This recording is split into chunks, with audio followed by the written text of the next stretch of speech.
Bum bum bum bum. Bum bum bum bum bum bum bum bum. Bum bum bum bum bum bum bum bum. Bum bum bum bum bum bum bum bum. Bum bum bum bum bum bum bum bum. Bum bum bum. Bum bum bum bum bum bum bum. Bum bum bum bum bum bum bum bum. Bum bum bum bum bum bum bum bum. Bum bum bum bum bum bum bum bum. Bum bum bum bum bum bum bum bum. Bum bum bum bum bum bum bum. Bum bum bum bum bum bum bum bum bum bum. Bum bum bum bum bum bum bum bum bum bum bum bum bum. Bum bum bum bum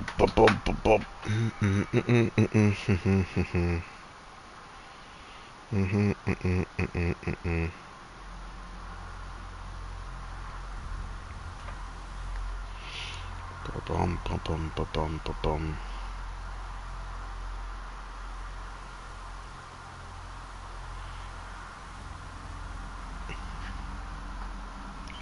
Bum bum bum bum bum bum bum. Bum bum bum bum bum bum bum.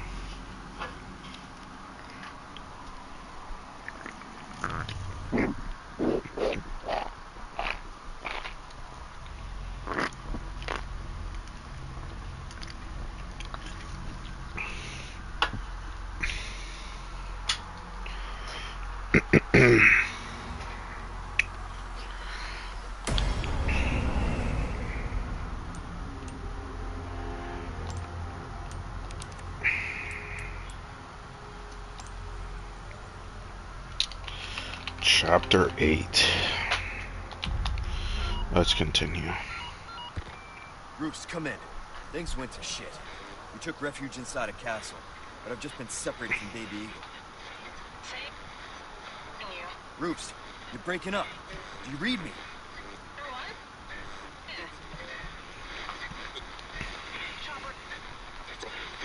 Damn it. So much for that.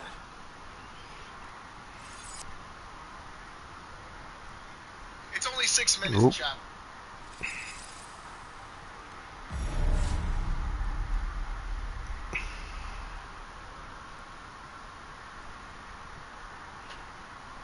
Okay.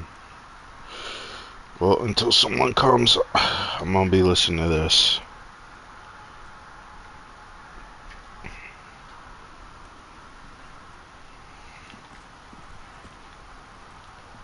Okay.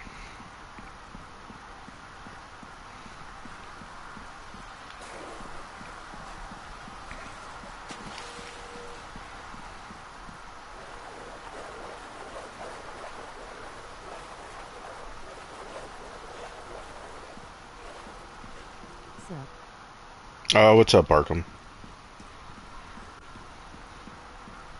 Long time no see. Have you seen Creature Commandos yet?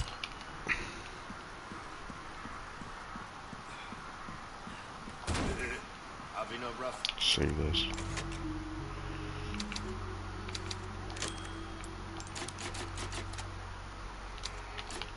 Yes, I really like it. Yeah, it's pretty good so far. I haven't seen the third episode just yet, but I did see a video on it, and yeah, it looks really good. I mean, they introduce, some backstory with G.I. Robot, and seems like we probably will get that Sergeant Rock movie. So, but what's your thoughts on the Clayface movie that they just announced? Wonder Woman fans? Oh, is it because what happens to Cersei at the ending of the episode? Amazing. Amazing? About Clayface? Because me and Aaron, we talked about it. I think it was yesterday, or... Yeah, I think it was yesterday. Yes, yeah. I mean, yeah, they're announcing a lot of projects, right? We got the animated Robin movie with Jason Todd and Dick Grayson. But that's not part of the DCU. So, that's like an Elseworld What else was there? Yeah, there's a lot of DC news, so pretty excited. It's looking really good. I just think again, like the conversation is always about bashing James Gunn and saying all this nonsense, and yet, I mean, Creature Commando's good. If Superman's good, then I mean, well, what is there to complain about? I don't really understand. I don't understand why people are worried about the Batman too.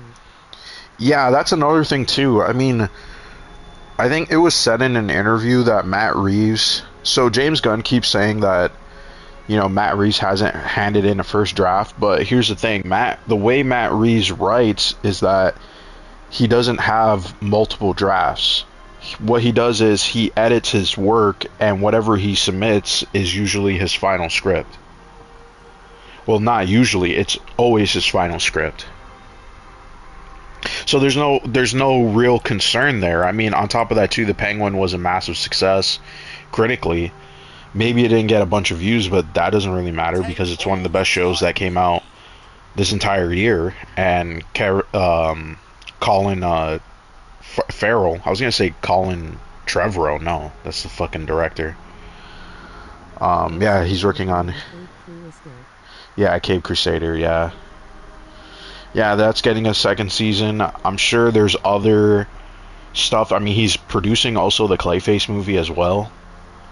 So, my only concern is what's going to happen with Brave and the Bold. That's really my only concern, because as of right now, it seems like the DCU is more focused on...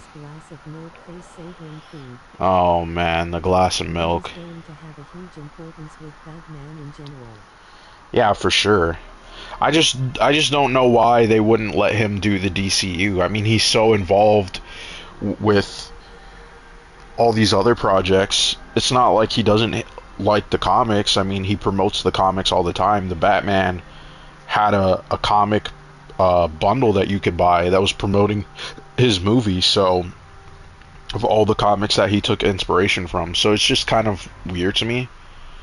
And also, I just don't really like Andy Muschietti. I think Andy Muschietti as director for Brave and the Bold just makes me less excited.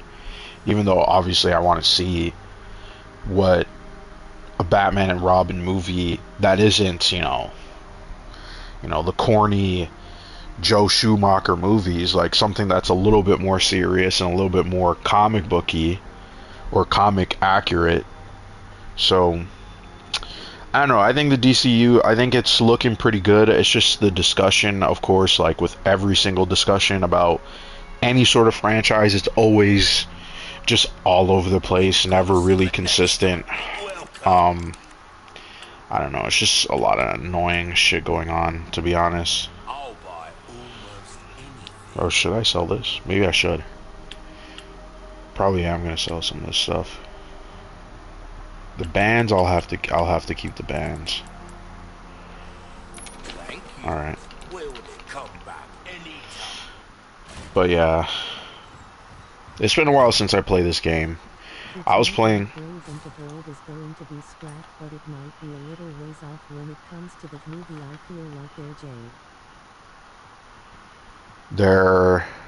Let me see. I think that got cut off. Might be a little ways off. Yeah.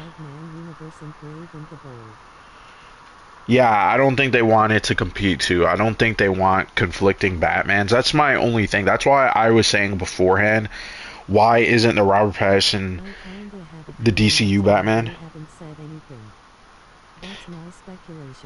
Here's my speculation. This is my theory, and I've said this like on Aaron streams, and you know, my thing is, I think the reason why we haven't heard anything about the DCU Batman or Brave and the Bold is because right now they want to see how well the Batman Part 2 does, and if it does extremely well, like we're talking it makes more than 700 million, it makes $1 billion, let's say. I mean, $1 billion is, you know, a bit far-fetched, but let's say it makes over 700 million, what the first one did, then I think Warner Brothers and James Gunn are going to just fold that version of Batman into the DCU.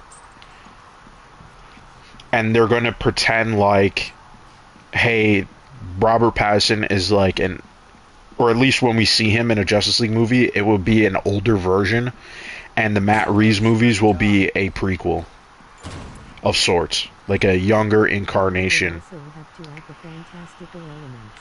Yeah, I think they'll let, because the thing is, I think they'll let Matt Reeves figure all that stuff out. Day off, what's up? 56K warning. Yeah, I think they'll get Matt Reeves to figure all that stuff out, and it won't be necessarily a big problem. I have no clue where I'm going, to be honest. We came already around here, so I have no fucking clue what to do. Day off, yeah. I'm not gonna lie, I was like debating if I should really play this game. Even though I was playing it off stream, I was playing Mercenaries mode. I keep coming in here. And Mercenaries mode was addicting. I got like a pretty high score in it.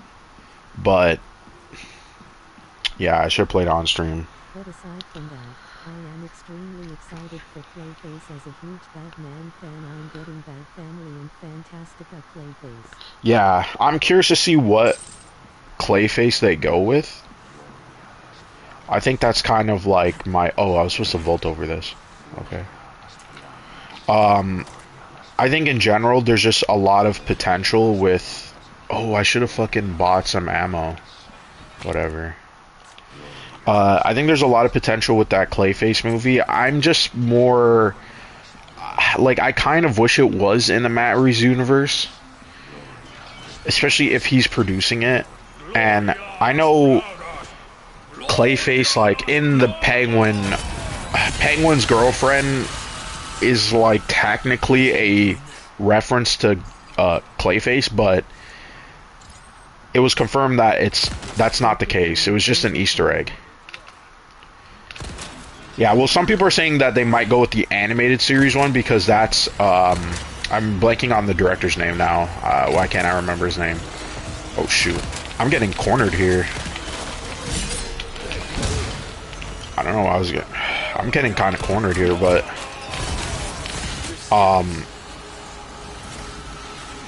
what's his name? Mike Flanagan. Mike Flanagan is a big fan of the animated series, and he wanted to pay homage to it. So I think that kind of makes some sense. Oh shit! I didn't see this guy over here, and it's been a while since I played this game. Oh, my knife broke. Fuck. Oh, my reload wasn't even working. I died. Oh, no, I didn't. Fuck.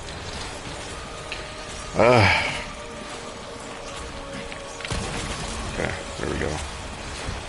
Damn, sucking real bad for this part. There we go. I think there's some guy over here. Oh, shit. Okay. Fuck, get out of the way. Is this guy not tripping? Okay. I was like, what the heck's going on? Oh shit, there's another guy here. Fuck. Fuck, and my knife is broken. And I have no fucking ammo. Oh, that's great. That's just great. But yeah, I think... I mean, I do wonder if they'll... The Batman animated series has a huge impact, and a lot of directors use that series as inspiration. Right, yeah, a lot of people do. I need some ammo. Yeah, I'm sure a lot of people are going to be... Or the DCU is going to be heavily based on the animated series. It just makes the most amount of sense. See, I'm cornered here. I'd rather just die, honestly, because I messed up here.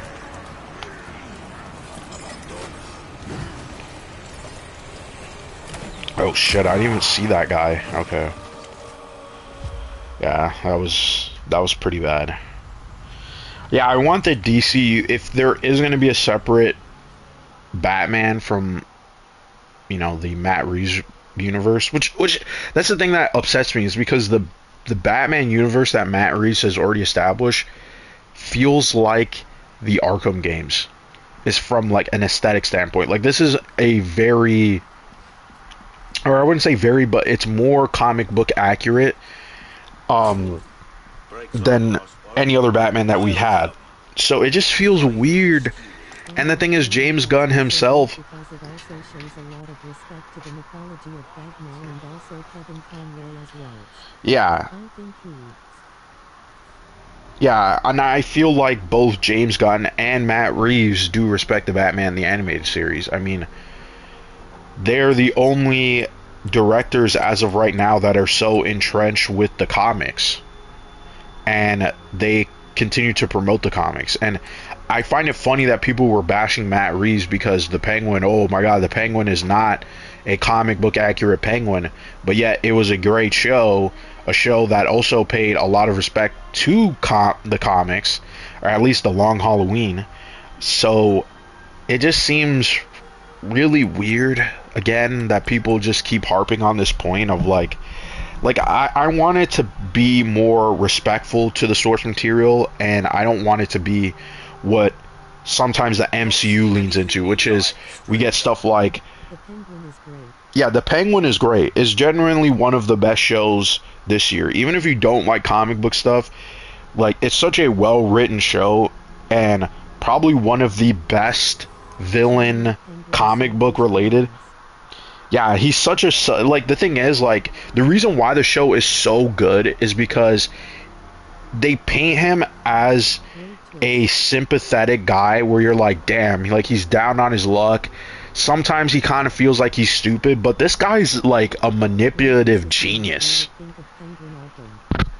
He has changed over the years within City to Arkham Knight, and Arkham Knight is not 100%.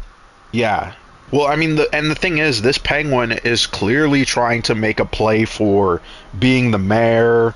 He's trying to like rise up. So I actually like the fact that he's not like this uber wealthy elite person right off the jump, like comic book accurate Penguin.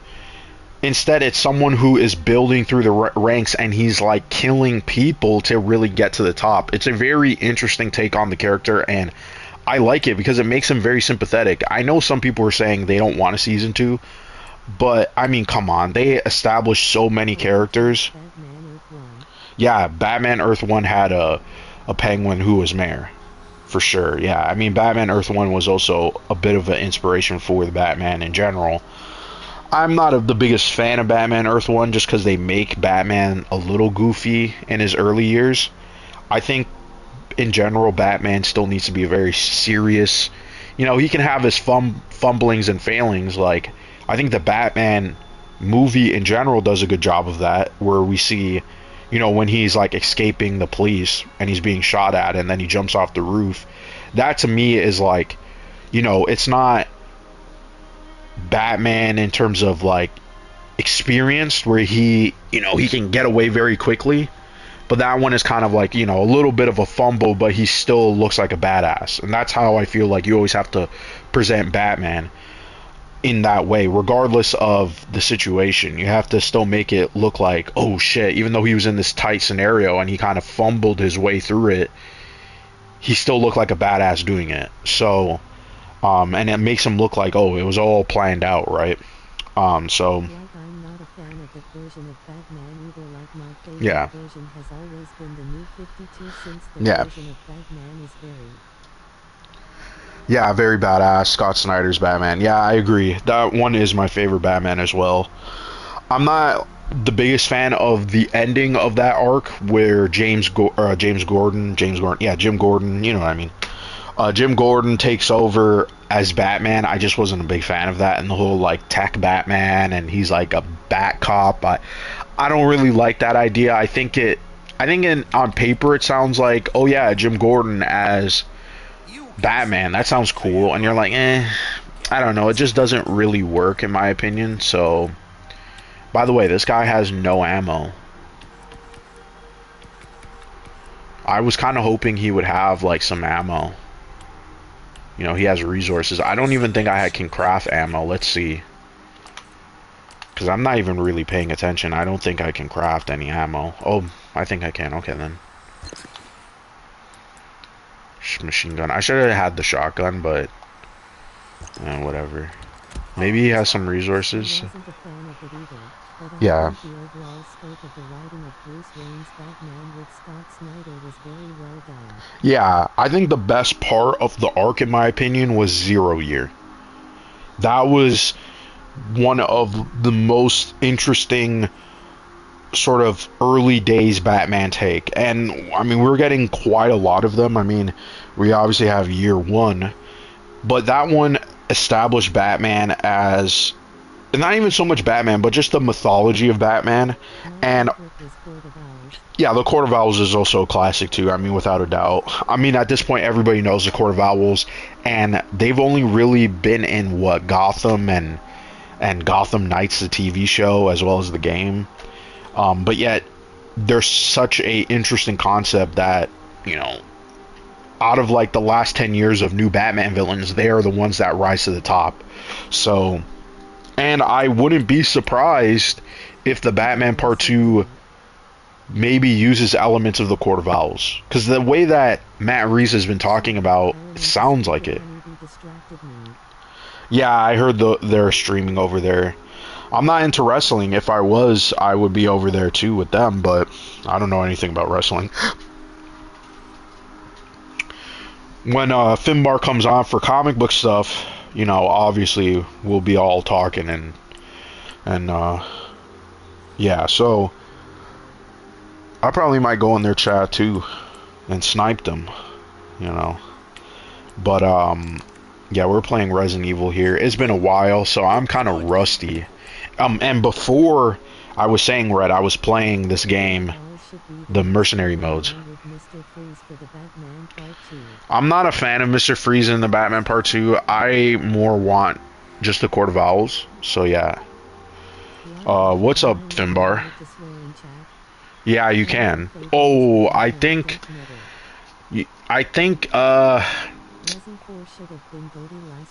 you should be able to swear, but sometimes the problem is like YouTube censors it and I can't do anything about it. So if somebody's a mod and they see that Finbar or anybody can't post the comment because it has a swear word, just like allow it to go through.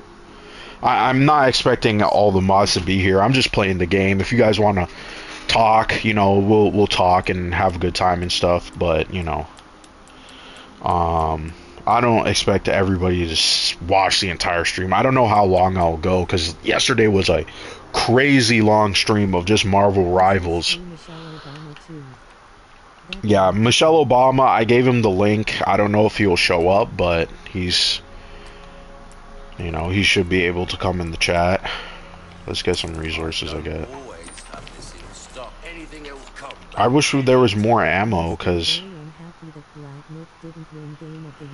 Well, for me, I'm happy Astrobot won, because finally a smaller game can actually get some spotlight. Oh, man. Okay, Red. Okay.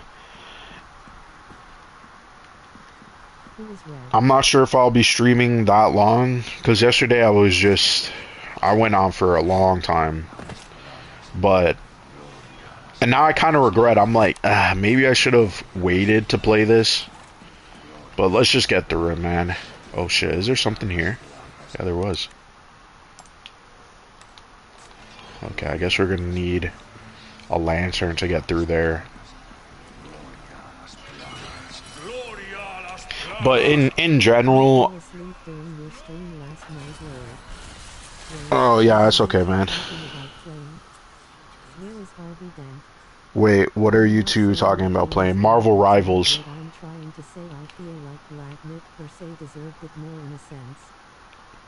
Yeah. Nah, it's okay, Red. Nah, I understand that, Arkham. I mean, everybody has their opinions and stuff. I just didn't expect Astrobot to win. I didn't expect Astrobot to even get nominated, and it did. How come I can't fucking... That was weird. I shot him in the face, and it didn't allow me to melee him. Yeah, Marvel Rivals is really good. I mean, I've been playing as just Star-Lord, and Star-Lord goes off like crazy. Yeah, you should. It's a pretty good game. Yeah, I like it. I put way too many hours into it so far. In general, it's just a very addictive game. I wasn't into. Yeah, I mean, there's a lot of people who were like. What is that? Hold on. Give me 1 second here. Because it's like, damn, there's like a lot of comments coming through. Yes, I did see that. I posted the comment. Oh, I died. Yeah, I saw Tony's video, and I asked him beforehand. I knew about it a couple days ago. So, yeah, it definitely sucks. So, sad. I hope Tony can come back. T-Tony and oh man, I don't know if I'll ever get into Fortnite. What was Arkham saying? What's your opinion on studios of the Souls games? So From Software wanting to be bought by Sony. I know there's discussion is going on. Yeah, there's discussion about From Software being bought by Sony. I mean, it's always been a rumor. I mean, technically Sony owns 2 IPs from Software, so I mean, I don't think it's that crazy of a stretch to say they should get bought by Sony. I just don't really care for Souls games. I mean, I'll play them on stream, but I don't know, I just think they've become oversaturated, and we've gotten a lot of Souls type games, and I don't know, it's just like, can we get something else? You know, that's why I was like, oh, okay, Astrobot actually won Game of the Year. A platformer won Game of the Year, which is insane to me.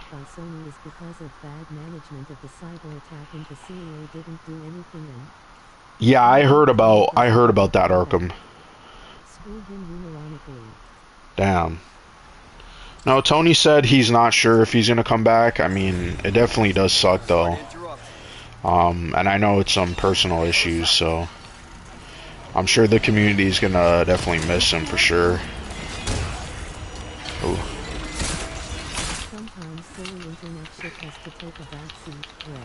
Yeah. For sure, yeah. Man, I just been sucking at this so far, man. Oh, man. Yeah, it's not worth it. Oh, can I? Oh, shit. I think there's somebody behind me, no?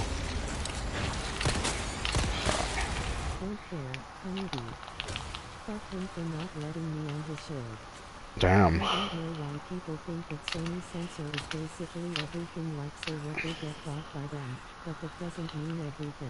Yeah, I mean, listen, I don't really. Oh man, I keep dying. This like, they put me in a part where it's like, god damn, like, it's fucking tight ass area, and then I don't even have good weapons. So it's like, I'm just gonna focus on my shotgun, but.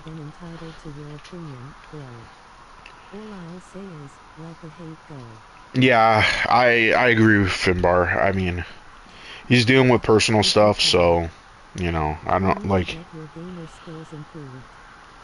Yeah, I mean, well, we were doing good at this game, but, like I said, I haven't played this game in a month. I've been playing the Mercenaries mode, and, I was going crazy in the Mercenaries mode. I almost got 200, kills.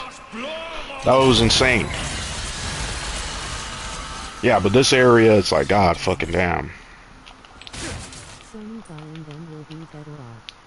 Yeah, probably. I just don't really care.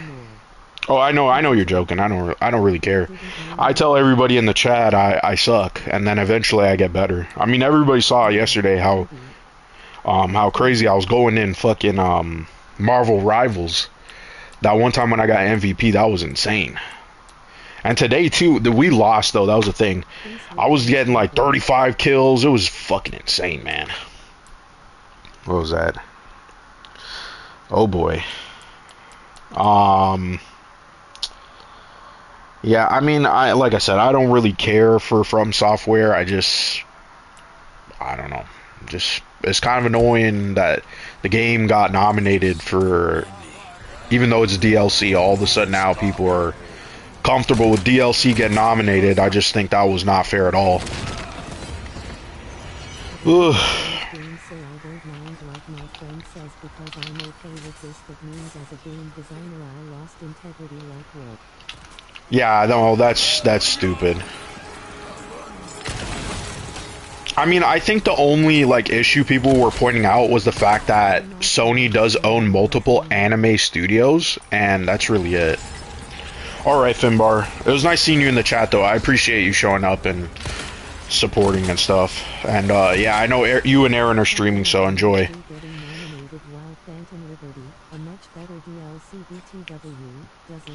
Yeah, that's the part where I'm like, I don't mind if they did DLC, but it's like all of a sudden now you do it for a game.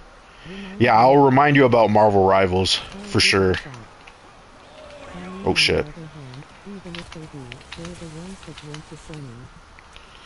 Yeah, even if they do. Oh shit! I'm paying it. It's hard to pay attention to the chat and then also fucking. Oh man. Okay, let me come in through here. I think there's somebody behind me. Oh shit! Oh man. Oh man, it's hard to pay attention. Man, this is why I hate. Never play a game you haven't played in months and then stream. It's just oh. And then, like, you're running out of ammo as well. It's just, oh, shit. Yeah, they want to be bought by Sony. Yeah, exactly. Yeah, people, I think there was some employees saying that they actually don't mind them getting bought out because they want, like, a new structure. So, I mean, like, if that's the case, I mean, can people really complain? Let's keep moving. I don't know. Some people are just kind of like. I think the certain acquisitions. I mean, look at what happened with Microsoft. Yeah, I don't believe that. Ben Affleck. Yeah, it's the studio's decision. Well, it's not the studio; it's the company because it's not. It's From Software is being owned by the other company, and they're a subsidiary of. I don't remember what the company's called, but yeah. Oh, let's drop that. I don't have a subscription. Peacock? We don't even get Peacock here in Canada. Shit. Oh, shit. Okay, let me go for the melee. Come on. Oh, fuck.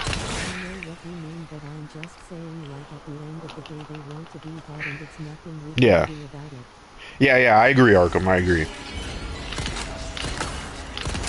I was just saying more of like the fact that some people are pointing out that Sony does own a lot of anime studios, and so people feel like it might be a monopoly, and they would be like the largest anime producers, or I don't really know about anything about anime. I'm not into anime, so, but yeah, I know Sony does own like Crunchyroll and all this stuff, so I guess, you know, it might not be a great idea, but I don't really care. From Software does make some pretty good games, and I guess Sony wants to obviously continue having Game of the Years. I mean, they had a 10-year streaks of having Game of the Years. I mean, it's pretty crazy. I mean, they even... I hate Chinese cartoons, so Sony getting more Chinese cartoons is completely meaningless to me. Yeah, I don't really... yeah, for me, I don't really care. It doesn't bother me at all in the slightest. And it's just weird people sometimes complain about certain things in the gaming industry. I mean, people are complaining right now about what's it called, Intergalactic, because the character's bald, and I guess it's, you know, they're sick of bald characters or whatever. I mean, like, okay, like, oh shit, that was not good. That was not good. I mean, like the gaming community sometimes is very weird. Yeah. Yeah. I don't know, it's just, like I said yesterday, it's just kind of annoying that this is the discussion about games nowadays. It's like, the female character looks attractive or not, and it's just like, man, like, who cares? Like, we didn't even see gameplay yet. Like, I'm not saying the game is going to be great. I'm very skeptical of the game, too, because, personally, the only reason why I'm skeptical is because I think it's going to be a Souls game. So it's like, all these people complain... I just forget there's no dodge. Okay, there we go. So yeah, I don't know. People are just annoying. The gaming community always does some annoying things, and it's just like, who cares, man? Like, but I personally, for me, I'm just more annoyed that it's like we keep getting these Souls games. Like, how many Souls games do we need? You know, it was like back in the day when it was all it was freaking all it was what, platformers. Everybody wanted their own platformer. Yeah, my guess is it's going to be like Jedi Survivor with Elden Ring mixed in, like an open world, because they've been testing a lot of open world ideas in some of their games recently. I'm out. I'm actually out. Hold on a minute here. Yeah, they've been, I mean, Uncharted Lost Legacy had this open world section that was really cool. I liked it. I thought it was interesting. And The Last of Us 2 also had that idea where it's like you can go around and do whatever you want in whatever order. So I wouldn't be surprised.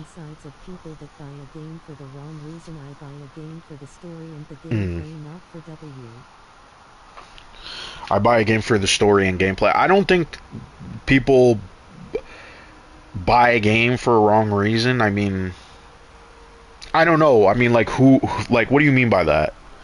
Like, are people buying it because they just want to, they see a character that they believe is, like, being represented, or, you know, is underrepresented in games or stories or movies, whatever it is, and so they feel like, oh, I need to buy it to support it? Because I feel like there's not a lot of people who do that. I know that's what, you know, the anti-woke people would make it seem like, but those people are like Twitter weirdos. Like I said, this is why I got off of Twitter, because a lot of people just screech and cry and say all these crazy things. All right, Red. I'll see you around. Certain people that buy a game because the woman is attractive. Right. Yeah, like, I'm not sure if you're familiar with Grums. Grums was another person that was quite annoying, who was always on, you know, talking about, the women, they're not attractive, and, you know, and then he was like, every time he goes on these really strange rants, and you're just like, if people are not getting girlfriends because the characters in video games are not attractive, I mean, like, it's just weird. You're just like, what the fuck? Like, what is the correlation there? Like, we need more attractive female characters so people can have more sex, and it's like, dude, that's your argument? It is weird. Like, the guy's weird in my opinion.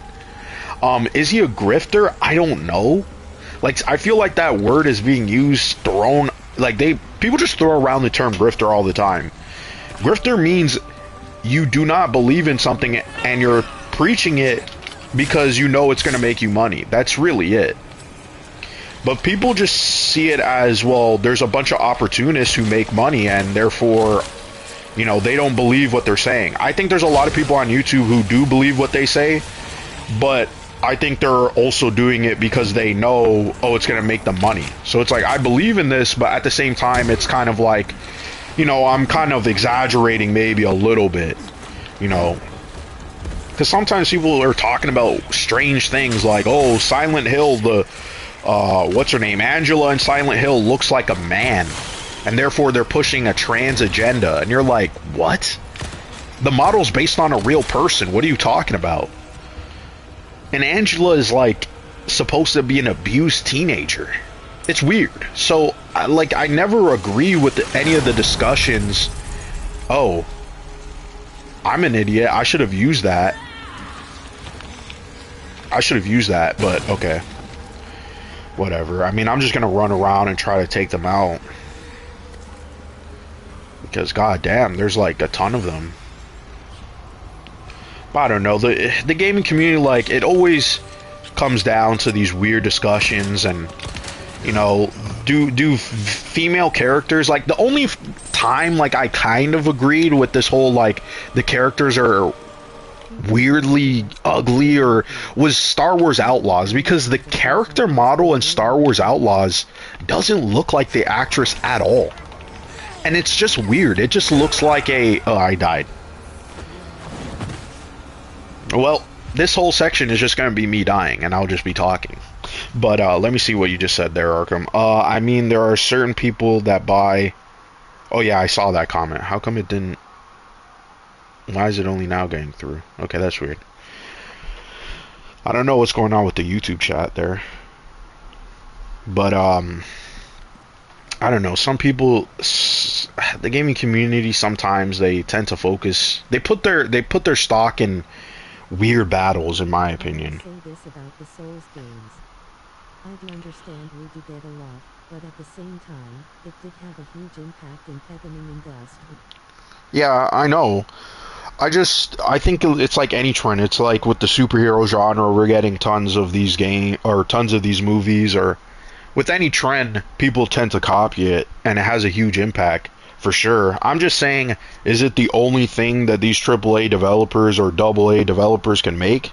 That's kind of my reason why I'm like, if Astrobot won, that means the industry will see that, oh, hey, a game like Astrobot can be nominated for Game of the Year. It can be one of the most acclaimed games of the year. It doesn't need to be copying what everybody else is doing. And I think maybe also that's why people didn't like the new Naughty Dog game, because it just feels like, here's a trailer for something that we already have.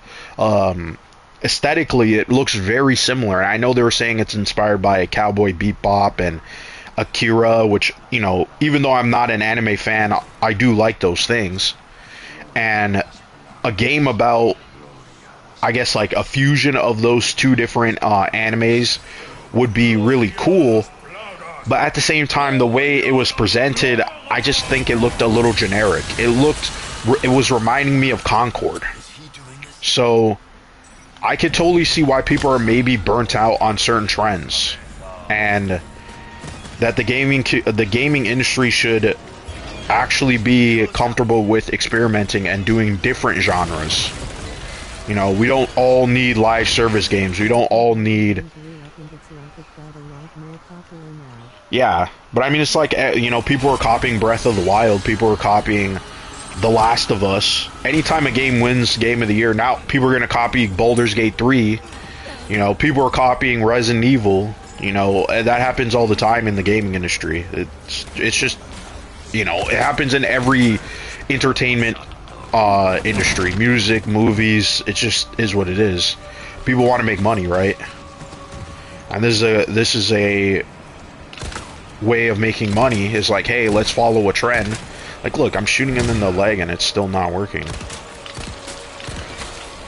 Oh, okay, let's go in for the fucking... Oh, shit. God damn. I'm just saying, like, the reason behind it. Oh, yeah. No, I know what you're saying. I'm just... Like I said, when I come on here, I kind of rant. That's kind of the point. But no, I see what you're saying. I'm not disagreeing with what you're saying either, by the way. The indie... Well, the thing is, like, indie developers, like... Yeah, they make unique games, but let's be honest, they're not going to be making a game like Resident Evil. You know what I mean? Like, Resident Evil is a AAA game. It has a lot of polish. There's a lot of things that they could do with a budget of a Resident Evil game. So, personally, I don't understand why people always go back to that, oh, but what about the indie games? It's like saying, oh, what about the independent movies? Yeah, they're nice. I think those are, if you want experimentation and you want, you know, something different, yes, you would go to the independent scene. But when it comes to blockbusters or big movies, there needs to be variety. Like I said, I'm just going to keep dying because this part, man, this part's just messing me up because I don't have a fucking shotgun. I don't have a fucking shotgun. And it's pissing me off. So yeah, I mean, it's like the movies too. It's like, why is every big studio all of a sudden now just focusing on franchises?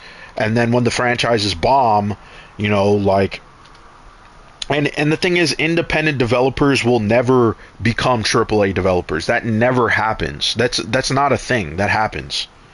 You know, like what independent developer has turned into one of the biggest. I mean, the thing is, and we're talking independent in really quotations, right?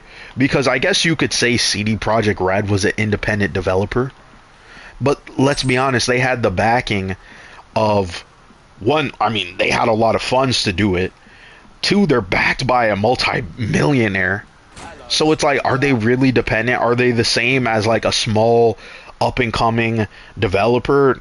Not really. I mean, this, like, that's why it's like I just don't like the term indie. Like, even in the best indie game of the year, it's like, what's the best indie movie of the year? It's just stupid. It's like such a dumb term, because it's like, isn't technically, if you have multi-millions of dollars and you're not backed by another corporation, aren't you independent? Aren't you an indie developer? Isn't Remedy a independent developer? Because they aren't backed, or they're not owned by a big giant corporation like Epic or Sony or Microsoft. They do multiple deals. They have to fund their games themselves. They have to find investors. So doesn't that mean that they're independent? That's why I just hate that term. It's just a dumb term. It's like same thing with like independent music. What the fuck is independent music? Everybody's fucking independent as long as they're not attached to some giant corporation.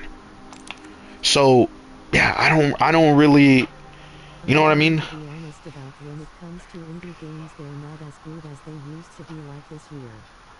I played a few of them and Yeah, and they're pretty boring.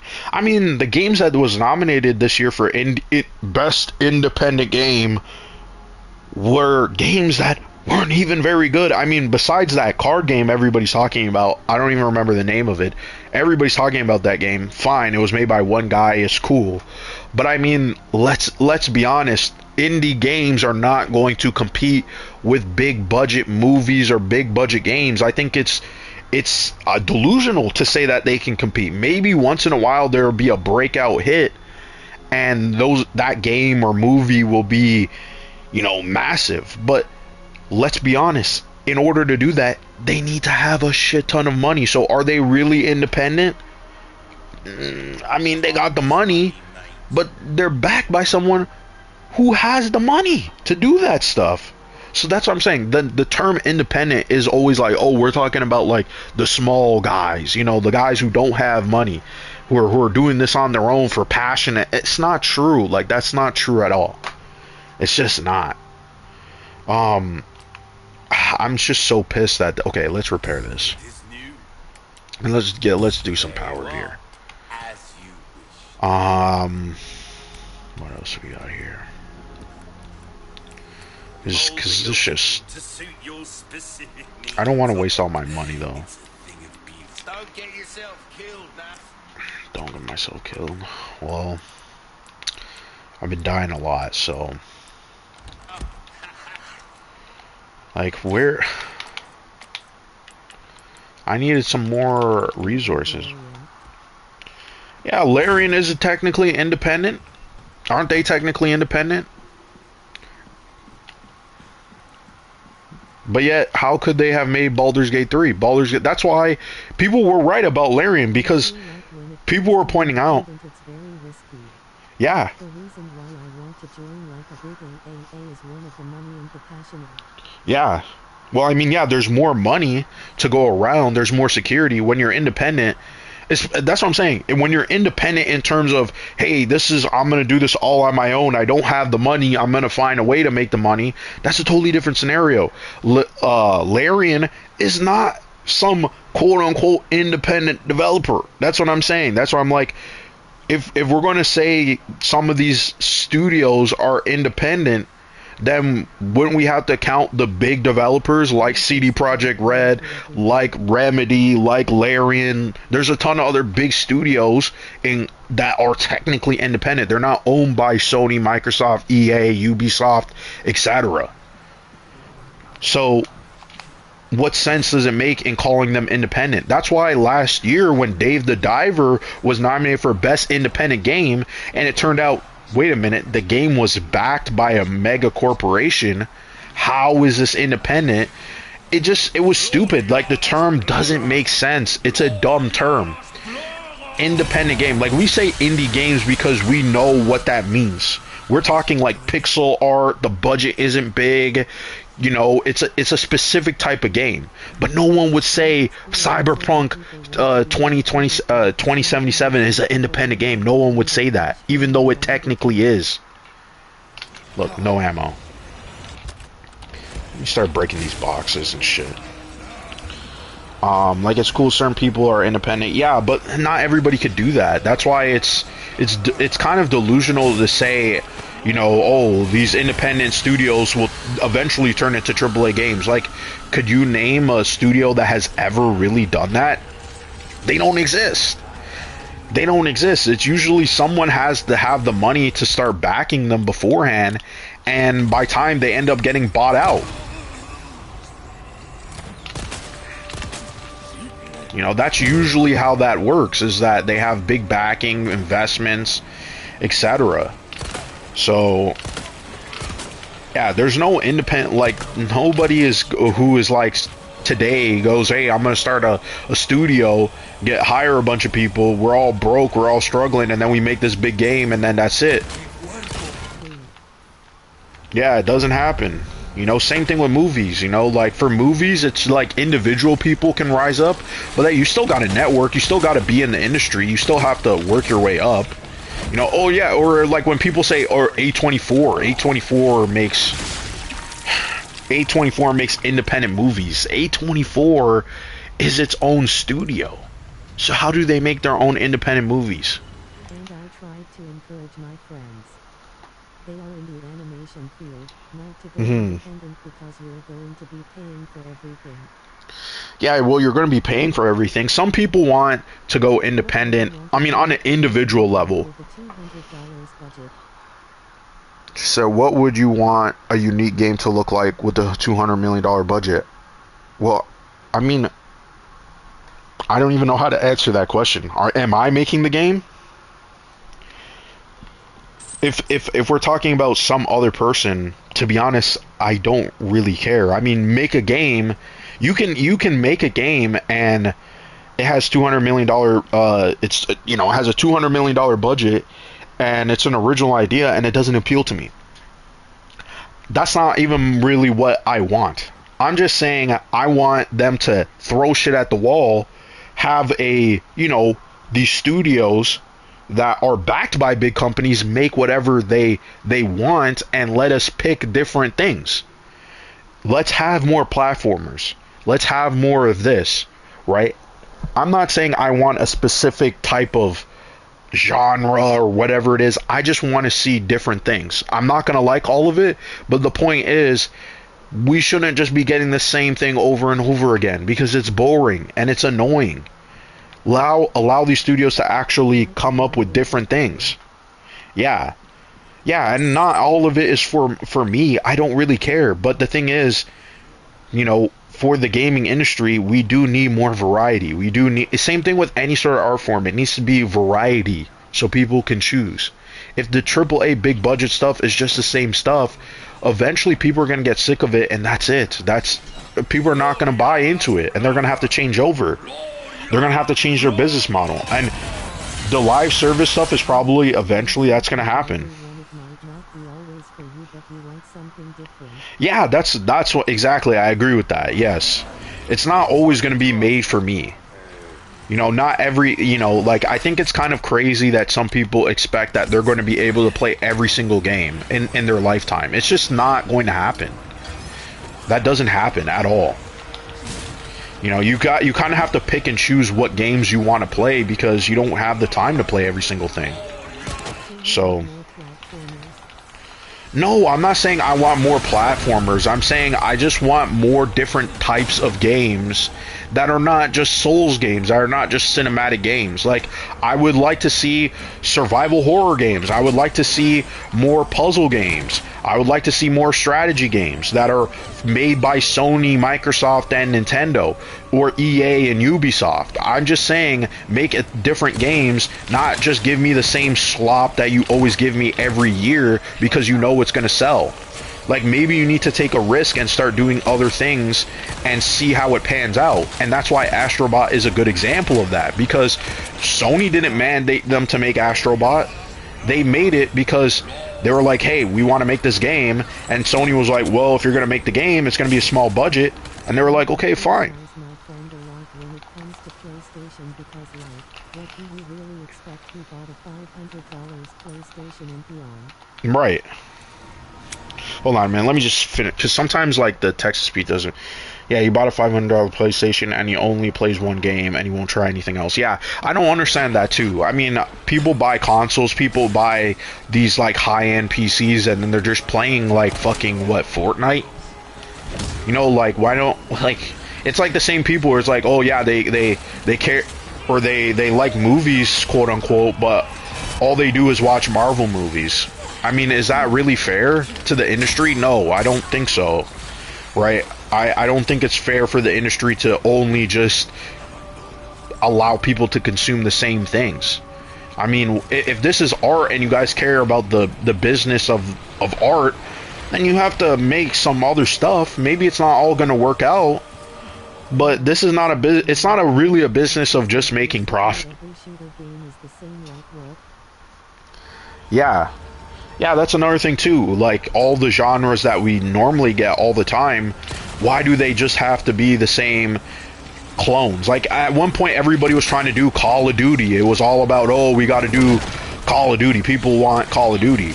And it's in franchises that never made sense. Look at Resident Evil. Resident Evil 6, they were like, hey, we can't do this horror survival stuff. We need to start putting more action and Call of Duty in it, so people are more interested. But what's the problem with that? Resident Evil is not Call of Duty. Resident Evil is a horror franchise. Yes, it can be action oriented like Resident Evil 4, like this game, but it's not a Call of Duty. It's not just mindless shooting. It's still like, hey, there's not a lot of ammo, there's horror, there's jump scares. Yeah, most consumers don't care about the art, but if they hear about a game, and people are playing it, they're going to be like, oh, I heard this game is popular, I'm going to go try it out. That's the point. Everybody who saw Oppenheimer, do you think people really ran out and was like, I really want to watch a biopic about Oppenheimer, Robert Oppenheimer, the guy who created the nuclear bomb? No, people saw it because it was a Christopher Nolan movie. It got a lot of attention, and as a result, that movie made $1 billion. A movie that majority of the movie is in black and white made $1 billion. That is insane, and that's what I'm talking about. Instead of cultivating art and allowing the consumer to actually grow to enjoy this kind of stuff, they don't do that. They just give us the same schlop. They go, eat it up, right? You want the Marvel movie, the exact same Marvel movie, even though it's the same thing we've been making for the last 10 years? You know, like, how many times are you going to remake Guardians of the Galaxy because it's popular? You know, like, can't Marvel make and take some risks and do something else? They're Marvel.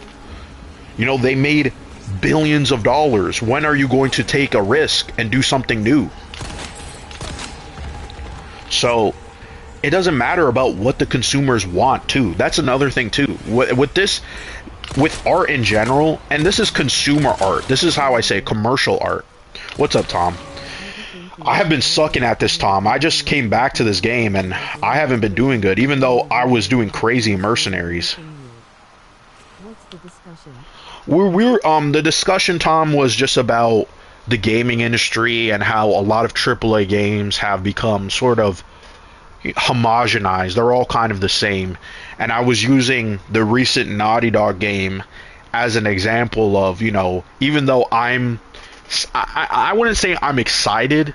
I like Naughty Dog games, but I'm more like, you know, it's going to be good, but a trailer, the trailer kind of didn't really make me go, wow, I really need this now. And from what I heard that the Naughty Dog game, Intergalactic, is actually going to be a Souls game. It's going to be like Jedi Survivor, and it's going to be like have some open world Elden Ring elements where you're going to be looking for puzzles and notes and learning about the story through that way, as well as some cutscenes like a traditional Naughty Dog game. So to me, I was kind of like, if that's what the game that they're making, I'm kind of like, eh. Like we got in a bunch of Souls games. There was this year, Black Myth was nominated. Last year there was also, what's that game called? I'm blanking on it. Lies of P, Elden Ring DLC. Then we also got the new Elden Ring co-op game. Stellar Blade has some Souls elements.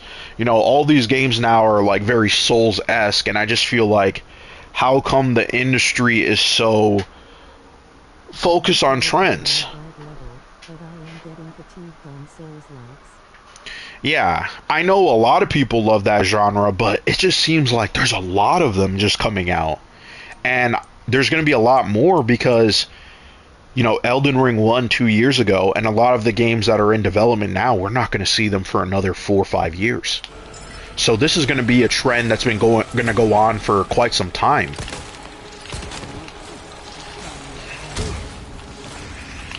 Oh shit.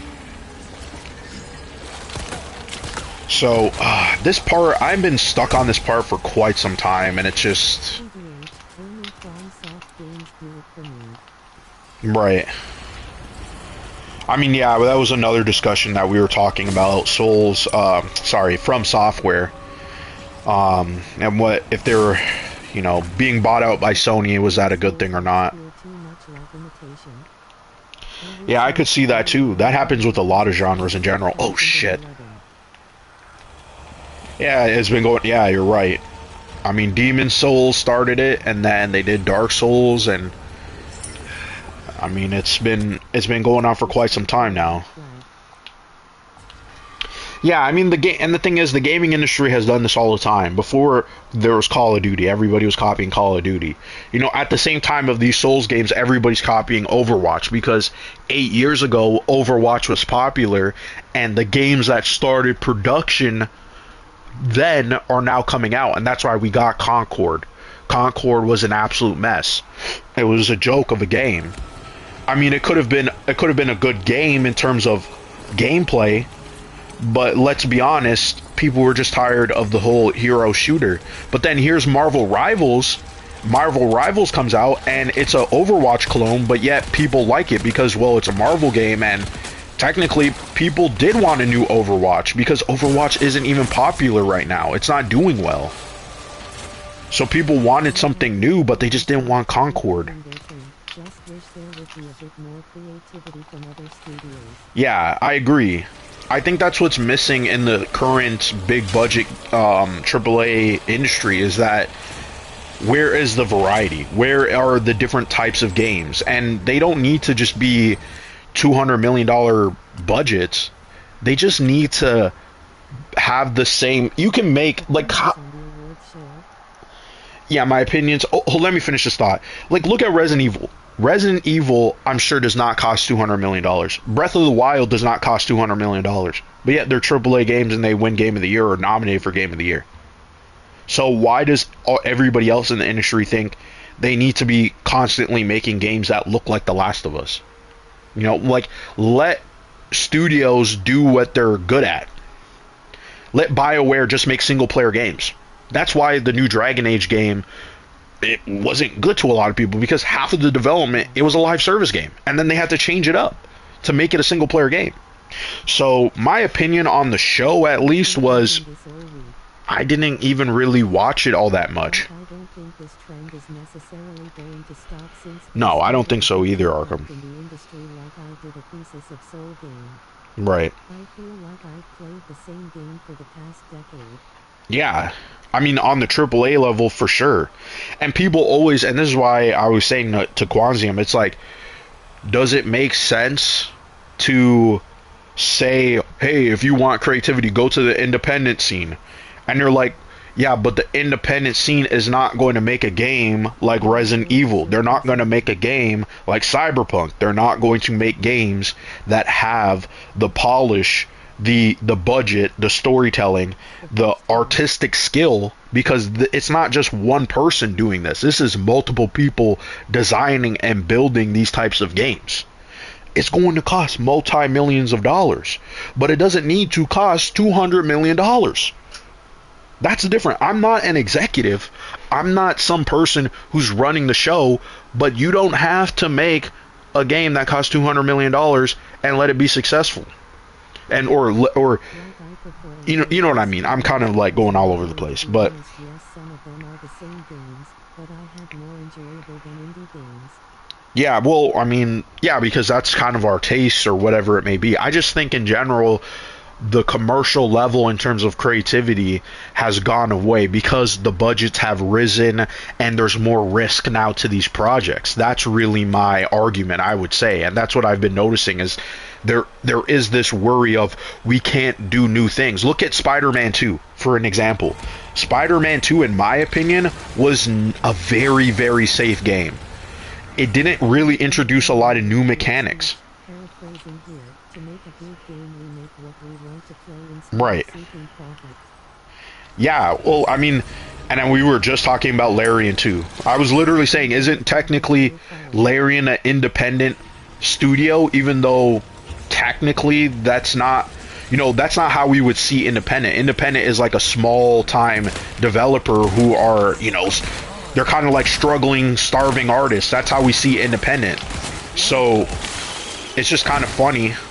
I'm sure there's people behind me here. So it's like, that's what I was saying, that I didn't like that term independent.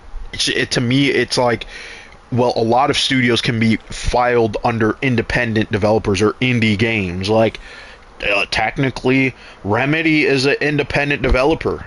They make deals with different studios, right? They might make a deal with Microsoft, or they might make a deal with Epic or Rockstar, but they're technically not owned by anybody. And they own their IPs. They own the rights to Control and Alan Wake. So doesn't that technically mean they're independent? They own themselves. They're not owned by another giant corporation, right? And some studios, they're not even on the public stock market. So that's also another thing too. Now there's few of them, but still.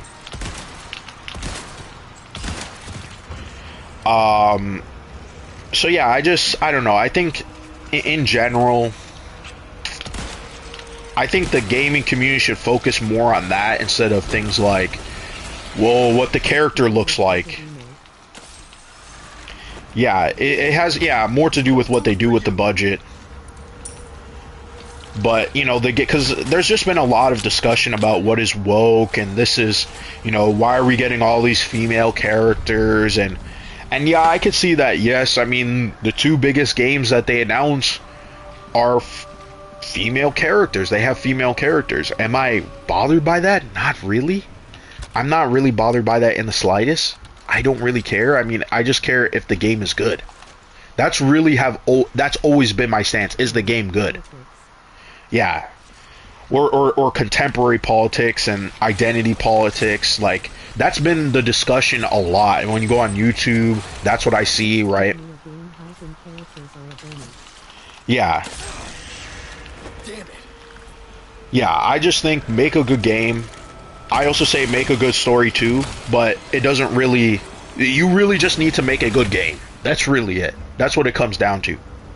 Not every game needs to be story-driven. If you're making a story-driven game or an RPG or a game like The Last of Us or that type of game, then yes, it has to have a good story.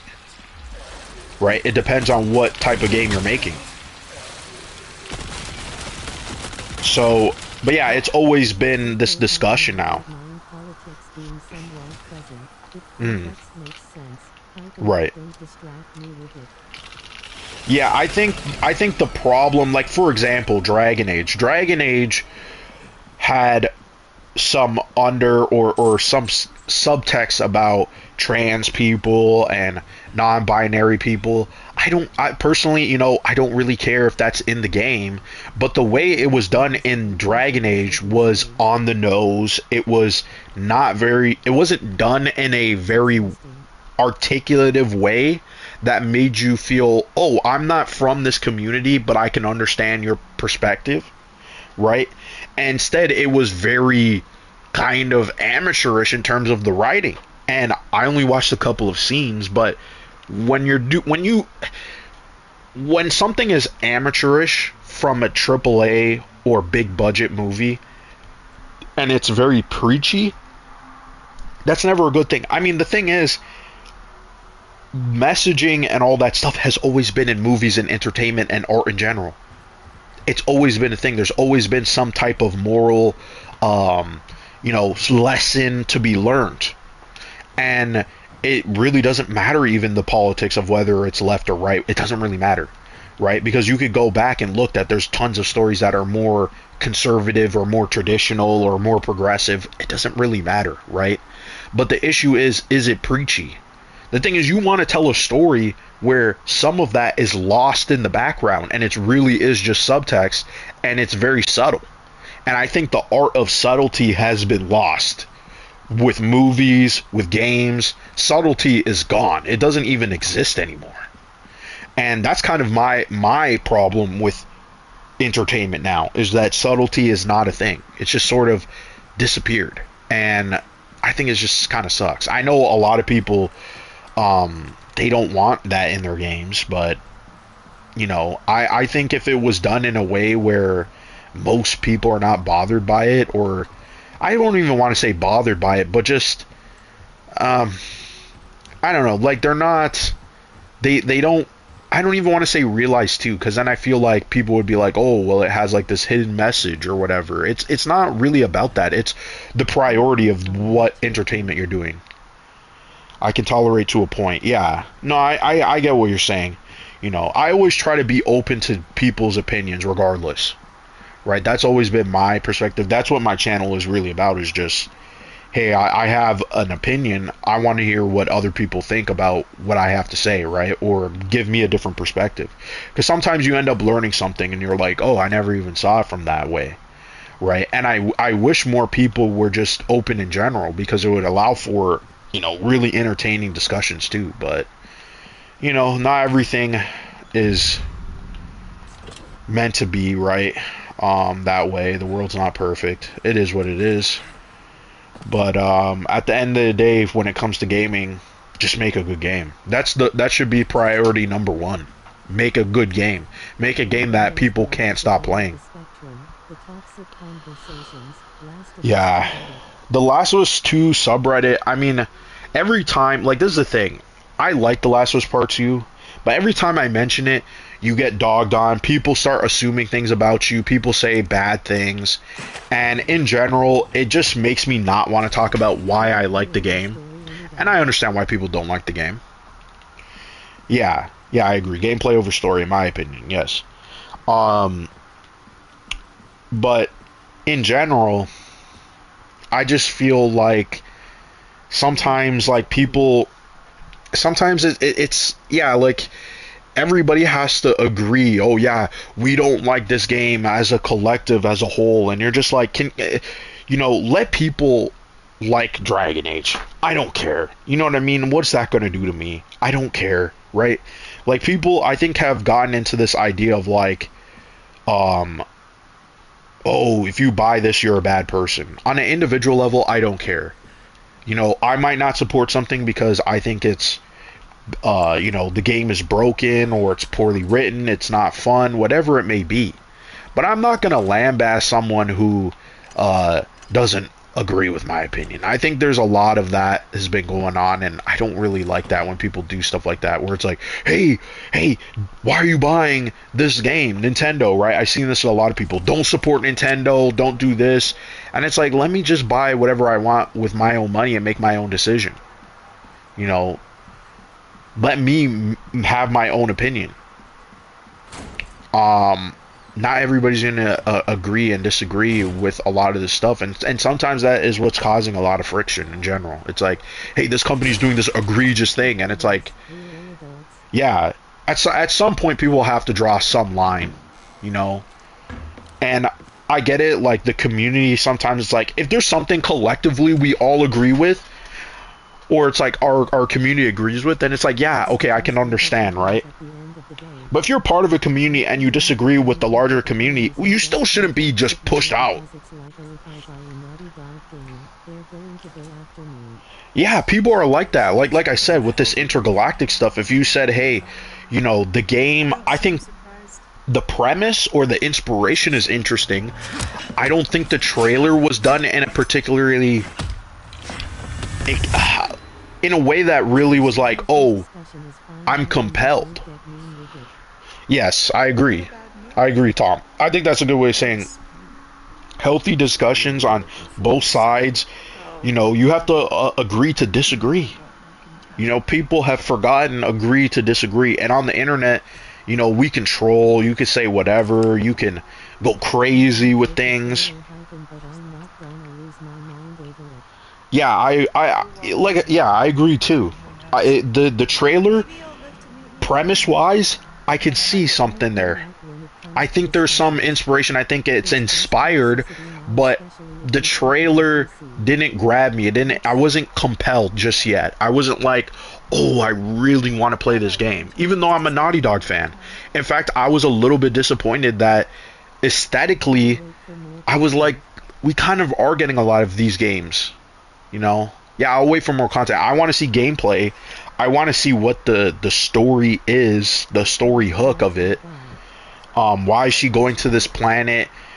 Why is she hunting down one of her friends? I mean, there could be some compelling elements to those stuff, but story-wise, that's story-wise. I want to see more gameplay. How is this going to play versus an Uncharted and a Last of Us? So that's really my concern. I know that there's a cutscene here. Yeah, Intergalactic Sideways. Also, what's up, Sideways? Sorry, I was in the middle of ranting. But yeah, I don't know. It's a lot of, you know, that's all I've been seeing on my feed is, and also the dislikes on the trailer is crazy. It's a lot of dislikes.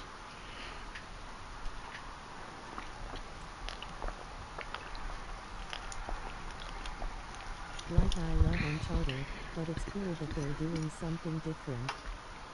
Yeah, I don't mind that they're doing something different. Also, Ada voice is fine.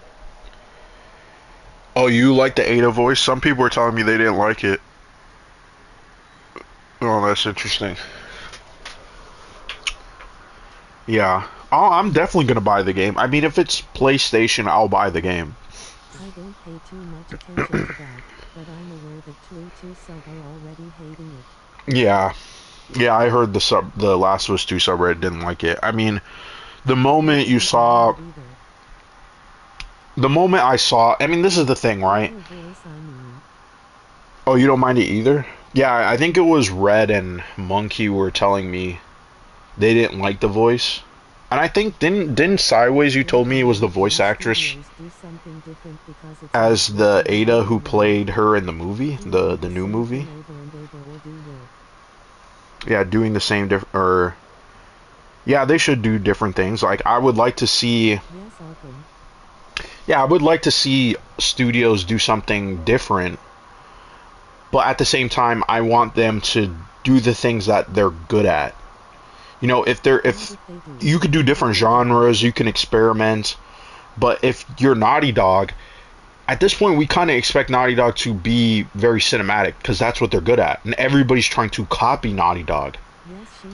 Right? Just like how CD Projekt Red is good at RPGs. So it's like, you can make a first-person RPG like Cyberpunk, or you can make a third-person RPG.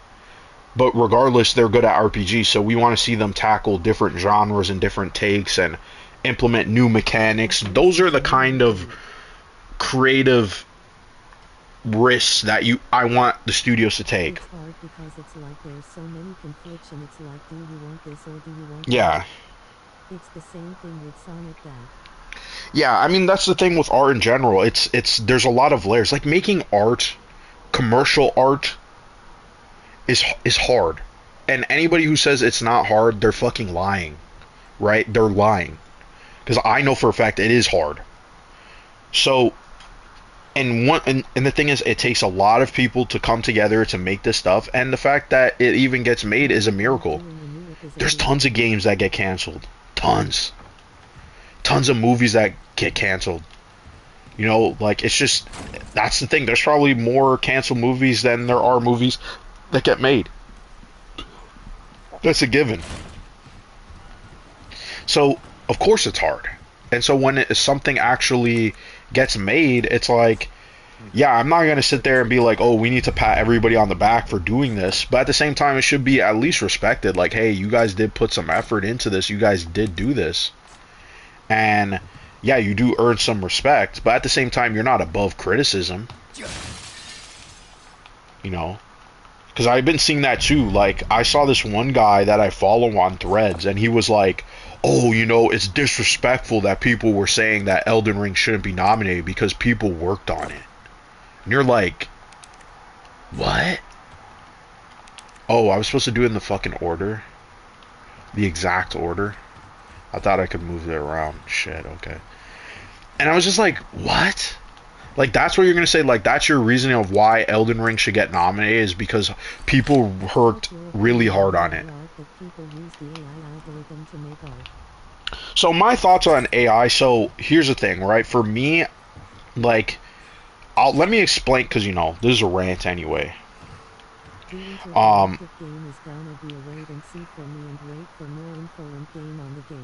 Yeah, like, here, I agree, Sideways. I'm gonna answer your question, by the way, Arkham.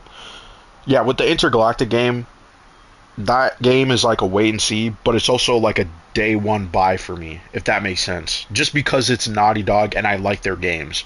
It could be a day one buy and then I don't like it.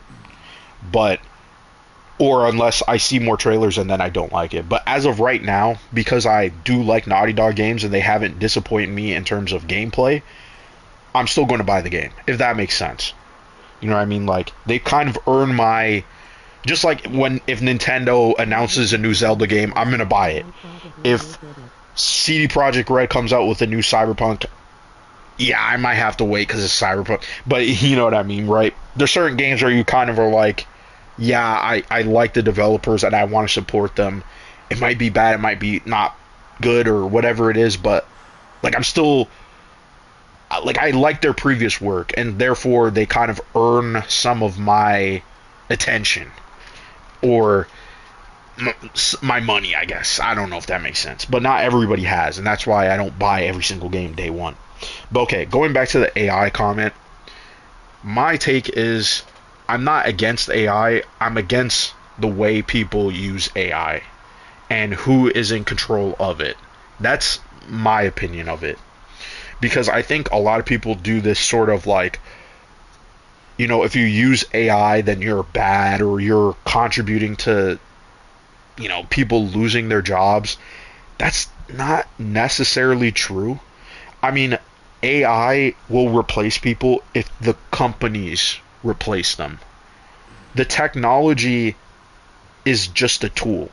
And I don't understand why people are super against it just being used as a tool and being regulated, because for sure the companies are going to take advantage of it. I agree with that 100%.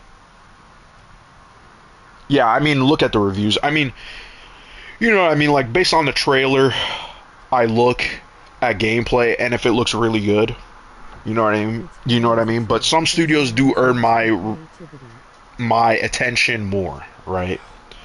Yeah, as a tool, I don't think it replaces creativity. It's a tool. It's like, just because you master Photoshop doesn't mean you can make good stuff in Photoshop or art.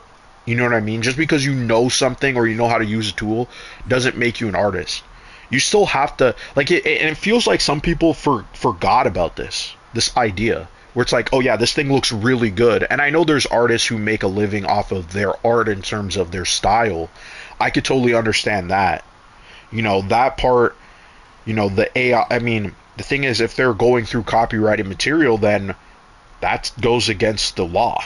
That should obviously be regulated if they're stealing copyrighted material. Just like how I can't post a 2-hour long movie because it would be flagged off of YouTube. The same should be applied to AI. They can't be just scrolling through the internet looking and borrowing visuals from people. And I think the way some people kind of like do this pearl clutching of, oh, I would never use AI for anything, I will never use it. I just think those people are in my opinion, they like they're going to eventually use it. They're probably already using AI to some degree and they don't even know it.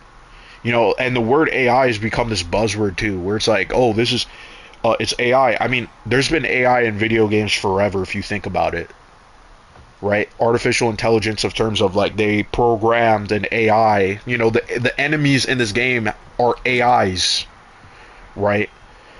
But we're talking about the current AI, which is, hey, this can like I don't even know really how to word it, but like it's an AI in terms of it's generating its own material, its own sort of I won't even say thought, but it's just, you know, if you ask it a very complex question, it's going to be able to analyze and actually give you an answer, which we haven't been done. We couldn't do before, right? We would only tell it to do something and then program it, and then it would do it, right? Just like an AI in a video game or Siri, right? Siri will tell you the weather, but Siri's not going to tell you, you know, why is it raining today or all that stuff. That's way too complex, right? And we're still really not there yet. I mean, there might be even a cap in terms of what ChatGPT can do.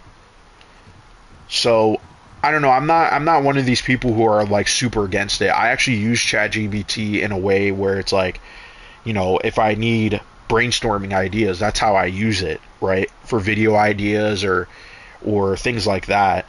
And I don't just like, it's not something that I just use. You know what I mean? It's just like, oh, I take ChatGPT and I completed the work and therefore I'm done. No. Right? It's just sort of like how you would let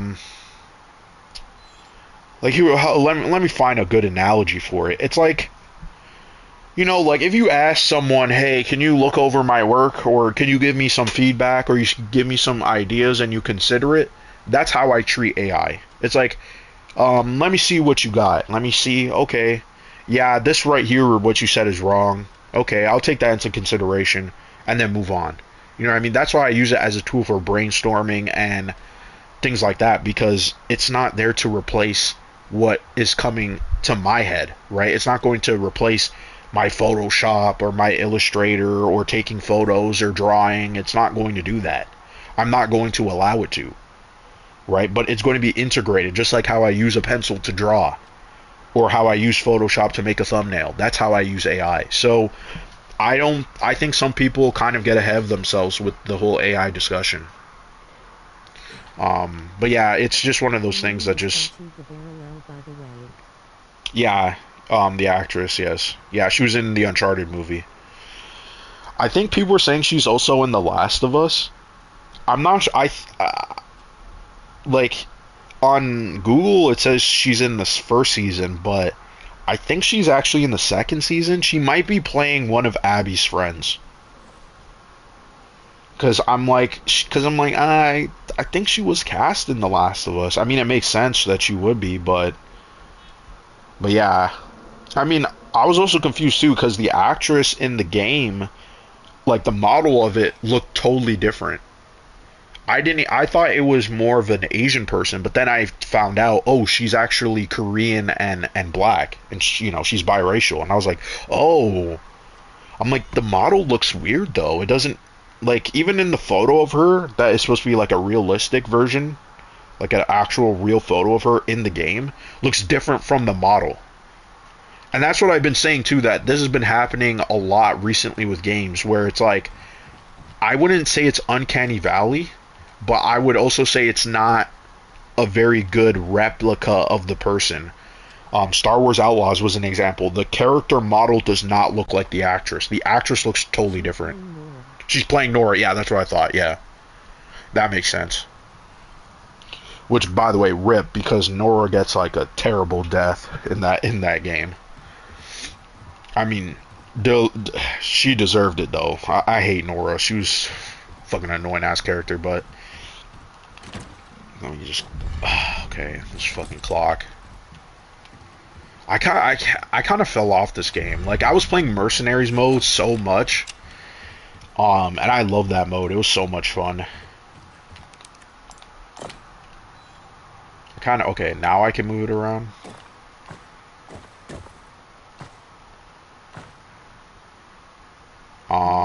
Face in Marvel Spider-Man 2-Face wasn't ugly, but I was uncanny. Yeah, it was. Her character was weird. Like yeah, that was another person too in the game that didn't look like the actress. And I think with Mary Jane, it was either they changed the character a little bit, but I don't know. They said it's based on the actress, and I look at the actress and I'm like, she doesn't look the same. That was really my only critique with that stuff. I was like, why does it look like they have the model, but then it also looks like they made their own adjustments?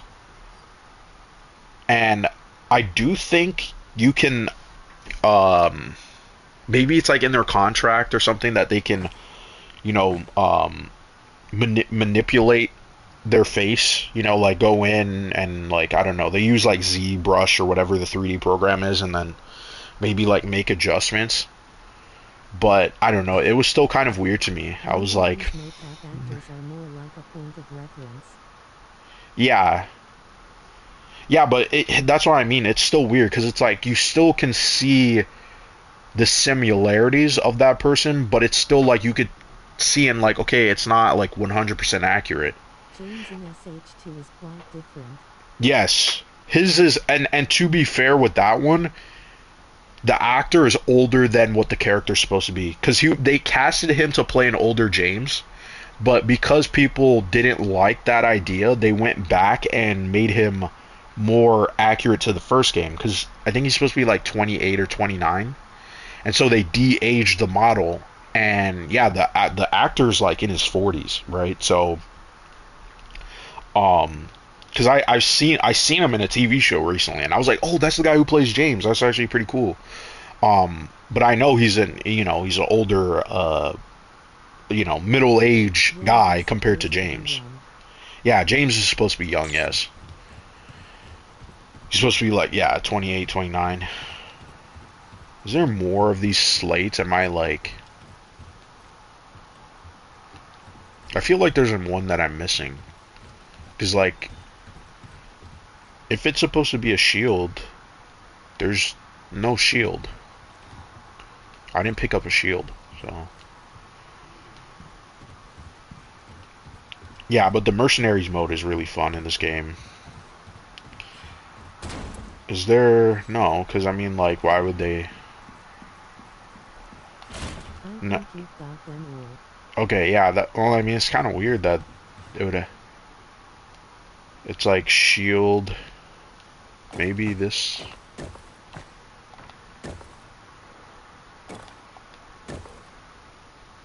Oh, I can rotate them. Okay. I didn't realize that. Let me see. Maybe there's... Okay, here. This one goes here. Yeah, I forgot the shapes. Oh, shit. Okay, that one is not the right one, because it's got to be blue. Okay, let me...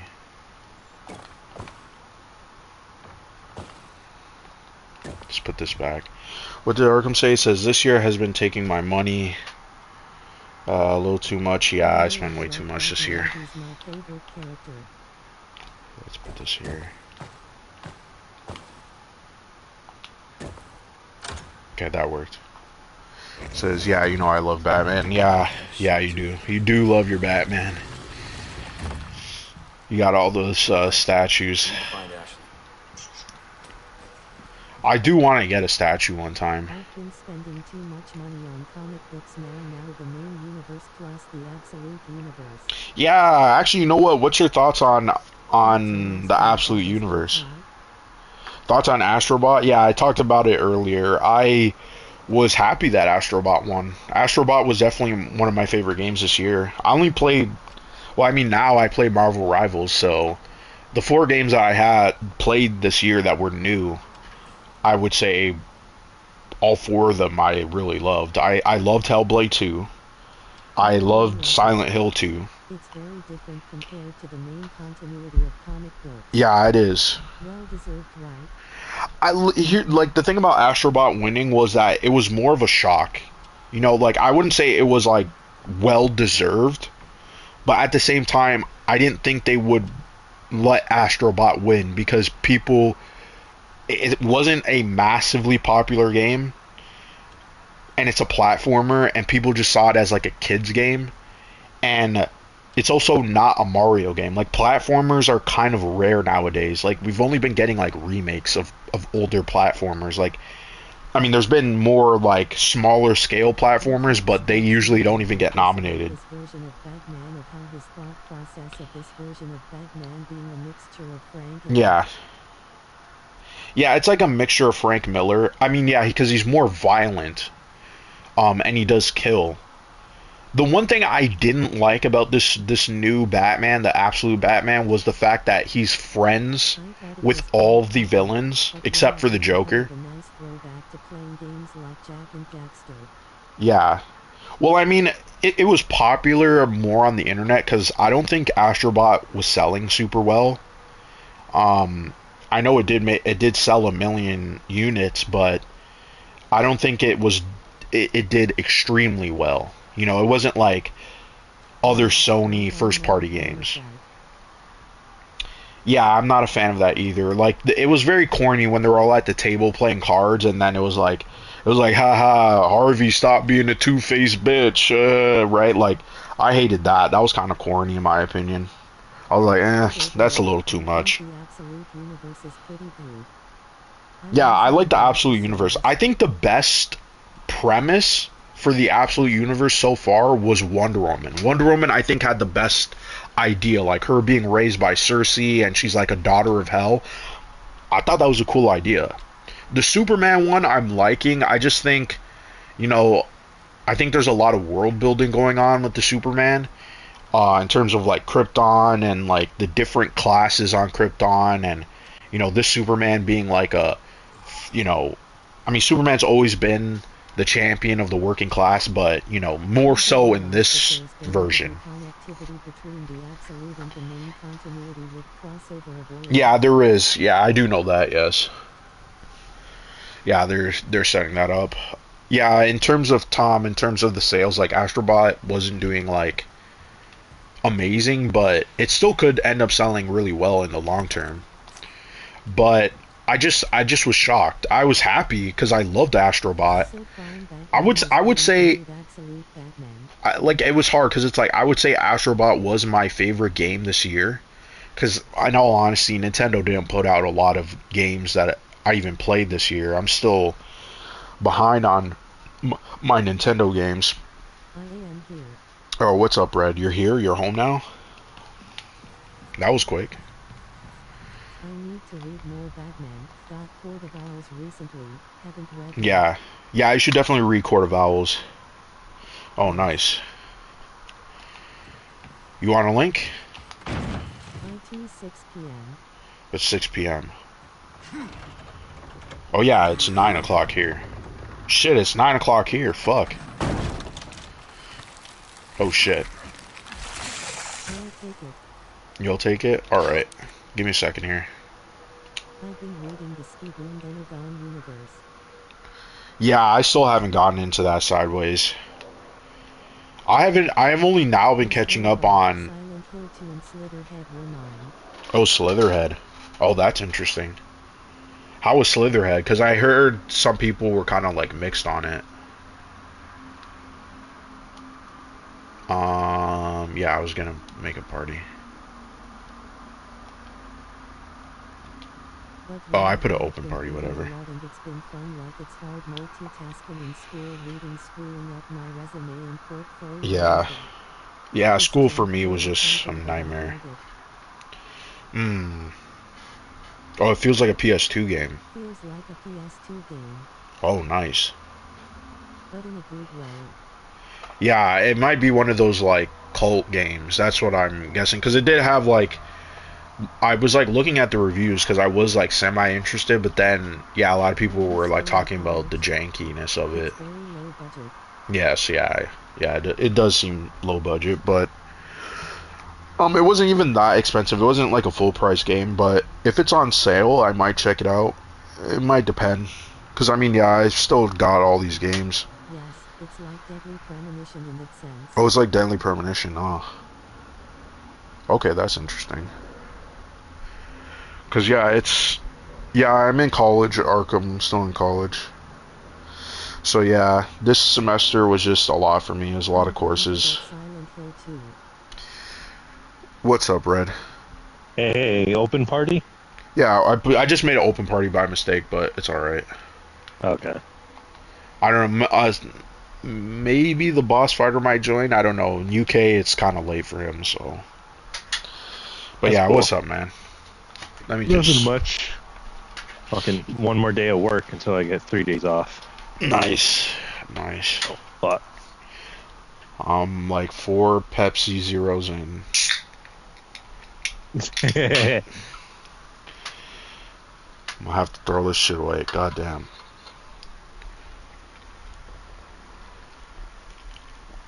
Yeah, I don't like zero soda. I can't stand the taste. I don't like the normal soda anymore. I haven't drank this in like, I don't know. It's been a while. I can't remember the last time I had it. It was probably recent though, but maybe like a month ago. Because I was doing all the. What year? This is still my first year. Yeah, because I'm doing graphic design. Because I didn't want to do film anymore. I just got bored of it. Oh shit, I'm dying. You don't want to make DEI films anymore? Oh, I was never gonna work in Hollywood, but because it's just way too tough. Oh, by the way, can everybody hear Red? Going forward. Can you guys tell me if you can Should hear hear me. Red? Hope next year for Yeah, gaming my is thing gonna said. be big. Oh, it is? Okay, then it should be fine. Yeah, next year for me, for gaming, I mean, we don't even know if GTA 6 is gonna come out, but because there's a rumor now that it's not gonna come out. Oh, you can hear Red. Okay, that's good. I think last quarter conference call for Take-Two, they said it's on track. But Yeah, because recently, I think it was Jason Schreier said that they say it's on track, like they caught up with all the delays. But the thing is, the team is still not sure if they really want to put it out in 2025 because they're kind of scared. Oh shit! How do I beat this fucking guy? I'm getting fucking railed there, but so I don't know. I mean, it's Rockstar, so I wouldn't be surprised if the game got delayed because it's like they always delay their games, right? At Yeah. least once, so I wouldn't be surprised. So Yeah, you're really, taking Red Dead graphic design for Redemption what 3, career are 3 you in, times, like as a 3 times. prerequisite or a main course? Hold on, And Red. it ended up- For my graphic design, it's like my main program. So it's like 3 years. It's cause like in Canada, like we have a different right. Cause it's not like we have college and university. So like in the States, college would be our university. It's like that in the UK too. And I guess like your community college would be our college. So that's how like that system works. So yeah, so what I'm doing is an advanced diploma. So it would if I did a regular diploma, I couldn't go up and do a degree. Should do a Marvel game and which character or team should they develop? Yeah, it's the same in the UK. Yeah. Same here in the UK. Yeah. Other than Insomniac, which studio should do a Marvel game? I say Remedy. I think Remedy would do an amazing job on a Marvel game. Me, I would say Obsidian. Ooh. I'd like to see what they would. High school equals 11,000. You want like, do you want a Marvel RPG? We need 1821. I've always thought about that, but I just was like, I don't know if But they like would ever a do it. specific hero, I don't know if you could do. Well, RPG technically, unless they are that- doing a Maybe Black Doctor Panther Strange RPG. game would actually work. Yeah, Doctor Strange Remedy game would go fucking insane, bro. Like, I'd have to buy that day one. Like, if it was like a survival horror game with like, and it played like Control, this thing is fucking creepy looking. Looks like a face hugger. God damn. Yeah, I Okay, just it's want to dead. see what Obsidian would make with the Marvel license. Yeah, that would be a really cool idea. Because, I mean, Arcane is doing Blade. And that got me really interested. The Wonder Woman game isn't going to come out anytime soon because the trailer was just an idea, so don't expect it until 2027 or 202. 202? Why did it say that? Potential of the Ashtray Maze. Yeah, I don't expect a Wonder Woman game for quite some time. Yeah, I heard about that. Yeah, basically, if it's like the Ashtray Maze, but just like every level is like that, that would be insane. That was definitely, yeah, the best level in Control, for sure. Okay. Gun does rhyme with fun. Now I actually can't stop thinking about it. Obsidian Marvel game. Mm-hmm. Because I'm like, I don't know if it would have to be like a specific character or it'd be like a group of characters, but because I've always wanted an X-Men RPG, but like I will say this not isn't like going to the be X-Men in Legend game games. development that much because when it comes to a teaser trailer, where you come, It says I'll Yeah, say there this. was- Yeah. There's this one YouTuber who came up with an idea. I think I could be wrong, but I think it was Cosmonaut Variety Hour that came up with it, where he basically made an idea for an X-Men Persona game. An X-Men what? He basically made an idea with an X-Men Persona game, Oh. a game like Persona but with the X-Men. Oh. That I can get with, like a turn-based X-Men game. Yeah, and then you can basically play as like any X-Men, and then you could romance pretty much any X-Man you want That would go hard as as hell. well. I would if they added like a ton of characters in it, expect every game to come that would out be before extremely the good. game And you can release, customize your depends own how big the team and game stuff. is. It depends on scope, the mechanics, The mechanics, yeah, I think people expect every game to come out with 4 or 5 years. Yeah, I mean that's how it used to be, right? I still think it should. I still think, you know, like the fact that Rockstar only puts out one game a generation, I think it's bad, in all honesty, because like Rockstar used to be Any publishers. cool Persona game sounds fire. Well, Yeah, they're publishing. X-Men the is technically Max Payne school remakes. related, Quasium. Just saying, FYI. Ruby's all rubbish. He makes no GTA used to be yearly at one point. Yeah, GTA used to be yearly, until they got ambitious, and they said, At one point, maybe yeah, they were. every decade you'll get one. Which upcoming game that you were looking that's in development hell? Definitely, Metroid Prime 4. That game has been in development hell. They announced it, shit never came out. We never saw anything for years. Then all of a sudden in June they show us a trailer. Looks fucking bonkers, looks great. I don't know what they're gonna do with it exactly.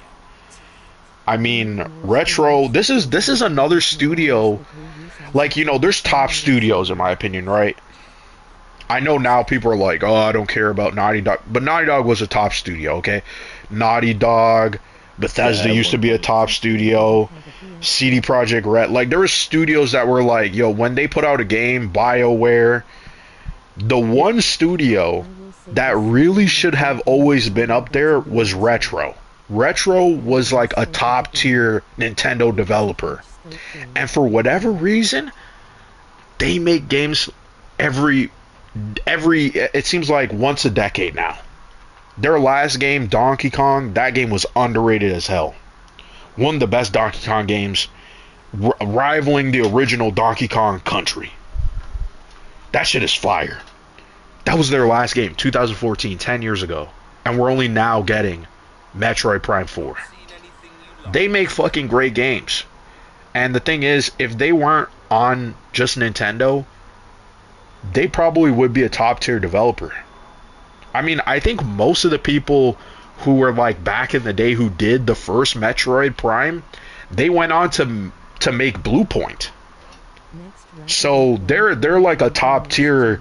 They're still top tier in my opinion. Like Metroid, the reason why it's taken long is because they're trying to innovate and do something different with that genre.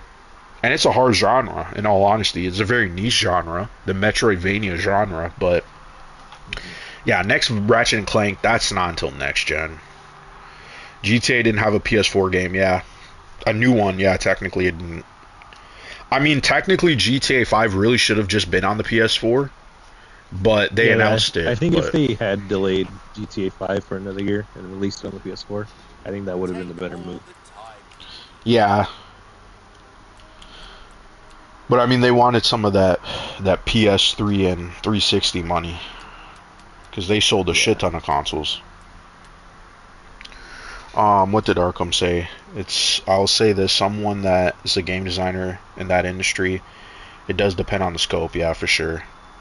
Yeah, if it's a huge game, it's going to take longer. No, I agree. Yeah, I know. If it's more ambitious, if it's more technical, I mean, open world games are always going to be technical. You need a lot of people to design those games. That's why I'm saying, like, you can't make an open world independent game that's on the level of even GTA 3.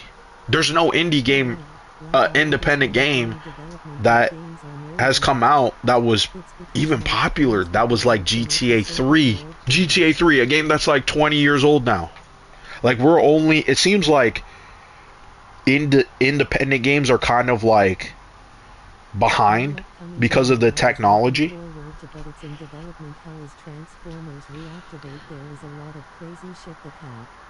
Transformers Reactivate. Yeah, San Andreas is 20 years old, yeah. Yeah, all these games, the games that are like PS2 generation, like a lot of independent games, like the independent games that we know, right? Like people are what people would classify as independent. They haven't even got to PS2, PS3 standards in terms of the AAA budget. Like, they're still on doing a lot of like the pixel art designs, which I don't mind. But now they're getting into more polygon games, like 3D N64 inspired type games.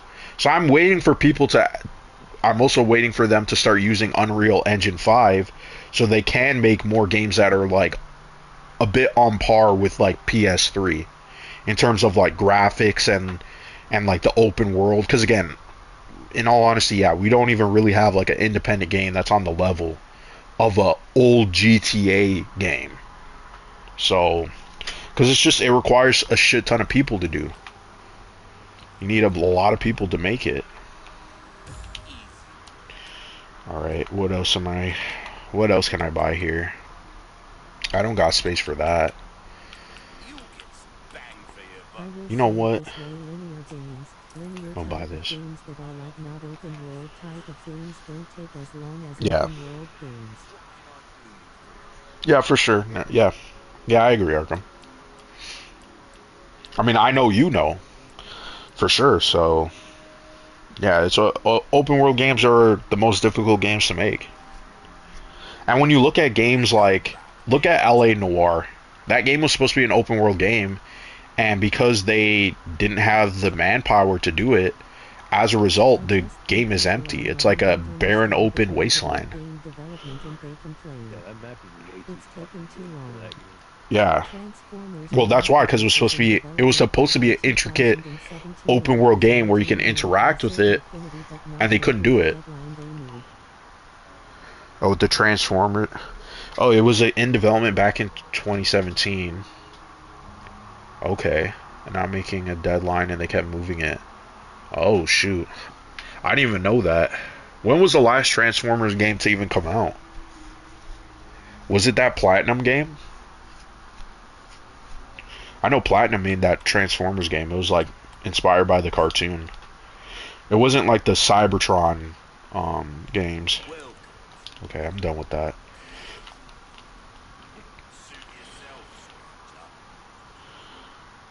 So yeah. But Red, you've been playing Marvel Rivals, right? Oh, I came down here. Barely. Oh, barely. Okay. Yeah.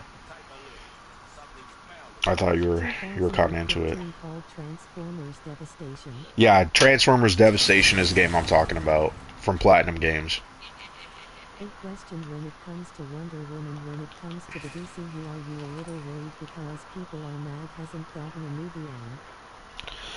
Well, okay, so here's my take, Arkham.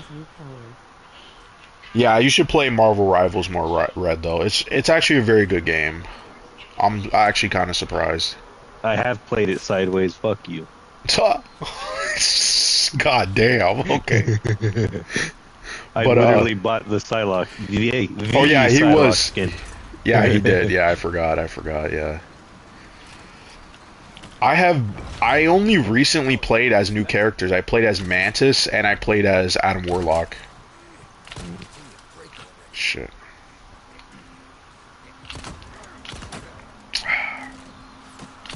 You know what? Yeah, Psylocke is mommy, unironically. So Damn. I have to use her. Oh wait, you got the classic costume skin? Is that the one? Yeah. Okay. Yes. The Psylocke skin. Yeah, I just saw that they had that, yeah. I was like, oh shit, I didn't even know. What's your take? Yeah, so going back to the DC stuff, hold on here, because I'm sucking here. I need to play more Mercenaries to get back up in what I was doing before. I had this stupid ass idea that just came across my mind right now. Hold on. Yeah, what was that? It's what if Marvel Rivals, but instead of Marvel, it's Mortal Kombat. Magic is So mine. it's Mortal Kombat Overwatch. Mortal Kombat Overwatch? That would, just for the gore, that would be crazy. I would actually kind of want to see that. Have you unlocked all characters in Mercenaries? No, I haven't. I just been playing as Leon and just trying to like get the highest score. That's all I've been doing. Like just practicing and things like that. So that's why it's like the fact that I'm this bad is kind of embarrassing. But okay, I wanted to talk or answer Arkham's question because he was saying about Wonder Woman and why we haven't gotten an announcement. So this is my take, right? I think James Gunn is focused. Unlock Wesker-Absolute Goat. Yeah, I heard Wesker was though, but I think James Gunn wants to focus less on the like characters that haven't been in the DCEU or characters that haven't been in live action, because he wants there to be some time in between Wonder Woman 1984, The Flash, Aquaman, all those DCEU movies. And I think that's the reason why we haven't heard about a Wonder Woman movie or why we haven't heard about Flash and the Justice League, because I think it's going to be at least a decade until we get a Justice League movie. I think it's going to be a very long time because Justice League did so much damage, the Zack Snyder Justice League, that I think if they rushed a new Justice League movie, it would do just as poorly. Which is unfortunate in my opinion. But that's just the way it is. The Zack Snyder DCU really messed up things. And people are only now realizing it did a ton of damage. Except for Snyder fans, of course. Snyder fans are it's not even worth arguing with them anymore. Yes. Far gone. Yeah, I do think they're taking a break, Arkham. I think in general they just, like with the Flash, right? Like the Flash movie did so poorly, it's not even funny. It's like, what happened? Where's that thing? Okay, it's dead. Black yeah. Adam doing as poorly as it did was funny though. That's because Yes, it's it The was. Rock. Yes, it was. That movie was. That movie was just aggressively mediocre. That's the thing. Says I am happy. We are getting a Superman Like I movie. knew, like Yeah. We Rock haven't not gotten a wanting to Superman play in the ball last was decade. canon. And he said I heard that trying to James shove Gunn a wanted to connect storyline DC with games to the Superman. I knew plot. that was gonna kill the movie right then and there. Yeah. Oh man, this Shield. And then apparently he also banned the Justice Syndicate characters from Black Adam from appearing in Shazam 2. Yeah, and as Shazam. well. Yeah, he didn't want Shazam in there as well, which was dumb. Mhm. Because I'm sure even though Shazam didn't do like amazing, it still would have gotten at least some people curious. So it's just kind of dumb that they like he even did all of that. What was the chat saying? It says, yeah, with Superman, I think the reason why they even did a Superman movie is because we haven't gotten a Superman movie in a decade. That's literally why. People have been asking for Superman. Wonder Woman we already got. We just got Wonder Woman. And I know there's a, you know, I'm not going to count Batman and all of that. But I don't think we're going to have those connected DCU games like James Gunn was talking about. I think that's just too complex. Unless it's like niche characters or characters that are not going to be in the DCU all the time. But you can't make a Superman game set in the DCU. Unless it's not played by David Cornsweet. Or it takes place in some, you know, it's like an origin story. You know, but then even then, who would want that? You want to play as an origin story of the DCU Superman? I don't know. Doesn't sound interesting to me, but... I do want a Superman game. But I would rather it be like Elseworlds. I'd rather have the Superboy game. Snyder fans are gonna have a hate diner on James I think that Gunn. would be better. How he explained it is it's not connected to the sense of the DCU, but it's Mhm. going to be like independent stories of DCU games, that has referred. Also, sideways, Right. no, Magic is not mommy. Isn't Magic underage too? Yeah, she's a teenager. Yeah, Magic is sideways in 4K. God damn. Is there... I have no ammo for anything. Shit.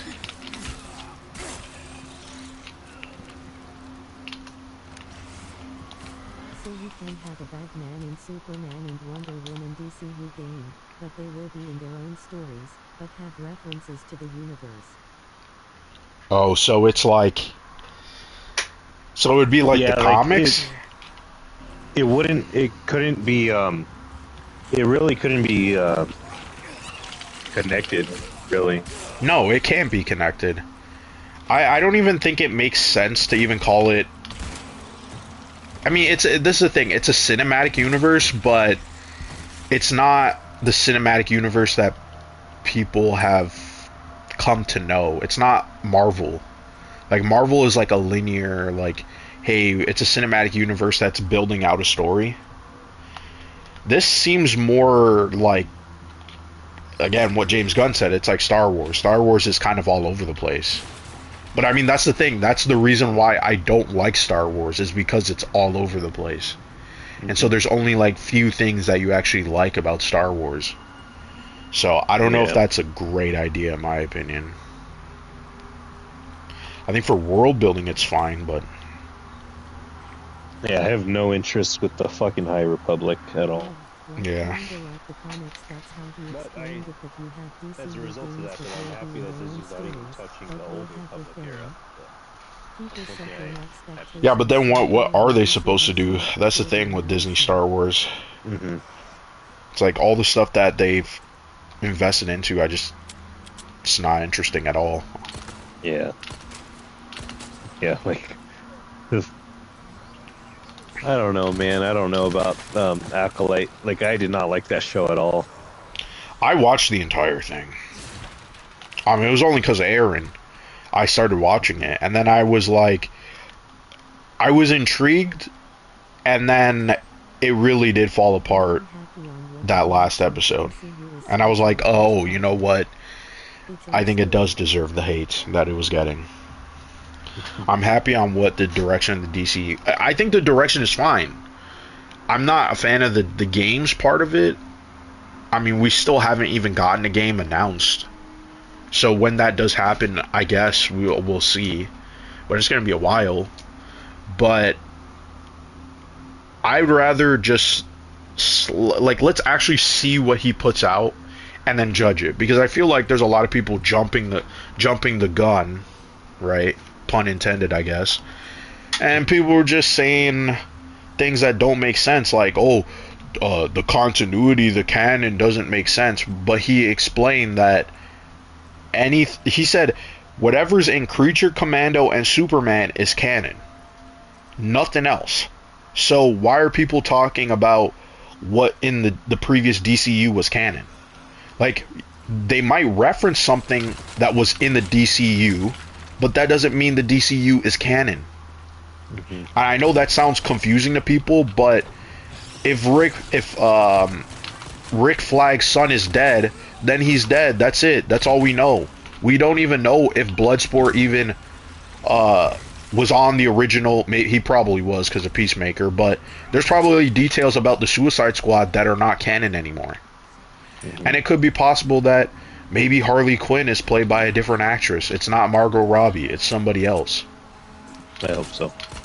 I hope so too, because I'm kind of getting sick of Margot Robbie as Harley Quinn. Mm-hmm.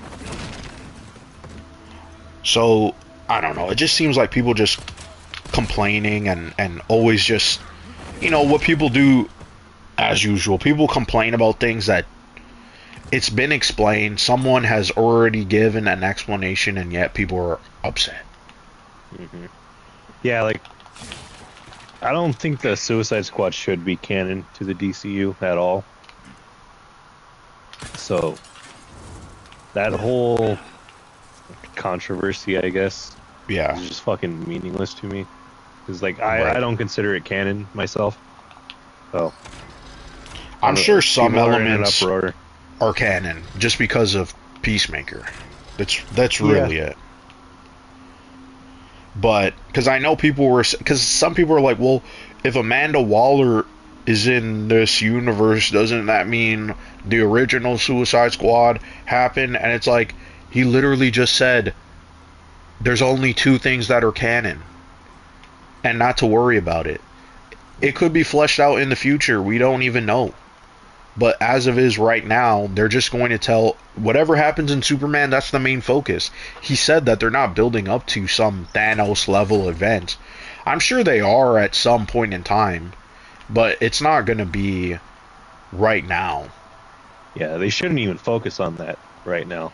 No. They should establish themselves first before they do anything like that. Yeah, I mean, they got a long... It could be possible that this doesn't even work out. I know that's what I'm not optimistic. That's what I'm cautiously optimistic about. Right.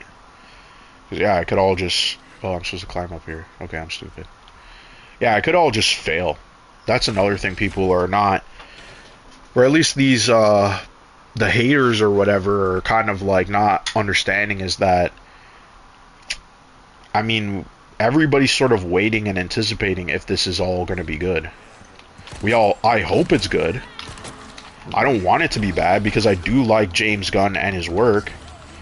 But at the same time, I'm not going to be like a fanboy and not criticize the things that he's doing. Like I said, I'm skeptical about the stuff he's doing with Batman. Because Batman is definitely by far my favorite DC character. So whatever he does with Batman, that's going to set the tone in my opinion. Not even Superman, even though I like Superman. So if you mess up Batman, I don't know. I'm going to be a lot more skeptical of James Gunn. Red got the blue flag? What does that mean? I don't know what that means. No, yeah, like, I'm not excited at all for Brave and the Bold, only because of Damian Wayne. I fucking hate him. I fucking hate him, man. Yeah, I know you don't like Damian Wayne. I'm the only time Damian Wayne was like done well was that Batman and Robin comic in I can't remember who wrote that. It was New 52. Real Deadeye, do you have the trophy? The trophy for what? Who's Real Deadeye? I think Ruben? that's a trophy in In Resident Evil 4? Is it? yeah, Let me I think check. that is. I think it is. I doubt I have that trophy.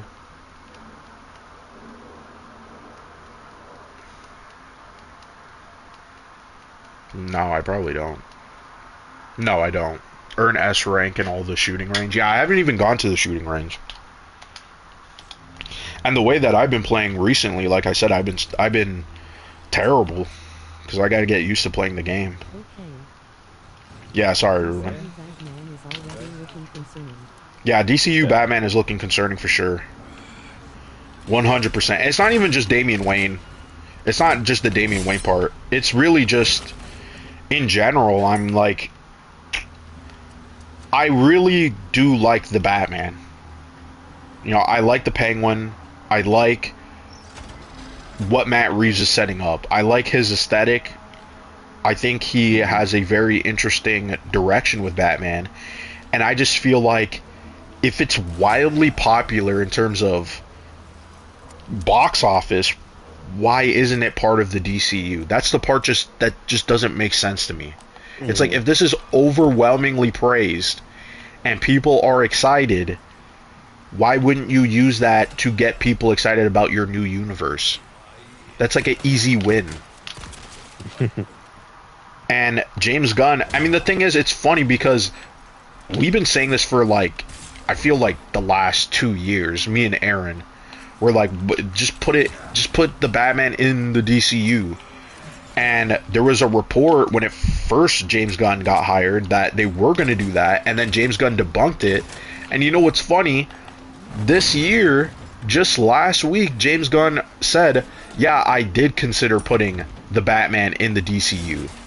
But then he's like, I decided to tell both stories.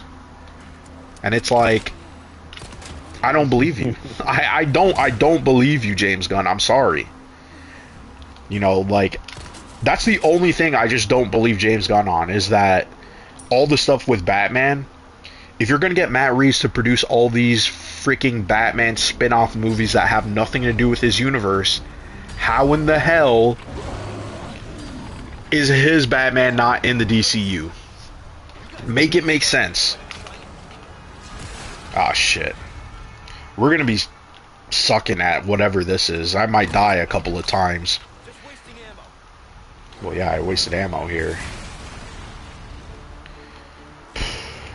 Can I jump down here?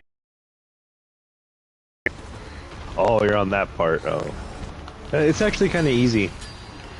Well, I'm gonna be Once dying. you get the cannon up, it's kind of easy. Okay, and I'm out of ammo here at this part. Okay, then that's gonna be a little hard. Yeah, though I will say though, the last thing I want in DCU Batman right now is Joker. That's the last thing I want. Yeah, we've been getting a lot of DCU. Joker.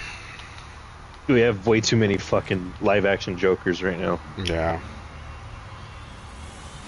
Yeah, I don't really. I mean, that's the thing. I mean, I'm sure all the Batman villains in the DCU have already been established. Especially if there is this Creature Commandos and a Suicide Squad and all that stuff, so... am I supposed to be going in this direction?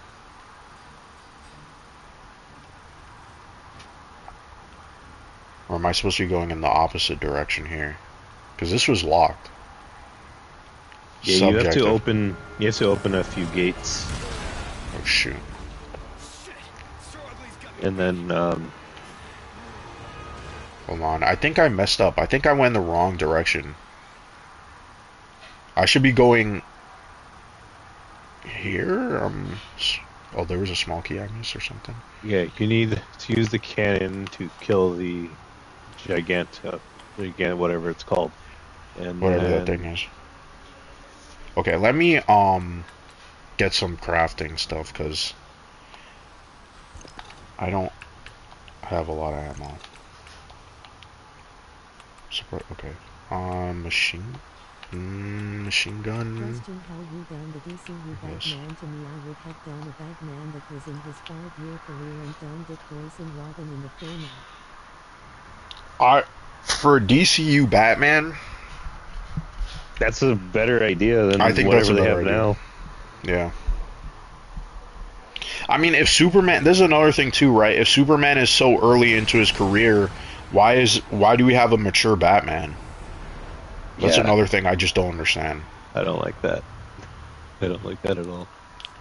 Like, it seems, I'm curious to see what he does with Superman, but it does seem weird that there's other characters that have been around, or at least the core Justice League characters have been around longer than Superman. That seems a little bit weird. Like, I think it would have been more interesting if, let's say there was all these different, let me just pause to say this. This is the way I would have structured the DCU. If it wasn't going to be like Marvel, I would have done it like kind of taking what comics, the DC comics was there was like a golden age, there was like a silver age, like there's always been superheroes. That same idea that James Gunn's talking about. But the modern era, we're now getting introduced to Batman, Wonder Woman, Superman, and these characters are on a different level compared to superheroes that came before. That's the way that I would have done it. So it's like Batman is a character that is totally different from, say, like another vigilante kind of character. Like, let's say the Question existed in the 80s or whatever, right?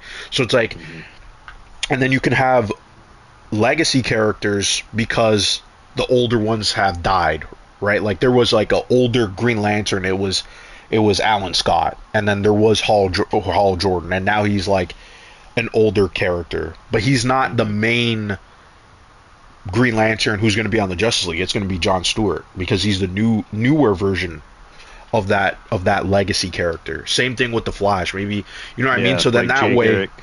Yeah. So that way there is some type of world building, and there's certain events like World War II in the DCU played out totally different from ours because they had superheroes. And so if you wanted to, you could do a prequel on that and explore it. So it's not this, it's kind of like, oh, if we wanted to do like a Rogue One type of movie, you could do that. And there's not really a lot of concerns on what is affected in the future or not because it's just a one-off story. Or it's like a one-off trilogy or whatever you want to do.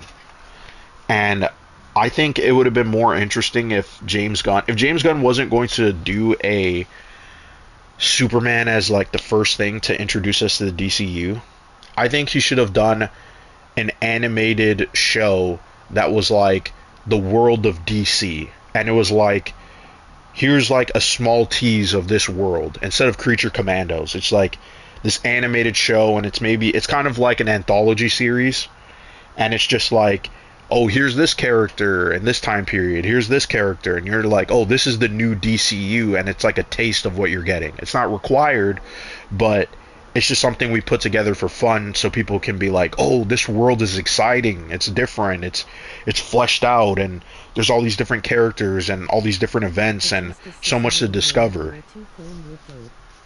Yeah, just a Society movie, right? Like, or a show or whatever you want to do. That's what I would have done if you wanted to separate it from Marvel.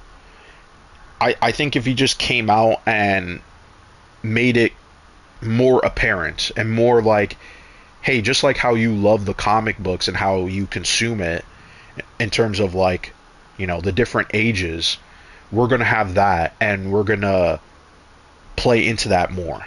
I think that was where he kind of made an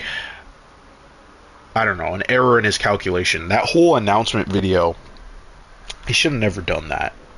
I think that was stupid to do. Let's see here. Tonight was not a good night with Resident Evil 4. I love the game, but fuck. Just sucks when you suck at a game. Okay, I think I see how this works. You gotta shake the rust off.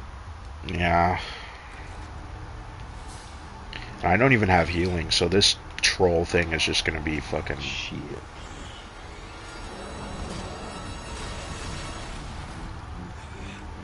I guess I do have to go the other way. This part's not really hard. It's just there's a lot of enemies. Right. Okay, gotta hurry up.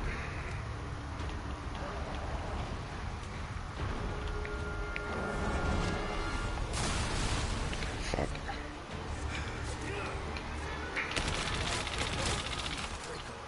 Oh, shit, there is a lot of enemies. Fuck. Mm-hmm. Okay, let me see if there's something here I could heal.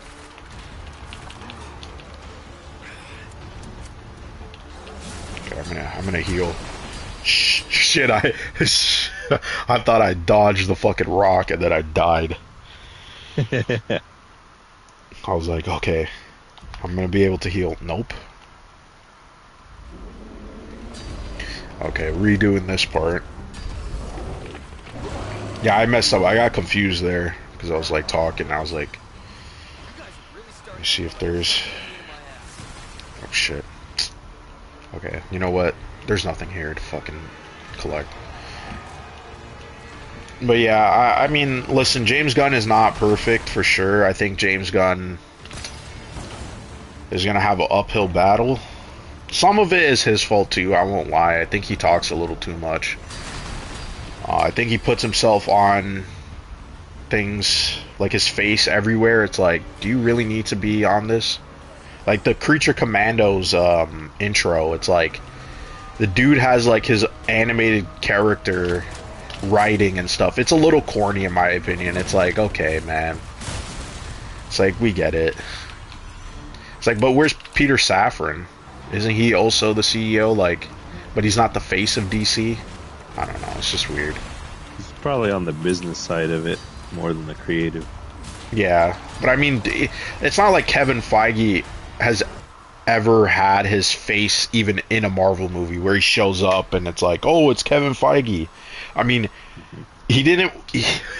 He was so against that they had to put a robot in for his cameo, and he didn't even voice it. You know what I mean? Like, so it's just weird. James Gunn is like, no, I'm gonna have my face, and I'm gonna be part of the animated credits for Creature Commandos, and you're like, okay, man.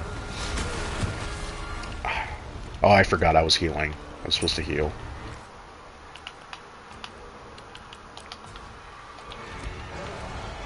Okay. Oh shit, I think there's money. Oh. Velvet blue. I'm just gonna avoid that guy. Oh. Shit. I haven't been shooting those things. There we go. Oh, the Clockwork Castellans. Yeah. Yeah. Where am I supposed to go? Am I supposed to go down? Possibly. Yeah, you're supposed to go downward. You're supposed to go along the... Like, basically right backtrack? You don't necessarily have to backtrack. At least not that I remember. It seems like I'm supposed to backtrack. I know you are supposed to flip one of the switches, and then you keep flipping them as you advance. I know that. Right. But Just I don't like know the about a troll full is. backtrack. Because the main objective is for you to I heard that James Gunn liked bring up Harley the Quinn cannon. animated series Right. and kept it in Shoot it. green light a fifth season. Yeah, I did hear that too, Sideways, that he liked the Harley Quinn animated, and so he kept it. Yeah. I think Grace Randolph actually said that, too. Ugh. Yeah. Yeah, that doesn't make sense, the backtrack.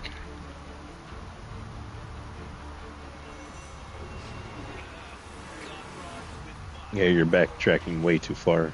Yeah.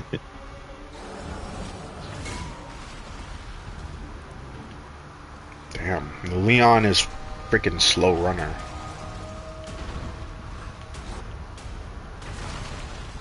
Okay, let's see if I'm supposed to go up here and then close that. And then go back down, I think.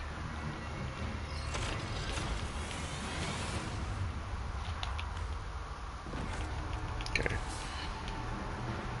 And then there was this part. She's like, yeah, I did this part, I remember. Okay. Shit, where was that? Fuck, where the fuck?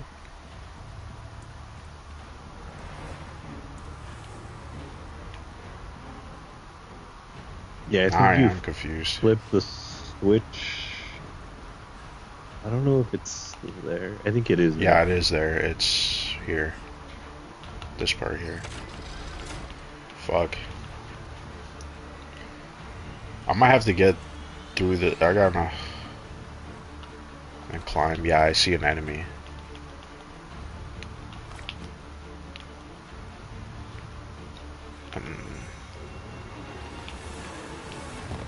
It's like, yeah, I mean, I did do this part, but I'm just more confused of the direction.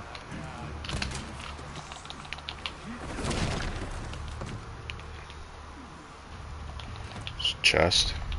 Okay. So I got that. And then what? Climb back up? For what? Okay. Oh yeah, this part, yeah, I remember this part was locked and I didn't go through here. But then that's it?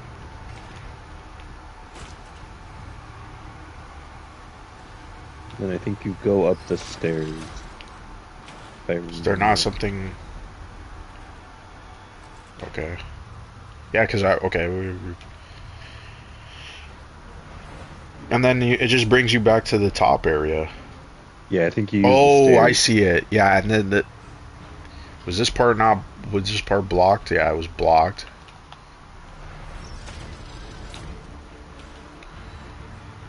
This part was, we're trying to get over there, right?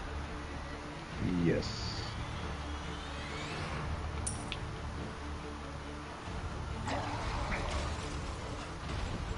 Okay. I see now. Okay, that was my issue. Okay. I thought we were backtracking. Yeah, that was my fault. Oh shit. Yeah, you gotta fucking run on this part. Is there some okay, thank you. There is some stuff to collect.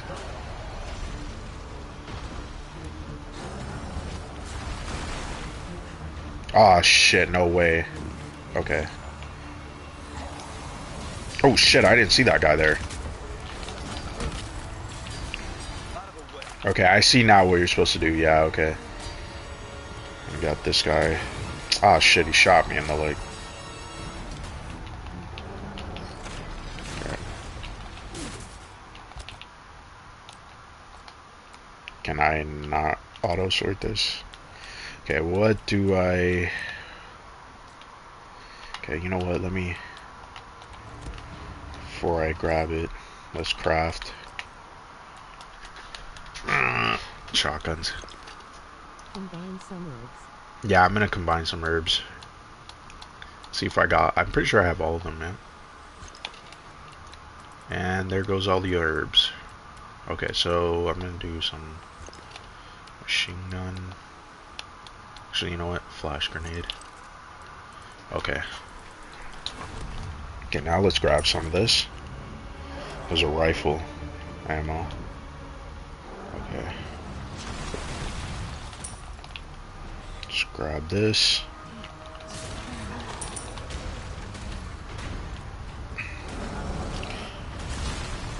Hold on, I'm so now focused on this because before I was messing up. So I'm not as talking as much. Oh shit, I didn't see that guy. Oh. Fuck that guy.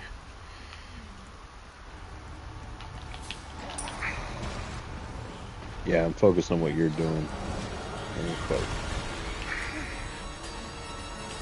Am I supposed to climb back up yet? I believe I am. Yes. Hold on.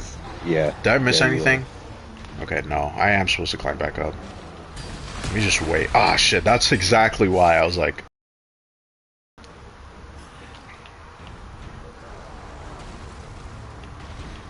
Okay, hurry up. Okay, good. Okay, Just looking around to make sure I have some ammo and stuff to collect. Oh, I used my small key. And then I think that is where you raise the cannon, Yeah, I believe. there we go. Heard them talking. Was there one behind me? Yes, there was. Shit.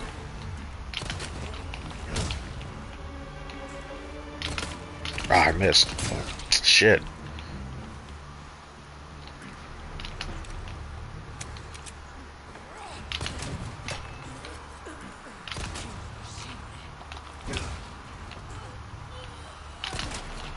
Damn, how come it's like, feels like I'm shooting them in the knee or leg, but not really? Next. Okay, there we Well, go. they're wearing dresses, so Yeah, I know. It's hard to tell, but still, it should be in that area. Okay, there's nothing there. Just gotta climb back up.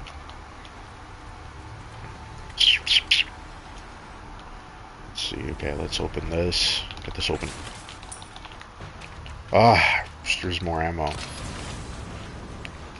me continue here. Nothing. Oh shit. Okay, I thought that gate opened. I was about to say fuck. Is there anything? No. Hey, no. Okay. Nope. Nope. Yeah, there's nothing there.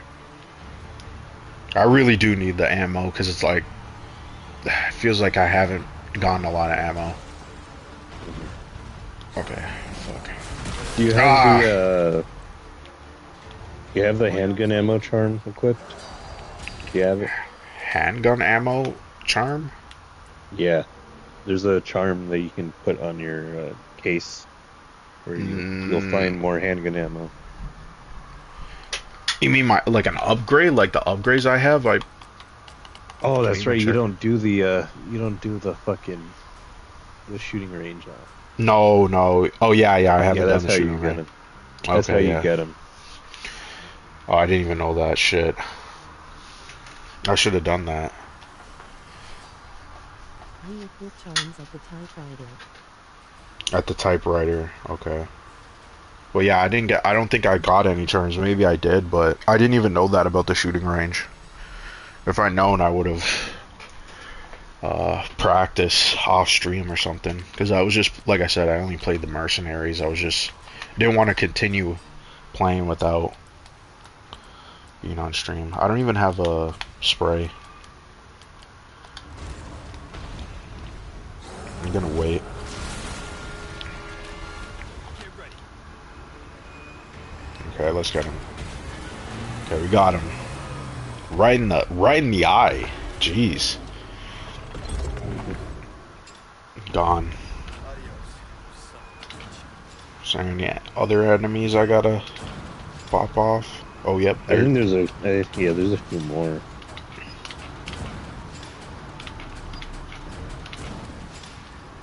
Shoot the door. Okay, that's good. All right. Open for traffic. Okay, let's get this. There's ammo, thank you. See what else we got in here. No, I think that might be it. Okay.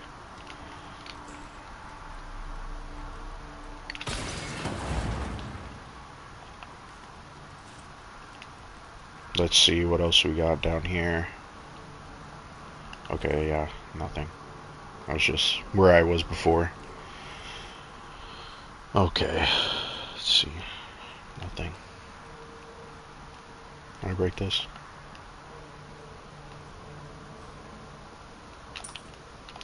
I got all this stuff. Oh shit!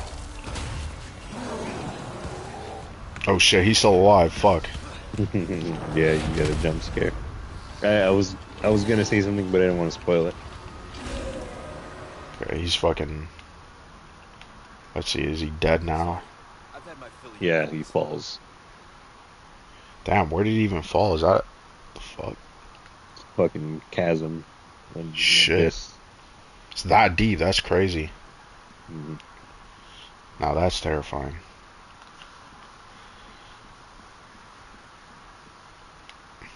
Okay. No typewriter, nothing. Okay. I think there is one up ahead. Okay, good. Ashley, where are you? Yeah, where did Ashley go? Thank God we don't have Ashley. That was getting annoying. I'm sure we're gonna have to get her again. Let's see. Oh shit, it's almost 10.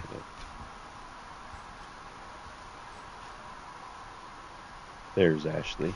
Oh, okay. She's sitting there crying.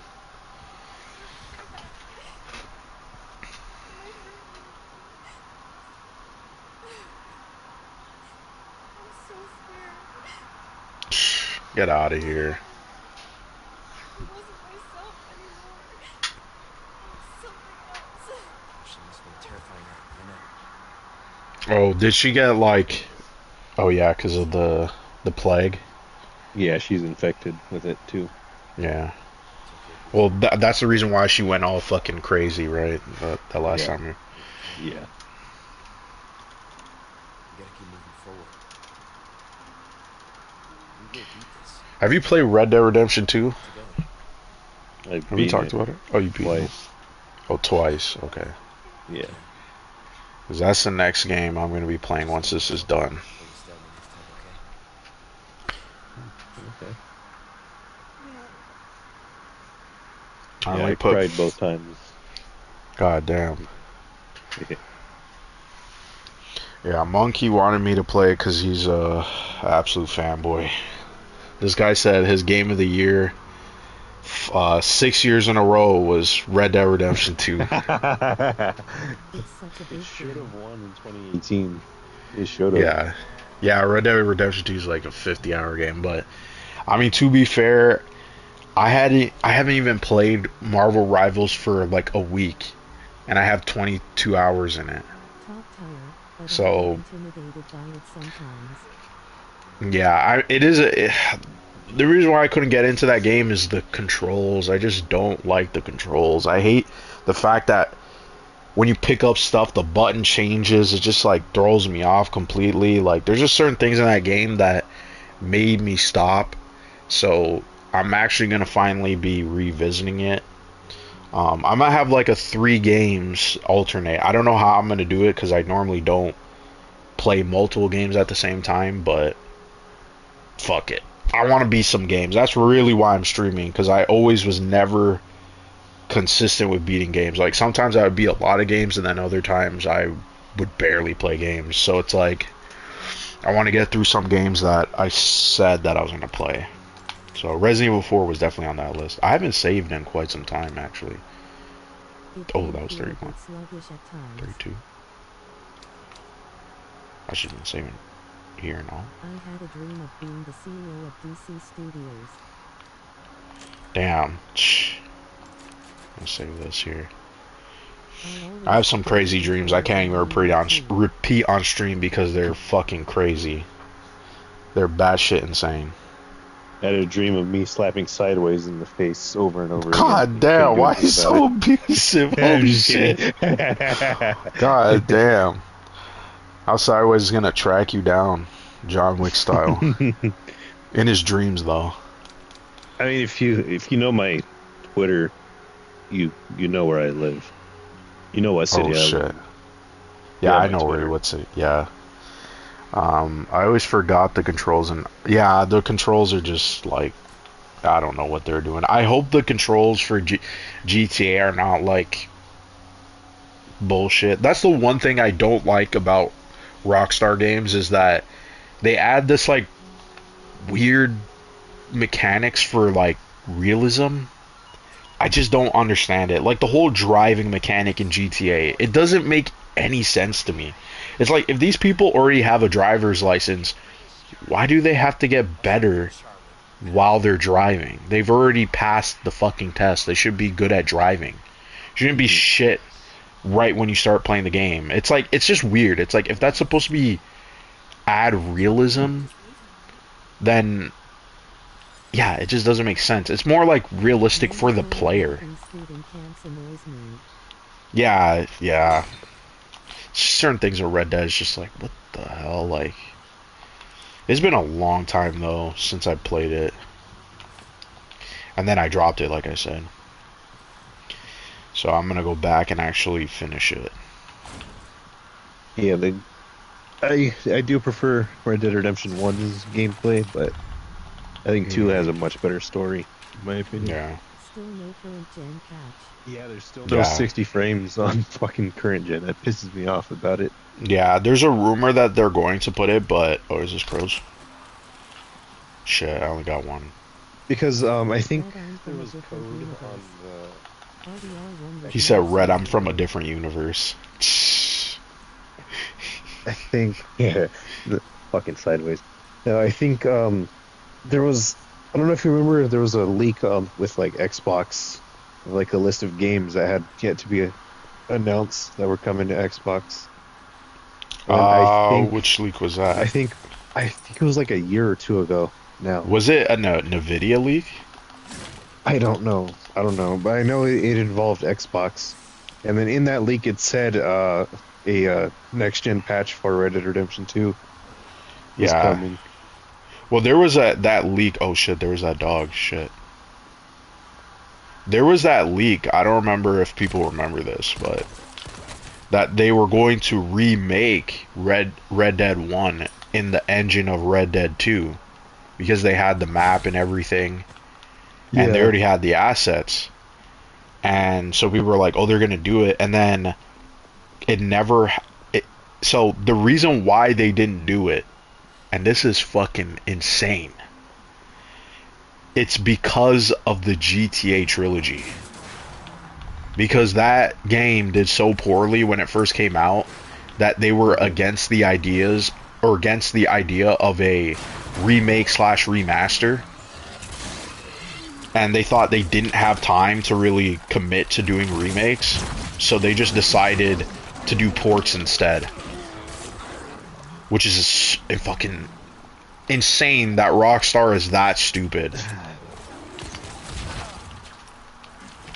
Like, I don't even know where to begin with that. It's like, so you're gonna not do remakes, something that is widely popular right now. Started to fix the GTA trilogy. Yeah. By the way, once they fixed it, I rebought it because I had it on Switch. It was so bad on Switch that this was the first time like I actually asked for a refund. Which, by the way, Nintendo will give you a refund. PlayStation is the only place I've never gotten a refund from. They just have like a really stupid policy, in my opinion. It's just dumb as hell. Nintendo says like they won't give you a refund, but if you like press them and say like, hey, the game is broken, they're like, we'll make a one-time exception and all that shit. But it's not true, because I did that multiple times and they gave me back my money. In fact, I'm gonna admit to something crazy on stream right now. Okay, so I pray to God, Nintendo, the Nintendo gods don't hear this, because they may go back and charge me. Okay, but okay, I'm gonna say this. So Pokemon Scarlet, okay, I beat that game. I put 50 hours in that game. I bought it digitally. Nintendo, they gave me a refund. I'm not even joking. I put 50 hours into that game and I asked for a refund and they gave it to me. And I'm talking like months later. So that was like probably the most craziest thing I've ever done. I just was like so pissed off at that game. And it was also Quanzium too. Quanzium got a refund and he said, hey, Nintendo, for whatever reason, they don't recognize that you had the game for X amount of period of time, as long as you say the game is broken. So I called them up and I told the lady, hey, did you have to justify the refund? I did justify it. I did justify it. It's crazy. I would not recommend it because people would just end up abusing it. But basically, like, technically what I did was abusing it too. But I was pissed, right? Because I beat the game. I put that many hours into the game just so I could say I beat the fucking game, because the game sucked. And I would never do this again. I stopped doing this with games. It's like the game was so fucking bad. And on Twitter at the time, because I was like brain rot from Twitter, people every time you said Scarlet and Violet was a bad game, they were like, "Oh, that's because you're saying that because it's buggy and shit." We were lucky Of with course, It was bad. it was bad. It was one of the worst Pokemon games I've played by far. Okay, I don't care what anybody says. That game was ass, and the fact that people are justifying it As and long shit. as it's not a Mario game, they not would know. No, well, Pokemon is their premier game, right? Like that game sold like That- crazy. I think it's the best-selling Pokemon game. It was a That bad one game and- though. Yeah, I wouldn't recommend doing it because, like I said, technically what I did, obviously I wasn't supposed to do that, but the game was broken. Like even months later, because I went back because they were saying they patched the game, right? This is the only how I justified it to the lady. I said I bought the game and I didn't play it because they didn't see my hours, so I did lie. But I said, hey, I was going to go back to play it because they put out a patch, right? And so when I opened up the game and I played it, the patch that they said, the things that they fixed, it wasn't actually true. So I was pissed, right? So I was like, you know what, fuck them, right? Because why would you put out all this lengthy patch and technically the game is still the exact same? And they admitted the game didn't actually patch anything and they had to put out another patch months later. So I told them that and they were like, well, we're going to give you a one-time exception and get a refund. For Cyberpunk, I never got a refund. Here's the thing, I didn't send it back to Amazon because I bought it physically. And Amazon does have a good return policy, but I just was too lazy and I didn't send it to them, so I didn't get the refund. Which, hey, listen, I ended up playing the game anyway. But with Pokemon, I knew I wasn't going to play it again. I was just like, fuck that game. Oh, what's up, Luke? On Cyberpunk. Yeah, I never got a refund on Cyberpunk. But that was like the only time like I like abused a system for like buying something because I was just pissed. I was like, you know what, fuck them. So I was just like, just give me back the money. And Nintendo gave me back the money. I was surprised. Months later, and like I said, I put 50 hours into the game. The game was long as hell. It was a bad game though. Got a great steal book too, so it was worth it for me. Damn. Yeah, I saw gameplay of it. I was like, yeah, this shit's fucking garbage. It's not, even if the game was functioning, it would still be a bad game. I wish Quanzium was here so he could say, because we both bought at the same time, and he was the one who told me, hey, you should call them and see what they say, because it worked for him too, right? I guess I'm exposing him too, but it doesn't matter. He would say it in the chat, but yeah, and that was like the only time. And since then, I never did that again with Nintendo because I was like, well, they're gonna catch me at some point, right? And I only did it. Well, with GTA, I bought the game, I played it for just a couple of hours, and then it had all these glitches that I couldn't actually play the game. Like the game was actually broken. So that same day that I bought it, I called them up and they gave me the refund. Because I'm like, I'm not gonna play the game. Like I can't even play the game. Right, but with Pokemon, I did try to stick with the game to see, because we were like, oh, once you get over the bugs, the game was good. And I was playing it for a couple hours, and I was like, that's not true. Like, the game is actually not very good. Like, just from a gameplay perspective, it's one of the worst Pokemon games. Like, the whole open world, that doesn't make sense for Pokemon. You would have to redesign the entire structure of the series. You would have to come up with new mechanics for it to work. Because it's just a barren open wasteland with Pokemon running around, and it's just not fun at all. And to be honest, it's broken because you can go to the highest level gym, beat it, and now everything else is going to be butt ass easy.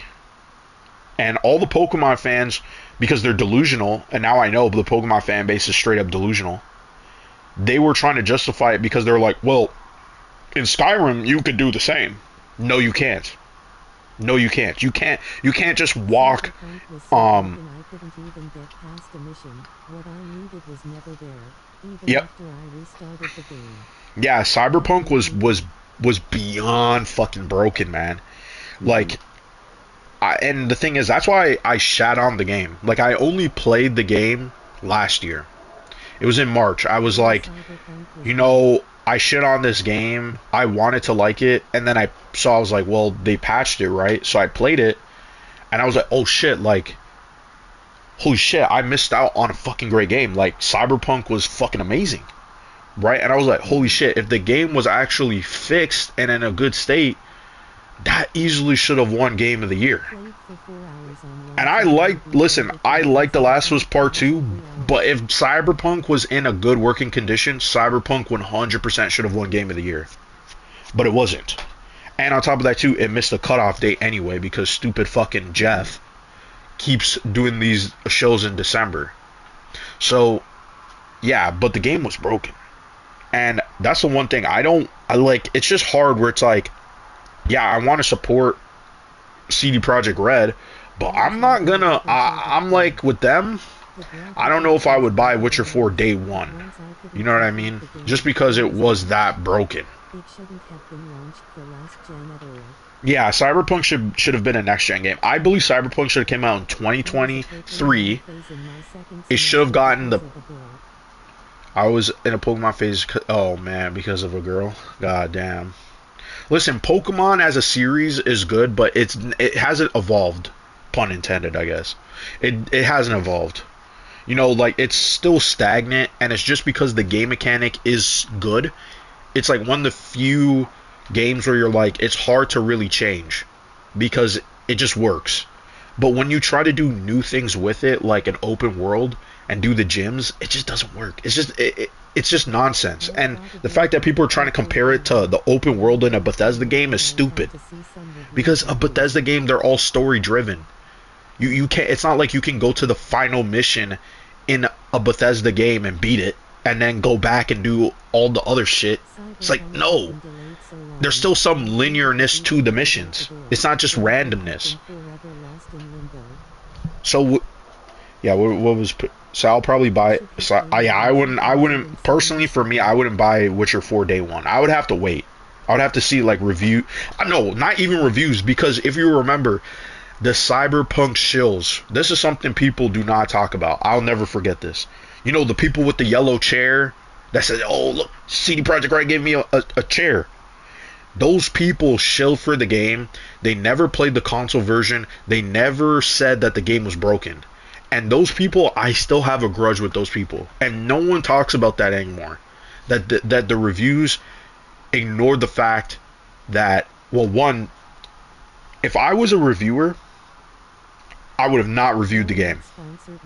If they never gave me a console code and they just forced me to play the PC version, because that was disingenuous as fuck. Yeah, the thing is, they weren't sponsored reviews. It was curated reviews. They gave them the PC code because the PC. By the way, the PC port was also broken too, but it wasn't broken to the extent of the console version. Mm-hmm. So nobody played the console version. The consumer got the console version and then realized, holy shit, this is broken, and broken as in unplayable. And those people, and I'll say them too, Yang Ya. Does anybody remember Yang Ya? He put up his fucking review. He was like, one of the best games of all time. Never acknowledged any of the issues, the technical issues. And when people were saying, hey, the console version is buggy, his response was, but the game is a 10 out of 10. It's a great game. Dreamcast guy, oh, it was a 9 out of 10 game. I played it on Xbox. It was running fine for me. I remember these people saying that. And then months later, years later, they walk it back and they said, well, Cyberpunk was broken, and I've always said it was broken. And the thing is, they took down all their reviews. Yang Ya took down his Cyberpunk review, so you can't even go and see the history. Those people. Another person too. Hold on, let me see what Tom's saying here. Witcher 3 wouldn't start launch. Yeah, I know Witcher 3 was broken, but The Witcher was not the same. Yeah, and I see nowhere near. It was not like Cyberpunk. Yeah, no, at all in terms of brokenness. Not even a Bethesda game launched like. like Cyberpunk. Well, yeah. You count Fallout 76, yeah. I mean, yeah, it's Fallout 76, but I mean, that's a different story. That's a different story. Because that game was, it was broken in the Bethesda way, but the main issue, even if the game was fixed, the main issue was the game was incomplete. There was no content. That was the main issue with the game, and obviously, the game was so buggy that people were like, You "Oh really yeah, couldn't even play the empty yeah, game. you couldn't play the fucking empty game." Yeah, that's the problem. But like Cyberpunk was like a game that, in all honesty, was like actually unplayable. Like it was not meant to be played, and they rushed it out because they needed to. That was a big, massive issue. Like, it's just crazy. Absolutely crazy. I remember like the polygon, like the characters T-posing. You would go in areas and shit wouldn't work. It's like, holy fuck. When I played Cyberpunk, my game kept crashing on the Damn. scene where Jackie dies in the car, so I literally had to watch him die like 5 times in a row. Holy shit. While my game was crashing over and over again at that God specific damn. part. That's It got bad. to the point to where it was just funny. I just started laughing each time. I would have been pissed. I'm surprised Eric July was calling out the fanboys, because Eric July was doing damage control for the Avengers game. Believe it or not. yeah, people don't talk about that with him. Yeah, that guy was a massive fanboy of that game. I have no clue why, but he justified the microtransaction. He justified the gameplay. I mean, it was insane. So Air July is like low key, like he was a Marvel fanboy for real. That He was is. something. That was He something really crazy. is. Yeah, he is. I mean, he says all this stuff about like he used to like Miles. Does anybody remember Air July used to like Miles, and then all of a sudden I he made look back. Yeah, I look back at his shit because I only knew Eric July existed for like 2 years now. But I look back Right. at a lot of his stuff, and I see all this shit where like he's liking things that he keeps talking shit about today. Like, Yeah, this guy's a fucking grifter. Yeah, he just like changed his opinions. It's like insane. And I remember like 3 years ago, when he put out that video about tokenization, whatever that fucking word is, it's some fucking made up word. And me and Tony talked about it. That was like the first time we ever talked about Air July. That was like way before Tony blew up talking about Air July. And we were laughing because Air July has a video praising Miles Morales as one of the few good legacy characters. Like he's someone you can't trust at all. I don't know if he took down the video, but I should probably keep It's it there. just in case. I don't know if it's on. I don't know if it's on his channel, but the video is there on YouTube. There's Yeah, re-uploads of it. dude, listen, like behind the scenes, like we try to look up like so many of these people watching their content to see like the inconsistency. Now, we didn't do it for everybody. The one person I want to do a deep dive into, but I ain't going to because he's so fucking annoying and weird, is Az. Az is someone who that guy is just beyond weird. But I'm not even gonna get into that. But I could go on for days with Az. yeah, Legitimately. the one person who there is so much stuff about this person that is out there that no one knows about is insane. And that is Melanie Mack. Melanie Mack is one of the few people who I just don't know how people just don't remember her. Like, everything that she was now against was literally who she was. She was also a shill. She was paid by Crystal Dynamics. She literally did multiple reviews on the new Tomb Raider trilogy, praising it, saying it's like one of the best Tomb Raider games. And no one, the thing is, the videos are still up. The videos are still up. It's just no one knows her original channel. I think the only person, believe it or not, who actually did call her out was like Review Tech USA, out of all people. You know, Review Tech USA was the one calling her out that she did a 180. Crazy Mo. Now the reason why she probably is the way she is now is because because she's like 40 or something. I'm pretty sure she's 40. Childless. She's a dead egger. I think. Is what So they the call her. reason this is people's theories as to why like she did like a 180 because it is a 180 like in all honesty, yeah, it is. Right? Like she used to shill for Crystal Dynamics. I died again. But she used to shill for Crystal Dynamics. She used to get paid. She used to be a streamer. She used to do playthroughs of all the Tomb Raider games. Like, and by the way, this was like back in 2018.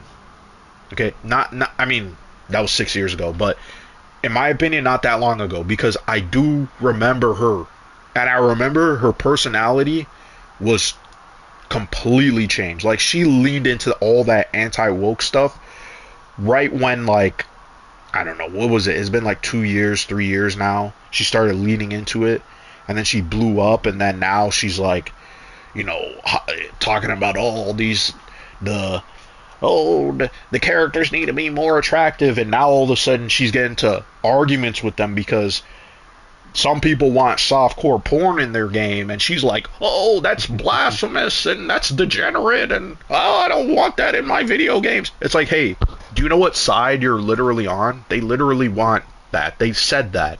That's why they hyped up Stellar Blade this year, because they wanted softcore porn in their video games. I'm not against it. I don't care, right? I don't care what the fuck is in the game, like I said already. But if the whole movement has been, we want to have big titties in our video games. That's literally it. And now you're like, oh my god, that's degenerate and I'm a Christian and I don't want that in my video games. It's like, what the fuck? Like where are you? Like, this is what I'm saying. Like, these people latch onto these movements and then they start hyping up people, making all these videos. And it's like, what is actually your opinion? Right? I think they believe the stuff they say.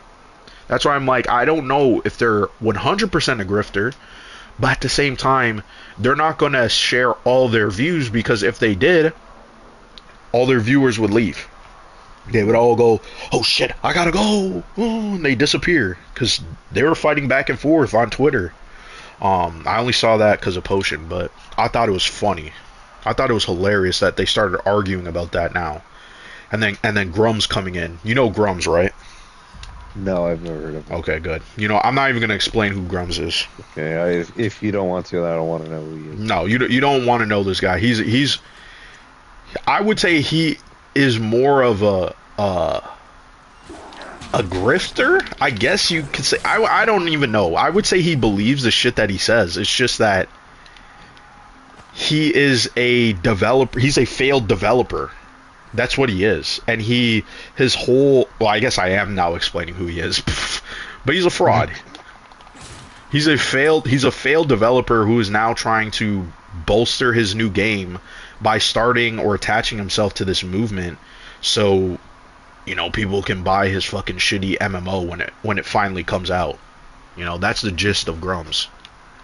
But yeah, all these people, man, Eric July and his movements, it's like all these people attach themselves and they want to start movements. Of course it's to make money. I wish they would just say it's to make money, right? They want their own source of revenue, sure. I don't have a problem with that.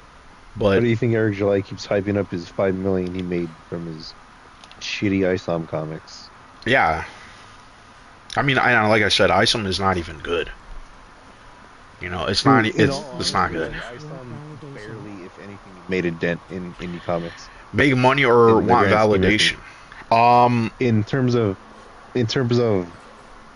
I think it's both. That's why I say I'm hesitant to say some of these people are grifters, because I do think they actually believe what they say. And the thing is, what they say, like I said, I'm not like some I'm gonna sit on my high horse and be like, oh, you can't say all these things. The stuff that they say, I just don't care. Like, none of the stuff that they say about video games, like, I really agree with. You know what I mean? Like, in terms of, oh, there's not enough attractive female characters. even if there was, or if there isn't, I don't care. You know, I just don't care. I just want to play a fucking good game. That's really it. But they have made it this like mission to say like, oh yeah, this is a problem in video games, when in my opinion they should be talking about the fact that there's a lack of creativity in video games. We've been getting the same things in video games. There's a lot of remakes and remasters because they're scared to make new things. Those are the complaints that I would say, not some bald black chick in a Naughty Dog game. The problem was Naughty Dog hasn't made a new game in 5 years. That was the problem. And they just decided to continuously remaster the same game so they can make money, knowing that, hey, it would keep them afloat while they make this new game. You know, like, those are the issues. But instead, everybody has to turn it into, oh, it's about, they have trans people, they have black people in the game, they have a woman as a game. And I get it, it's a trend. It's trendy to do all those things. Right? Yeah. But my I don't know. Issue, my issue with games right now is, you know, Fortnite's free to play, but if you want to buy a skin for your character in Fortnite, you have to pay $20. Right. So then why the fuck is Call of Duty, which is a full price game, if I want to buy a skin for a character in Call of Duty, why do I still have to pay $20 for that as well? Right. Even though it's a paid game. Yes. Like, what the fuck? What am I doing here? Like, I already spent fucking 70 on this. How the fuck did I spend another 20 to get a specific costume that I like? Yeah, it just, I mean, that's what these companies are doing. Yeah, that I think is probably the biggest problem with the game industry right now. Yeah, monetization. Like, what's gonna stop them from charging $30 in like 3 years and then $50 for a skin in like 10 years? Like, what's gonna stop them from doing that? Right. If we don't stop it now. That's a more of a legitimate concern, in my opinion, because even if you have so what people are saying is that they would gladly pay $20 to have a big titty skin, just to have a big titty skin. You know what I mean? Like, that's the stuff where I'm like let's, like, come on. Like in all honesty, come on. Like I would not even classify myself as like an anti-woke or woke person. I think they both have issues, and I decide to form my own opinion based on both of them. And I know people are like, oh, you're a fence sitter or you're a centrist. I don't give a fuck. I really don't give a fuck. Right? Because half of the discussion that happens on Twitter and social media. Do I even have bullets here? Okay, I do. But half of the discussion that happens on Twitter, and this is why I left Twitter, is like half of this stuff you realize this shit doesn't even matter, like in the grand scheme of things. Like people start complaining about like minor things, and you're like, what is the side? Yeah, it's like join my side, and then they pin each other against. That's what I'm saying. This type of like, you know, listen, I come on here, everybody's free to have an opinion. If you agree with that stuff, you can still be in my chat. I don't care. But I'm not gonna say you gotta pick a side. We can't be friends if you're not on my side. You can't be here if you don't agree with my opinion. I'm not gonna do that shit, because that's the fucking problem of the gaming community. That's a problem with a lot of communities. Is this whole you gotta pick a side. You gotta agree with me to a T. If you don't, I don't want you. You're this and that, and you're all these terrible things. They do it too. The anti-woke people do it too. The woke people do it too. Okay? The anti-woke people will say, oh, if you support this stuff, I guess you're a PDF file. They say things like that. The woke people go, oh, if you don't support this, you're a bigot and a racist. It's all types of bullshit that happens on these internet discussions. And in my opinion, I just got sick and tired of it. I'm just fed up of going on Twitter and minor things. You know, people would be like, hey, yo, Leon, like all of a sudden people would be like, yo, Leon in this game, he looks like a femboy. Oh my god, they're trying to push the trans agenda. And then the woke people would end up going, what's wrong with that? What's wrong with that? If you disagree, then I guess you're a transphobe. And then the woke people go, oh, you're a PDF file if you want this. And meanwhile, the developers are like, I just wanted him to have blonde hair. That's it. And it's like we didn't even intend for him to look like. That's usually the discussions that's been going on with this anti-woke and woke people. It's like they're fighting over things that they just made up themselves. It wasn't even intended. It was like oh, I didn't even realize. You know, it was like the Silent Hill thing too, where people were like, oh, Angela looks like a man. Angela looks like a man. They're trying to push trans agenda. And then the woke side goes, well, so what if they're pushing the trans agenda? And it's like the developers like come out and go, no, the model is based on a real person. That's how she looks like. She just has a big jawline. Like she's a woman. And it's like, oh, you know, and then that gets lost and then it dies out and everybody forgets. That's the type of discussion that goes on Twitter. And so everybody's got to like pick a side and they got to fight with each other. And it's just like, I'm just done. Like, I'm just fed up with that like type of culture. And it seems like it's happening on Blue Sky. It's going to happen on Threads. Like, that seems like all the rage nowadays. Says, I don't get why like, people are hating. Yeah.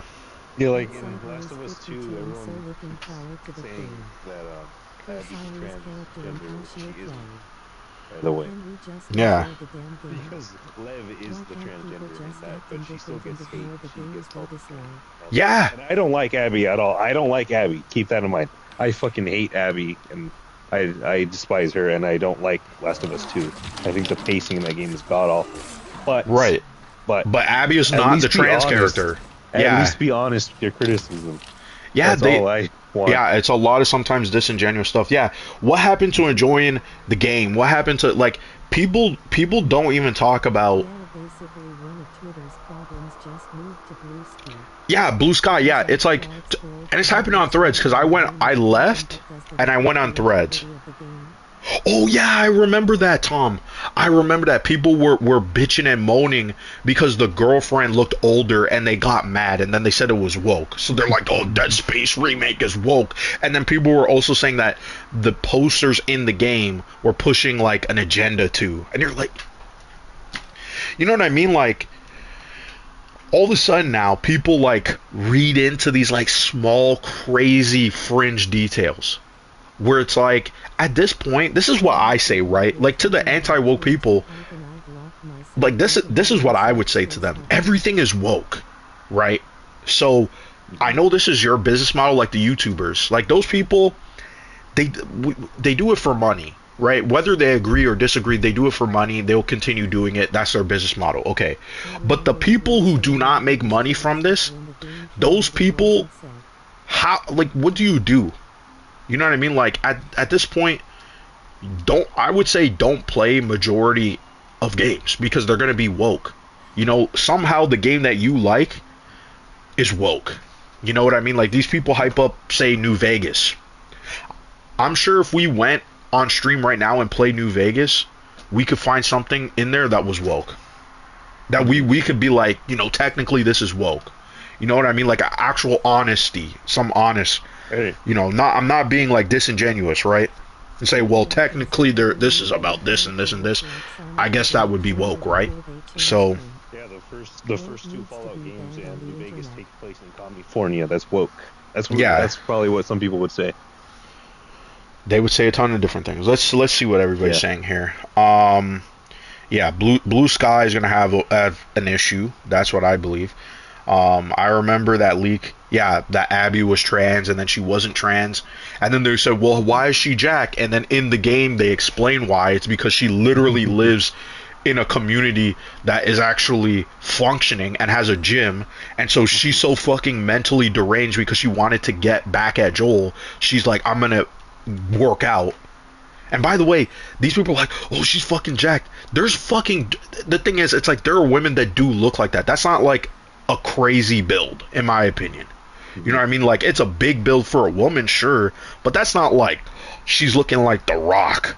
You know what I mean? Like, there's some people who are women who do look like that, and that's crazy, right? That's like an extreme, right? Yeah. But that, you know, and I don't even mind, you know, I really don't mind if people don't like The Last of Us 2. I get it. The story is controversial. People don't like the fact that Joel died. Fine, fair. But like, these people are not talking about that. They barely even talk about the gameplay too. They barely talk about you know, the sequences that happen, right?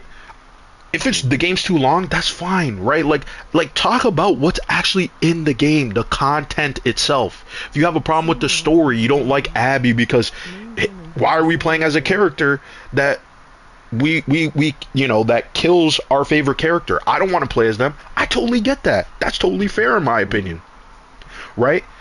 That's where the game is trying to get you to go, hey, you have to play and sympathize with this character, and some people go, that's a line too far for me. That's hard for me to do, right? I understand that. I totally get that. And I'm not just saying this again just because, oh, I gotta play the sides. Because like I said, I like the game. But I can understand that.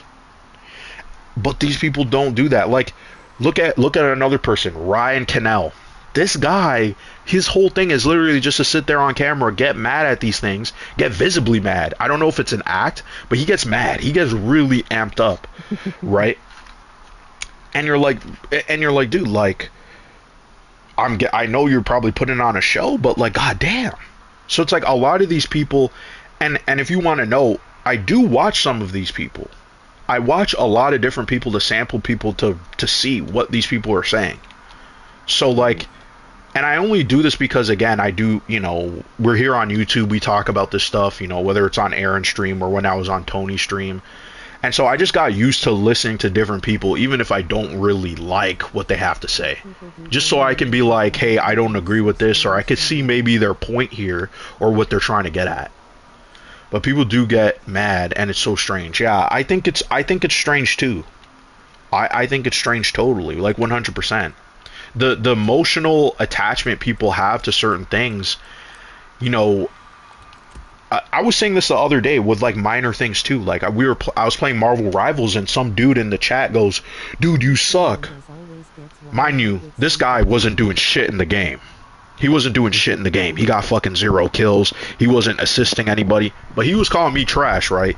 I didn't say anything, but I was saying that these are the people. Why do you get so emotionally upset over shit that's supposed to make you entertained?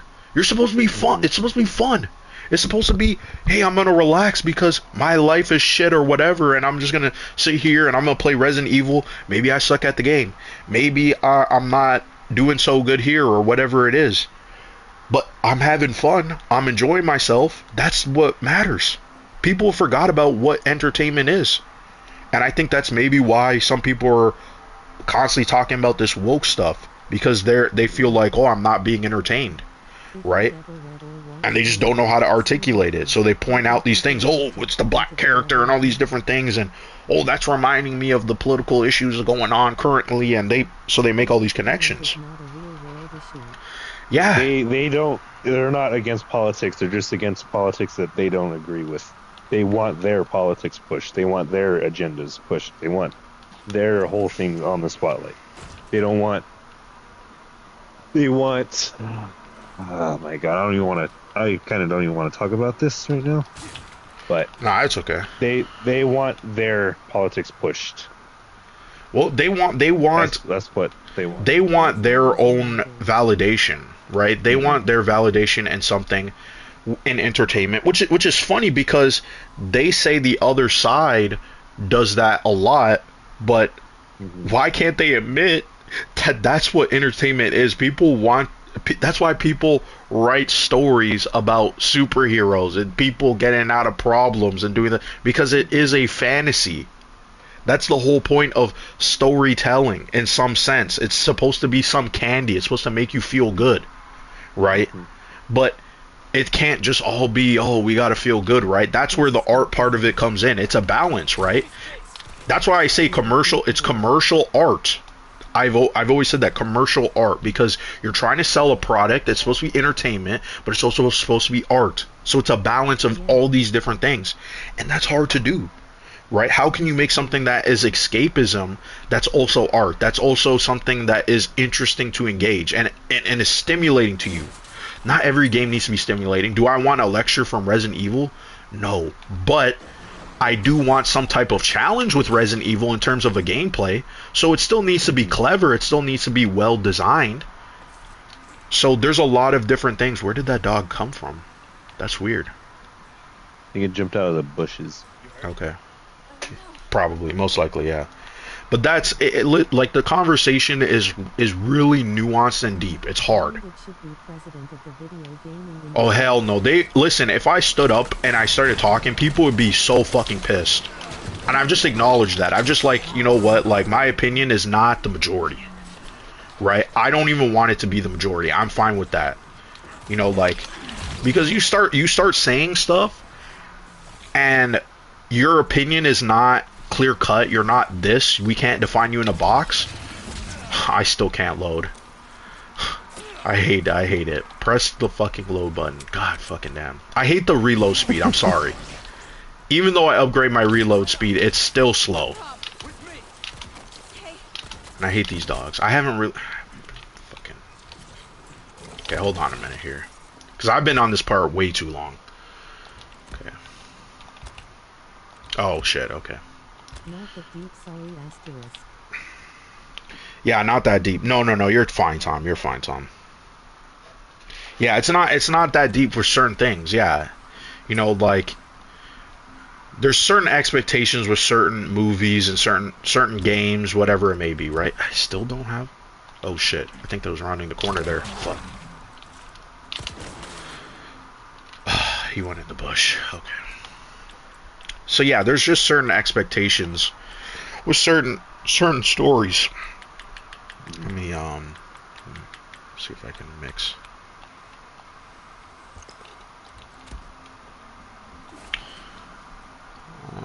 But yeah, like I don't know. It's just on Twitter too. Yeah, you would voice your opinion, and if it doesn't align with people, you just get attacked. That's just what it is, right? Like I said to one guy, I said, you know, I acknowledge that Bethesda makes really buggy, broken games, but when they're working, I like them. And he was like, you what are you talking about? They have dog shit game design and blah, blah, blah. And I'm like, okay, that's fine, but like, I just don't care. I like their games. You know what I mean? Like, I have fun with their games. You know, I acknowledge that, yeah, not everybody likes them. I'm not going to be delusional about it. Oh, why do people hate Bethesda? What the fuck? No, I get it. But can't I enjoy it still if it's not broken and the game is functioning and I like what they're doing? You know, what am I supposed to? I'm supposed to be like, no, everybody hates it and I have to say it's bad. You know, like, what am I supposed to do? Like, that's why I say you can never win with people, and there's no point in trying to make people win. I don't like it either. No, yeah, neither should you. Yeah, that's a lot of, and I'm sorry to say this again, I see that a lot in the gaming community. You know, and I see that too with the comic book community too. They tend to do that a lot. You know what I mean? Like when people start saying the Snyder fans love to do it. They love to go, oh, you James Gunn is shit, and why do people like this? And Grace Randolph does that to people who like Peacemaker. Oh, I'm not gonna talk to you because, you know, Peacemaker fans are crazy and they're not gonna understand my opinion. And you know, like, it's like, listen, I'm sorry, sometimes I go off. I just go crazy with the rants. Okay, let me clear out some space. You say something that Sideways said earlier. Yeah, Ryan Cannell and Ass always do get riled up to something, but like, I think Ryan Cannell's biggest issue is that his family tree allegedly is a straight line. No way. That's crazy.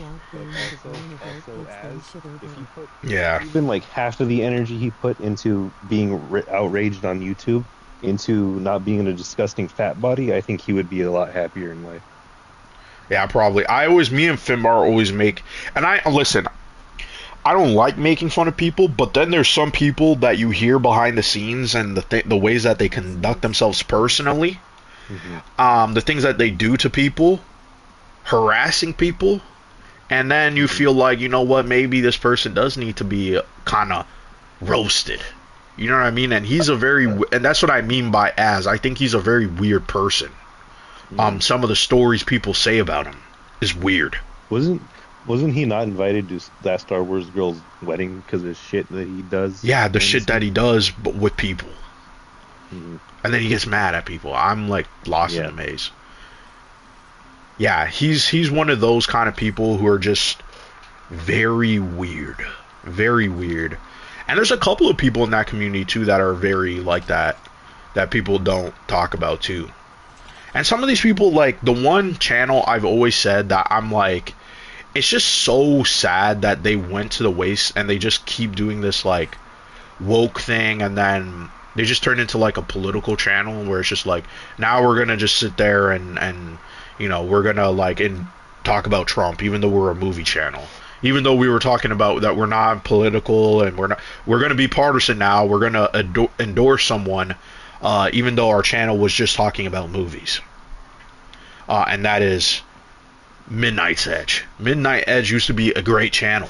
They used to talk about behind the scenes movie stuff, drama.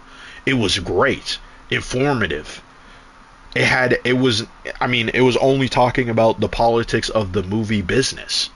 But now it's woke this and woke that and blah blah blah, and this is what's going on. And sure, I guess that's the drama of Hollywood nowadays, is because, you know, they're more leaning into this woke stuff. So I guess in some ways, yeah, maybe it makes some sense to cover it. But then all of a sudden now I see on their thumbnails, there's Trump. What does Trump have to do with the movie industry? What does Trump have? What does Kamala Harris have to do with the movie industry? Mm-hmm. But it's there. It's on their channel. And these are the same guys who are like, oh, no, yeah, no political stuff. So, yeah, that's why. It's like we need not the politics stuff. This is what people need to say. Nonpartisan. I don't want to hear what party you're voting for. I don't want to hear what candidate you're voting for. I don't care. If I come to talk about video games, let's talk about the context of video games. And for here, this is just a stream. I should clarify this. This anything goes. We're talking about anything here. I'm not afraid to talk about anything here. Unless it's like, you know, something that'll get me flagged. Yeah, Mr. H is another person too. He's a different kind of person though, because if you notice, he separated himself from a lot of these people. Yeah, he used to talk about Predator and aliens, and then he kind of went down that path too. I mean, he covered the Johnny Depp stuff that got him a lot of views, and then he's just, I don't know, he pumps out all the stuff now. I haven't even looked at his channel in like, I think it's been a year, but I remember him, the British Jack guy, shit. Because I remember, I think it was recently, didn't he say something about Air July? He was like shitting on Air July. And then I think his buddies distanced themselves because of that. Because they're all buddies with Eric. So they're like, oh shit. Can't be talking shit about Eric. We need that money from Eric, man. So they just gave up on Mr. H. At least he kept it real. That's the thing. At least he kept it real. Did you ever see Midnight's Edge talk about Air July's comic? Yeah, he did. He did shit on the Rippaverse. He did. Just like straight up, he said it was ass. He was brutally honest. He said this shit is garbage. And he's like, I have zero interest. He says he doesn't like superhero stuff, but he talks about Marvel and DC, which was weird, but it's like, okay, whatever. I mean, he reviews movies, right? So I have no clue what I'm doing here. You have to pull the 3 levers. Is it okay? The ones that are marked here. Okay, let's. And then you also have to hold down I'm just another hearing lever complaints too. about politics. So you can go through a door. Yeah, and also, oh yeah, Tom, like Critical Drinker is a yeah, he's with that crew, right? You know, like the Nerdrotics and you know, but Critical Drinker,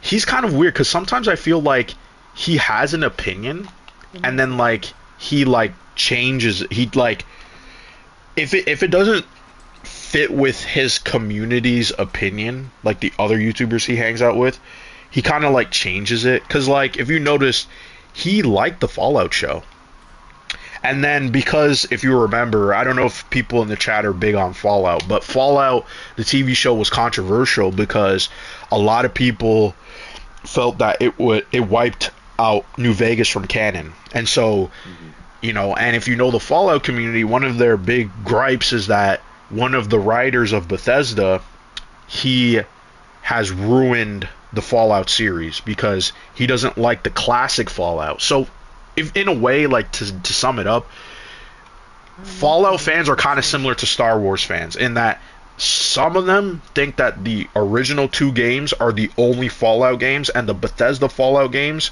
including even New Vegas, are not canon. They're not part of the Fallout series, and they actually diminish the original Fallout games, which I think is kind of weird because the original Fallout game was popular, yes, but Fallout 3 did turn it into a mainstream game. Like, the people who say this were not around 30 years ago when the game came out, or 25 years ago when the game came out. Mm-hmm. They found out about Fallout probably because of Fallout 3 and Fallout New Vegas. But they will have you believe, oh, New Vegas Fallout 3, oh my god, they killed the series. Right? Well, I mean, not New Vegas, but Fallout 3, they will 100% say that. So, in the show, there's a board. And on the board, it says that Sandy... I can't even remember the town. It's like Sandy... let me just look it up, because I'm blanking. But it's a town that's in the original Fallout game, and it's actually the head of the NCR, or the New California Republic. Again, this is like some Fallout lore.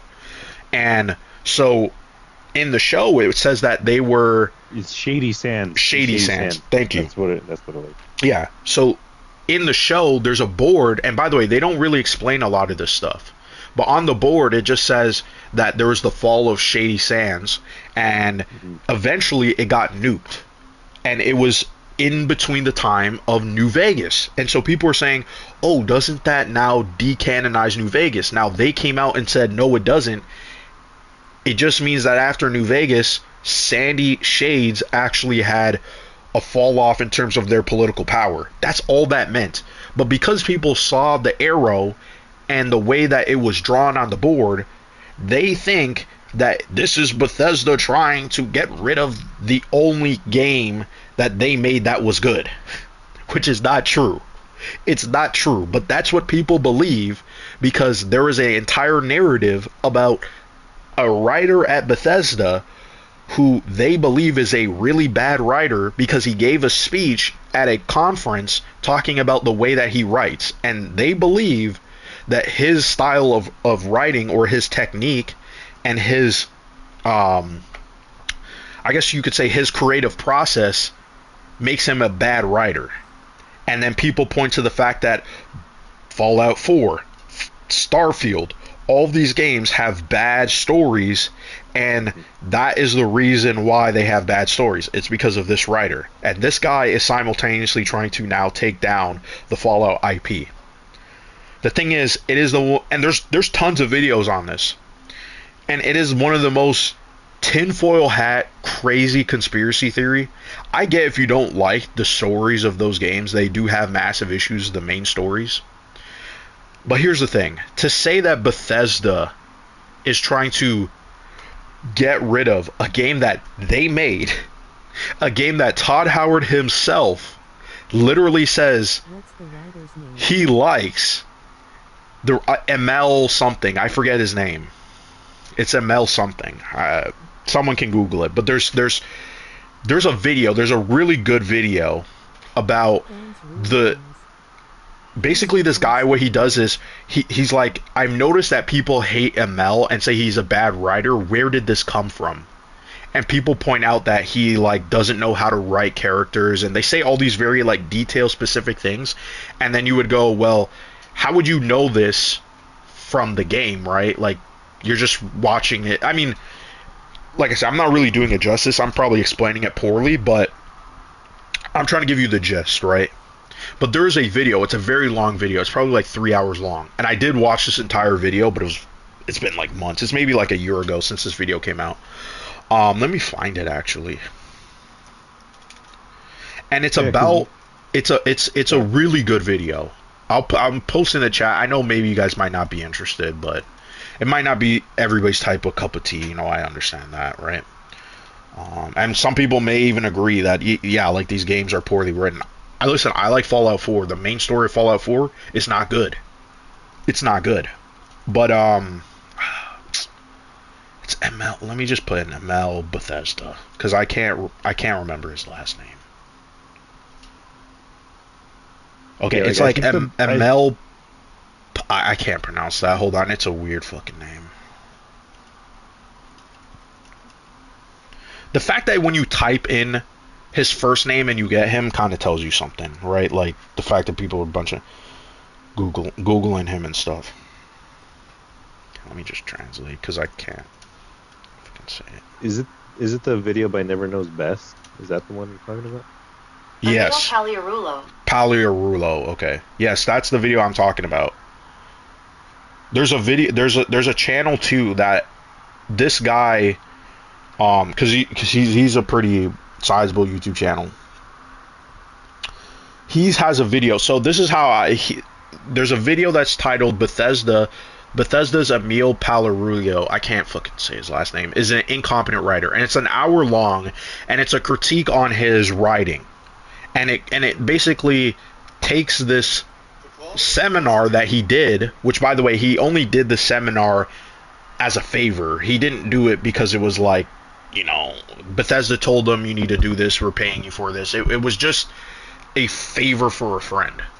And he said that if you watch the entire seminar, he says he only put this together in a day, and he just wants to share his experience, and that was it, right? And so this whole thing just breaks down, you know, this seminar, and then takes what was in the seminar and then basically says, hey, the reason why Bethesda's storytelling is bad is because of this guy, right? And they break it down. Now, personally, I don't really agree with that. I think the reason why Bethesda games are bad, or the story is bad, is because the structure of Bethesda and how their writing team is structured. Because they don't have a writing team. They don't have people that are all conversing about missions and how they're all going to tie in together thematically. Like, say, CD Projekt Red or another RPG studio. And Bethesda have admitted that this is a problem of their studio. They don't actually have a team that's all collaborating together on the themes of the writing itself. I don't think it's just solely because of this guy. I think maybe there's other issues too. But to paint this guy as like an enemy and to go after him for years. They've been going after this guy for years. I would say, like, well, I mean, it's been 10 years since Fallout 4. But yeah, sorry. This is something that I've seen, and it's just, you know, fans do ruin things to some extent. I just don't know what to even call it. That's the thing. It's been like fucking 4 hours, Jesus. They have been going after him for years. Like 8 years ago on Reddit, it says, until Bethesda fires Emil, don't expect quality storylines again. He's that bad. Yeah. But yeah, they've been going after that guy specifically. They've been specifically targeting that guy, and they're saying that this is the reason. And when you look it up, you realize, I already did this. I'm stupid. But when you realize and you do a little bit more research, there is conversations about why Bethesda games have like a weird inconsistency with their story. And Bethesda did say that they were trying to work on it. Obviously, people would say, well, they didn't do a good job because Starfield, blah, blah, blah, right? But, you know, to attack, and that's what I don't like, when people single out certain people, and I think some people do deserve criticism. Certain figures or certain people deserve criticism 100%. Kathleen Kennedy, I think, deserves criticism. You know what I mean? But, like, to antagonize these people and, like, turn them into, like, villains, you know, like, I don't know.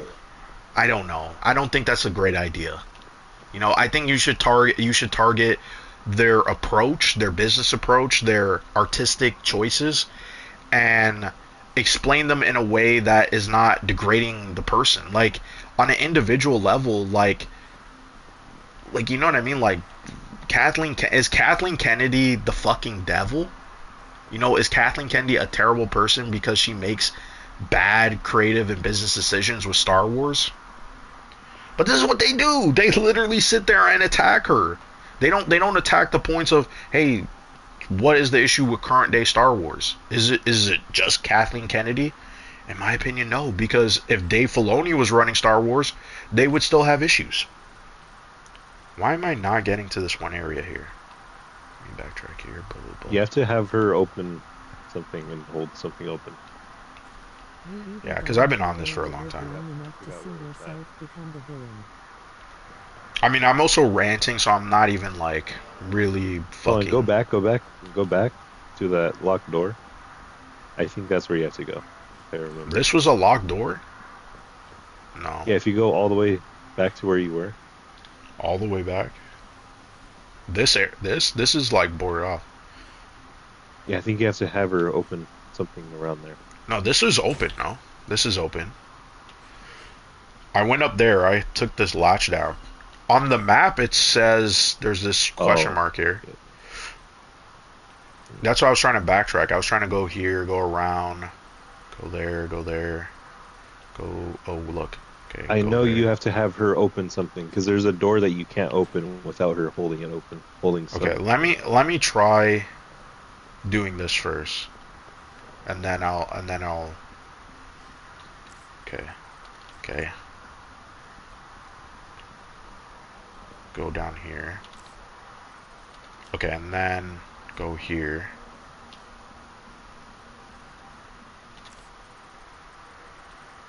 No. Supposed to keep going here.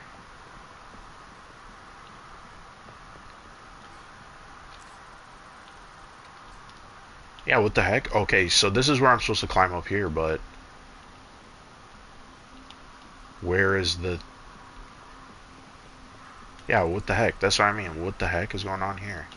Is there another way to get through this thing? No.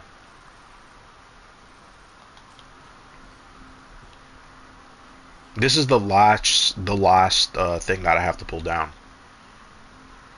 But yeah, because you have to go through a door to get up over up there. Right? Okay, now I see what you're saying. Yeah, and she has to open it. Okay, I'm gonna. So there's this here. Where it's at, though. Let me keep figuring this out. Okay, I'm following this ledge here. Keep following the ledge.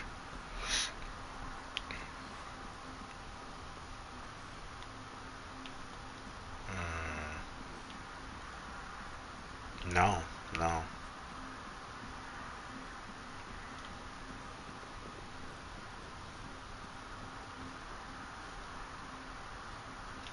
No, I'm confused now. Okay, so locked door and climbed. That's what I'm gonna try to look for. I mean, we went in there. There's nothing there, and I don't see any like paint to like, you know how they put that yellow paint to make it. Okay. No. There's nothing there.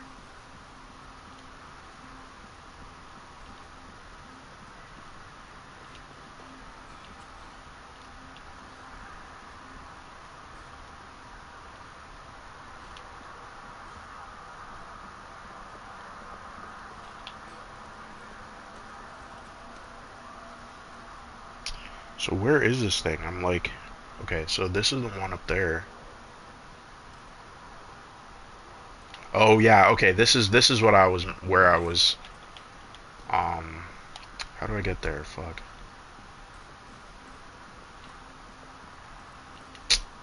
What the hell? How do I get there? What?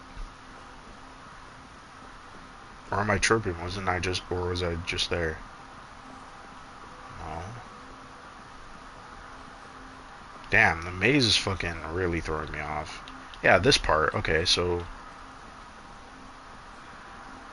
Is there something over here? Yeah, that's the door she has to open, but I forgot where she has to open it from. Okay, here. I found it. Okay, and there's the dog. There it is, yeah. Right there. She has to hold that down. Okay, I'll stay back. Okay, I killed him. I thought he was gonna attack again. Damn. He has like... Really? I don't have that much space? Okay, let me see if I could craft something. Okay, fine.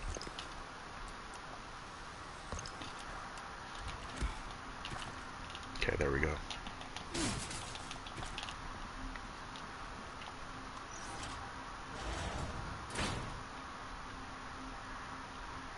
Do I direct her to hold it? Oh yeah, you can. Yeah. Okay. Thanks, okay.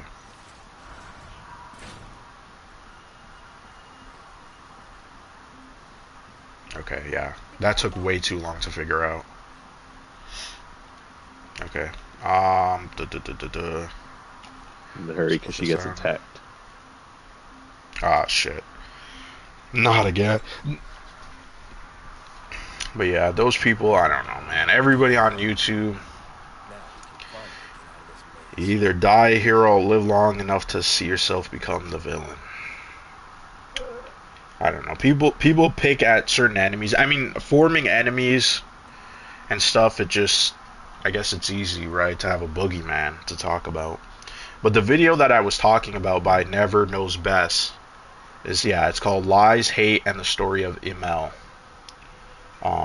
Is that Asmongold?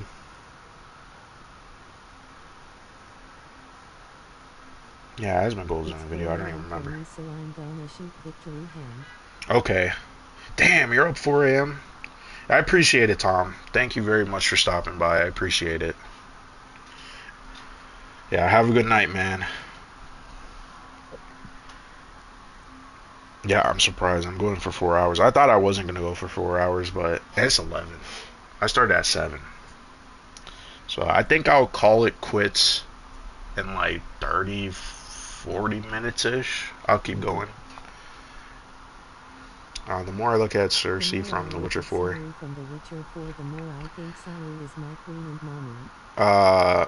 Yeah, wasn't that another thing people were talking about, that she looks like a man?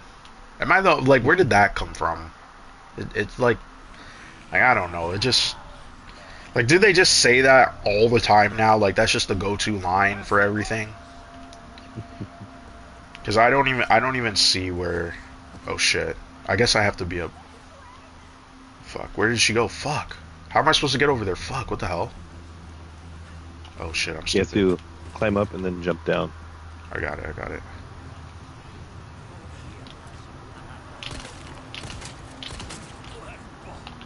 Fuck. Okay, get that. Oh shit.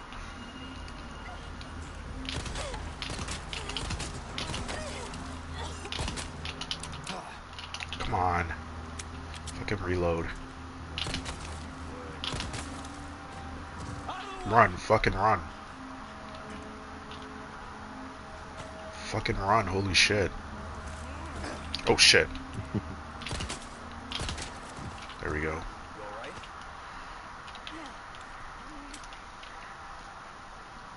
Let me get this shit off this guy. Okay, so where's our next destination? Can't even remember. Okay, let's just go back around. Sorry, I hate those damn stupid dogs. Wasn't it trying to go up there? Yeah, it was. Oh shit. Holy shit. Okay. Fucking shoot. Kill this fucking thing. Okay. Okay, there. There's another one. That Ciri's nose is like too big, and that her cheekbones are too high or some shit like Yeah, that. and her jawline or some shit.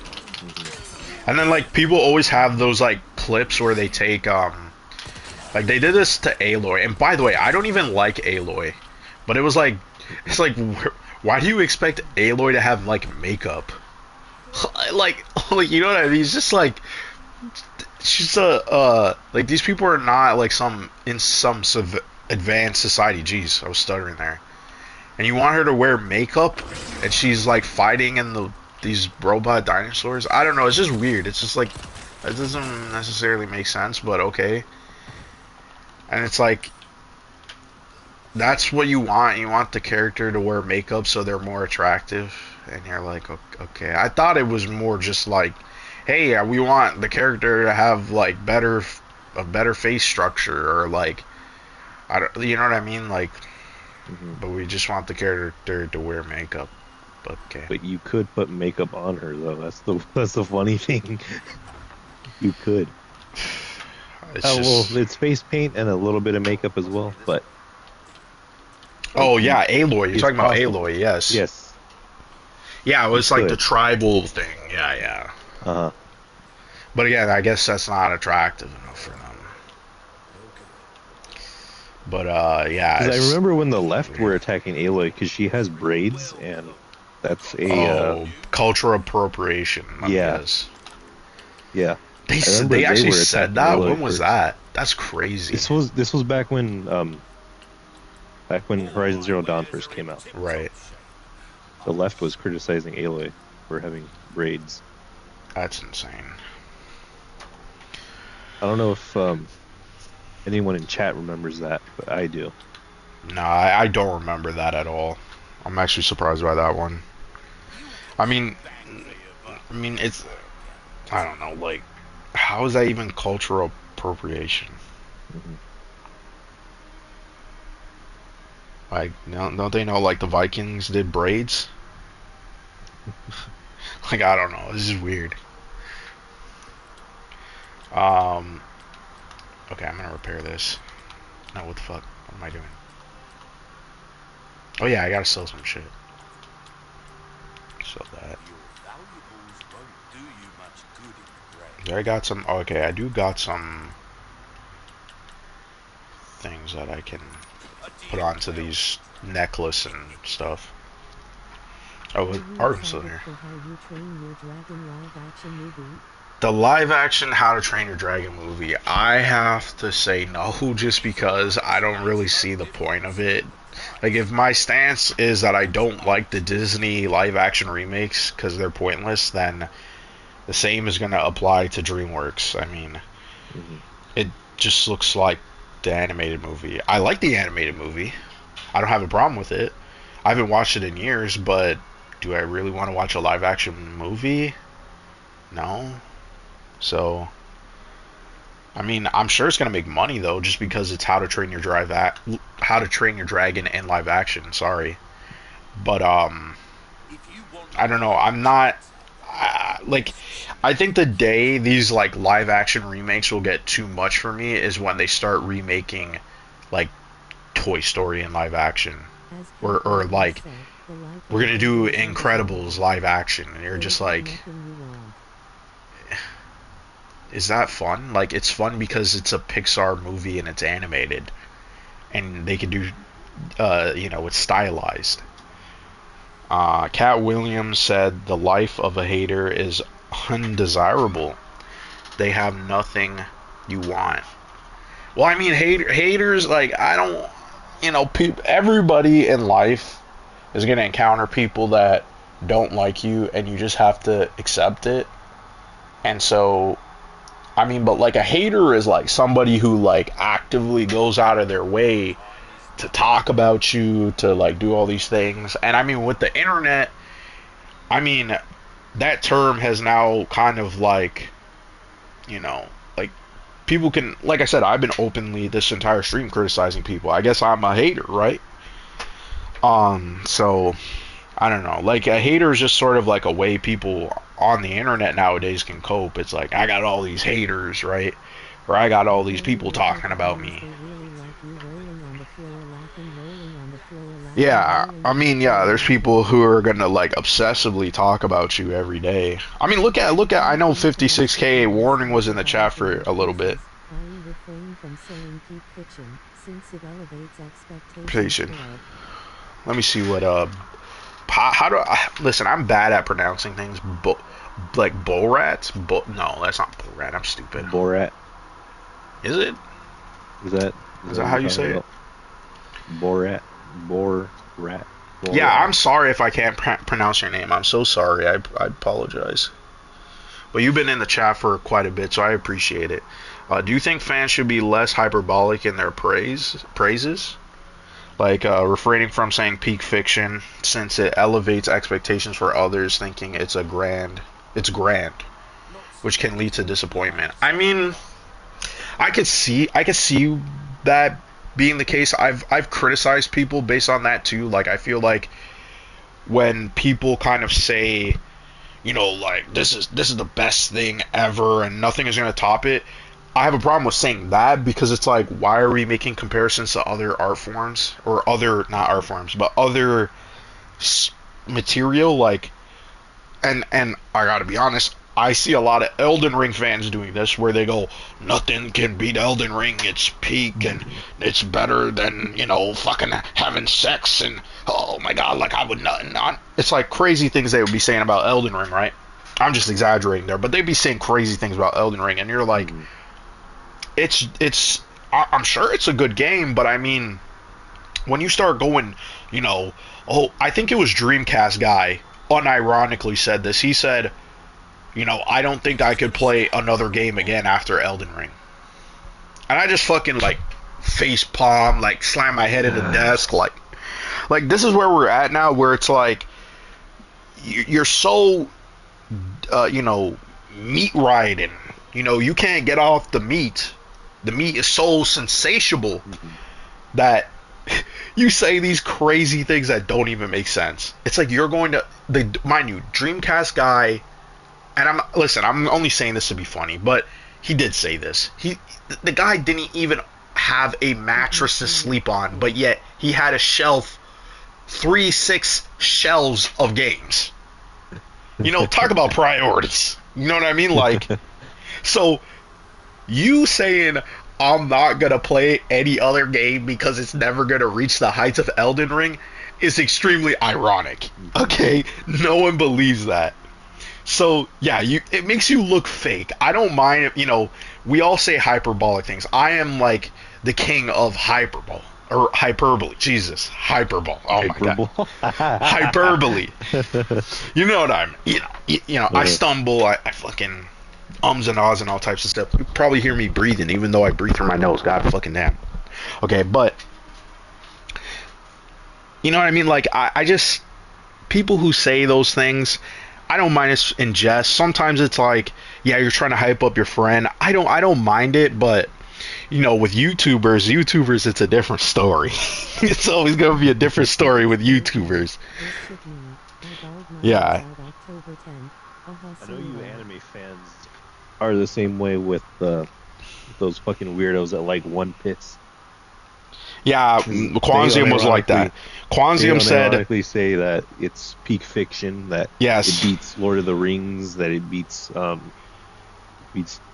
what's the other one they always this is what I don't know what's the other one, but Quanzium was the one who said this. I said, you know, Batman. Well, this is the thing, because I like I said, I do this too. I said Batman is probably one of the greatest characters in fiction, just because there's so much stories and different things with him that, you know, he's going to continue. Obviously, there's other characters that have lasted even longer than Batman that we still talk about, right? But that was more of an argument, in my opinion, of why I was saying that. But like I said, I don't have a problem with people being like saying crazy things like this is peak, especially if it's to hype up other people to get them to watch it.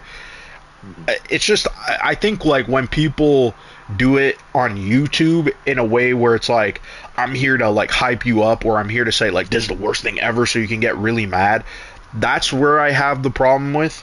Like, not so much if you're with like talking with friends and like other people online and discussions, but if it's like YouTubers trying to push a narrative, or people on Twitter trying to push a narrative, 100%. Like, I'll give you a perfect example of this. This is when I was on Twitter. I'm going to be sharing a lot of stories of when I was on Twitter.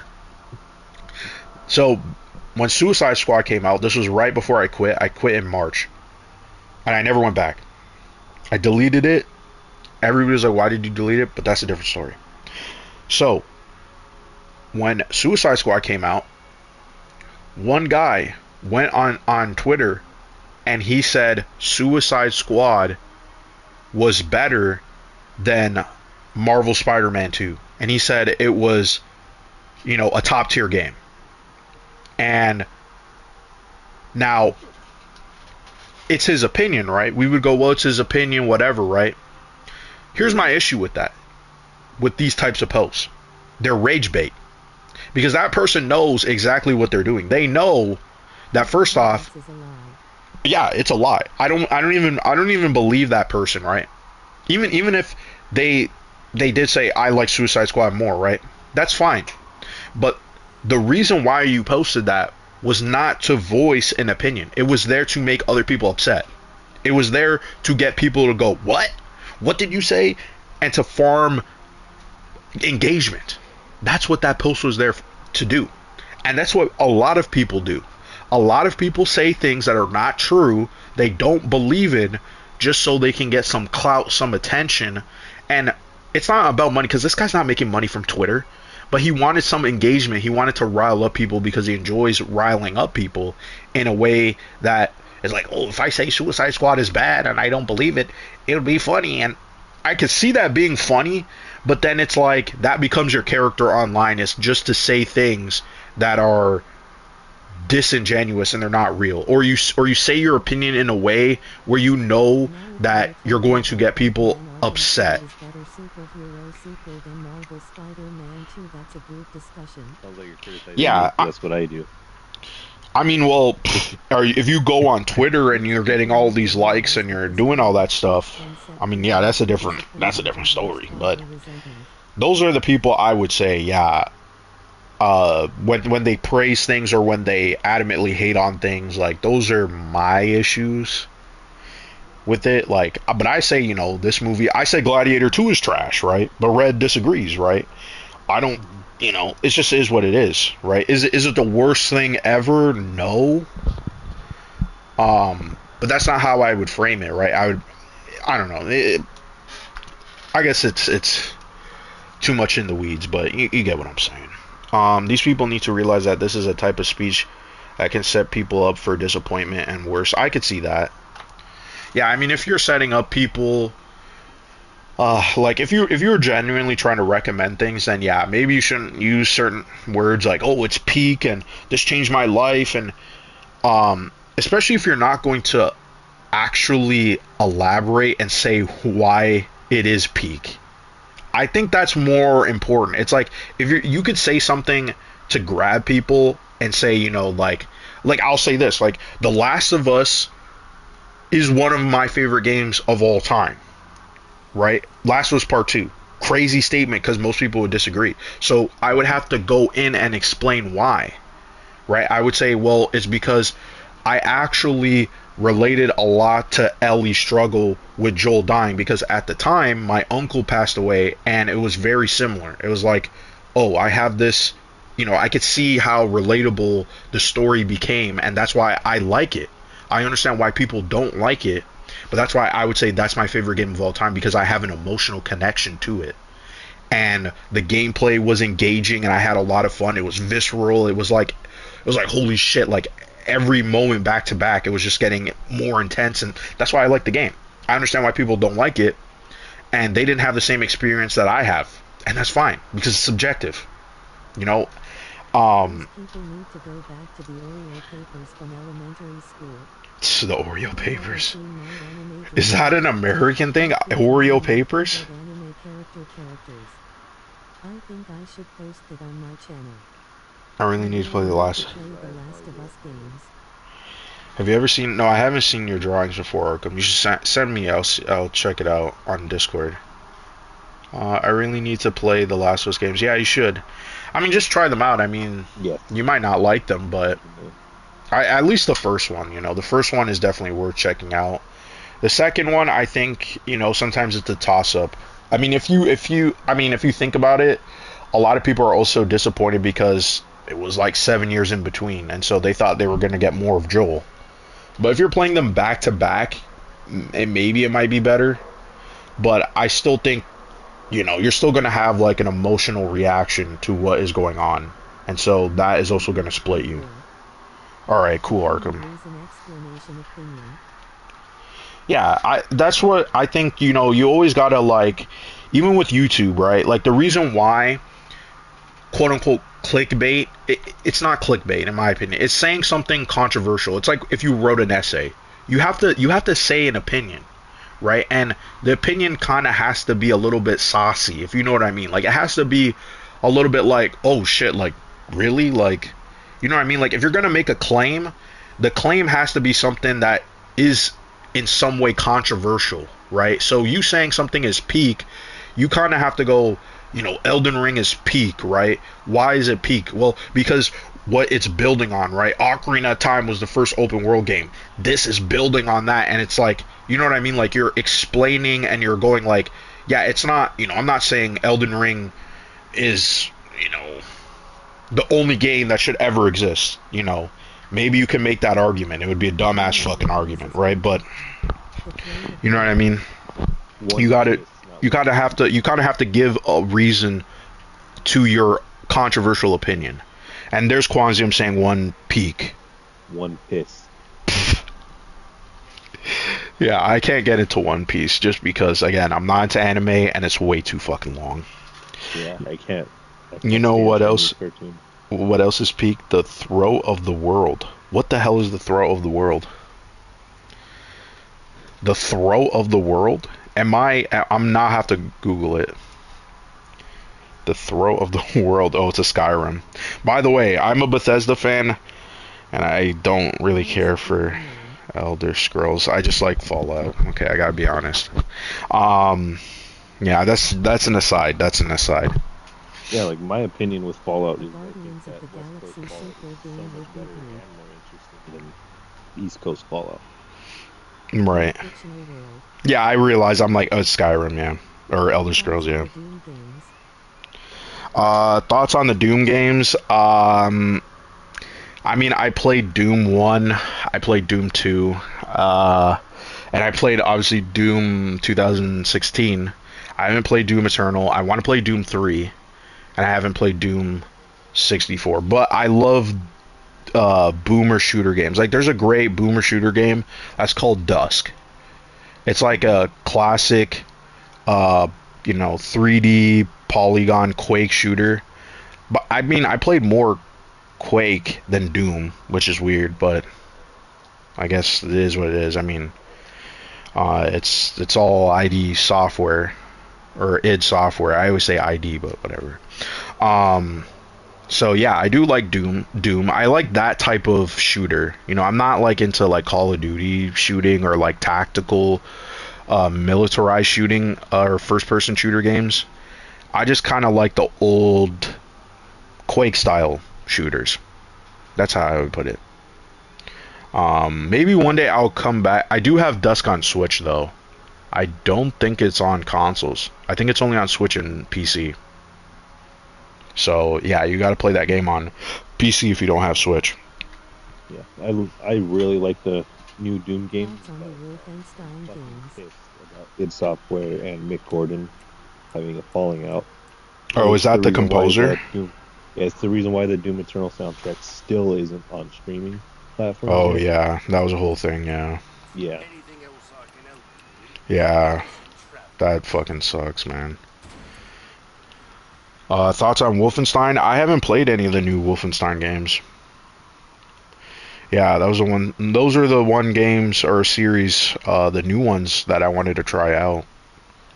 I know they have that collection, and I know that the new one that they put out, what was that, in 2017, 18? With the daughters, I heard that wasn't very good, but again, I got a long list of games that I want to play, because it's like, yeah, I haven't played a lot of games, series that are like iconic, you know what I mean? Like ones that are like, damn, you have to play this, or I can't believe you didn't play it. It's kind of like watching a movie. It's like, you didn't see the fucking Godfather? It's like, yeah, I didn't see the fucking Godfather. I did see the Godfather now, so no one can fucking say that to me anymore. People used to dunk on me for that. It's like, you're the movie guy, but you didn't see fucking Godfather? Like, yeah, I can't say that anymore. I'm sorry I'm not devoted like you. So I'm sorry I'm not devoted like you. What do you mean by that? What do you mean by that? I mean, like I said, I didn't even listen. There's some things Oh, I'm not devoted. Like, what do you mean? Doom? Not devoted in terms of Doom? Oh, you've been playing Indiana Jones. Nice. I want to play it, but then I was like, I think I'm just gonna have to play it on PlayStation. So I'm gonna wait. And the thing is, I have a gift card for Xbox, and I was gonna use it for Indiana Jones, but then I was like, then they announced it was coming to PlayStation 5, and then I was like, I think I'd rather play it on PlayStation 5. When people go, you didn't experience, oh, no, I know what you mean. I mean, it's fine if people do that, because it's like, if people, hold on, what did Arkham say? Hold on, I'll get to that, Yeah, Arkham. you should make a watermark, honestly, because it'll protect you from any kind of copyright blocks. Oh, yeah, if you're talking about, like, YouTube streaming reactions, I would probably put, like, I wouldn't just put a watermark. I would probably have to alter the footage itself in a significant way so it's not claimed. I would also probably put... the footage. Yeah, people mirror too, yeah. They mirror it, they change the color, they turn it black and white. Because the problem is, like, YouTube's content ID is very strict. And if it's restricted, I haven't seen people talk about this, but I have a feeling that if you get content claimed, but the video is still up, I don't think YouTube promotes it as much. I haven't heard anybody say that, but I have a feeling that might be the case. And yeah, so I would say if you do care about getting into the algorithm and you want your things to be promoted, then I would suggest being very careful with content ID and fair use. You know, if you're going to do reactions, you know, you got to make sure what you're actually going to be putting up. Because yeah, YouTube, man, YouTube, it's not like, I kind of understand, right? Like, the system is supposed to be there for legal reasons, you know, because people would abuse the system, right? Like, so I understand. But at the same time, I feel like video creation has relied so much on, I wouldn't say reaction, but I would say commentary. You know, like, right now I'm playing a game and I'm talking over it, right? But where is the, you know, fair use in that, right? I would say it's me talking, but if it went to court, it could be possible that, hey, it's not, because I'm just showing the gameplay, it's not altered in any sense, and I'm streaming the entire game, right? So, yeah, fair use and the copyright system on YouTube is a very tricky thing, and a lot of people obviously don't want to go to court over it because it's going to cost lots of money, and then these companies will just fucking stomp on you. Some people will do it and then they'll win, and that helps set some precedents, but still. Okay, we're back in the fucking chamber. What are we supposed to be doing here? Oh shit. We gotta go all the way fucking over there. Oh, the tunnel, right, okay. Forgot. Let's see. Oh, God, tired. Damn, it's tired, man. Yep. I can stay up for the rest of the stream though. But yeah, I did say I was gonna sign off pretty soon, and I've been ranting a lot. That's the thing. Oh yeah, I gotta come down here. Where is it? Oh, what the? Wasn't what? Or I have to go down there. you don't have to fight them, from what I remember. But if you do want to, you can. Okay, I'm gonna avoid them. I thought I should have gone up there.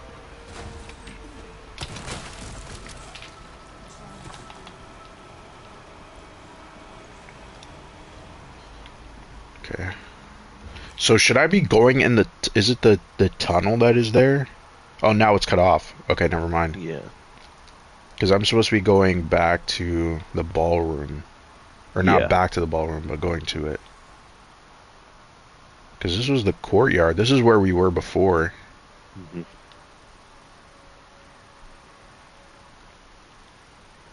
So you haven't found the 3 animal heads yet, right? No. Head for the Yeah, you ballroom. have to. Yeah, you have to do I'm that. probably just going to do reviews.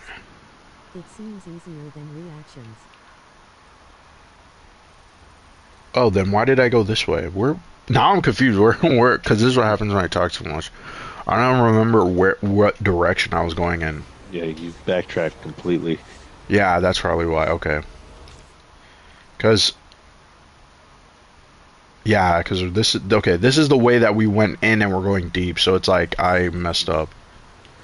So I shouldn't even be here. And I'm wasting ammo. So fuck. Open, open. Fuck.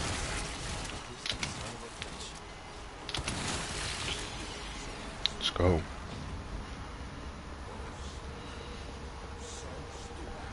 Where was I? Yeah, I went all the way back. Okay, that's why. Okay, that's why. There was... Okay. That's why I was like, why did I come here? I'm like, I didn't, Where is it? This passage here is the passage that I'm trying to look for. And I messed up.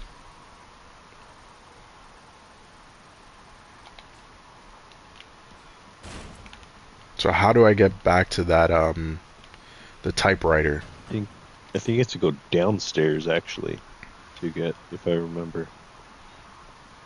Yeah, that's why I messed up. I went through this. Okay, I think it's here. That's why. Yeah, and then we went here. Yeah, that's why I was blanking on what was going on. Okay, so it brought me here, but Okay. I'm not really supposed to be here. And I thought going on here would bring me forward, but I wasn't paying attention to the map. So there we go. Now we're back on track. I think we made it. Oh, someone's trying to burn down the fucking house. Okay. Someone cooking at 11:30. Yeah, it's my brother. He's cooking a meal for, as I say, 5 Chinese kids. That's how much food this man fucking cooks. And the guy is not fat whatsoever. I mean, this guy fucking is like skinny as fuck. He's burning like a shit ton of calories walking like an hour to the gym. I don't know what the fuck this guy does, bro. And he refuses to come on stream. Did I've ever talk about my brother and how weird he is? His taste is beyond weird. No. Okay. Because he likes Red Dead Redemption 2. He stopped playing games though. He's like, I don't like games anymore. But then I hear him listening to the fucking Fallout soundtrack and the fucking all these video game soundtracks. But I don't like video games anymore. It's like, bro, like, it don't make no fucking sense. He was the one that put like a shit ton of hours into Death Stranding too. No, he's not, bro. I think I'm the better version, bro. I think I'm the better version, man. Sorry to him, bro. Let me see. Yeah, I've been listening to the original Silent Hill 2 soundtrack. It's good. Extremely good. I mean, I do like the remix or the remaster, whatever they would call it. Come take a look. Welcome. I'm surprised it didn't win. What won? It wasn't Astrobot. Astrobot should have won too. That also has a very good soundtrack. Yeah. But What did win it? I think it was Metaphor. Give that the care it deserves. Oh yeah, I was gonna.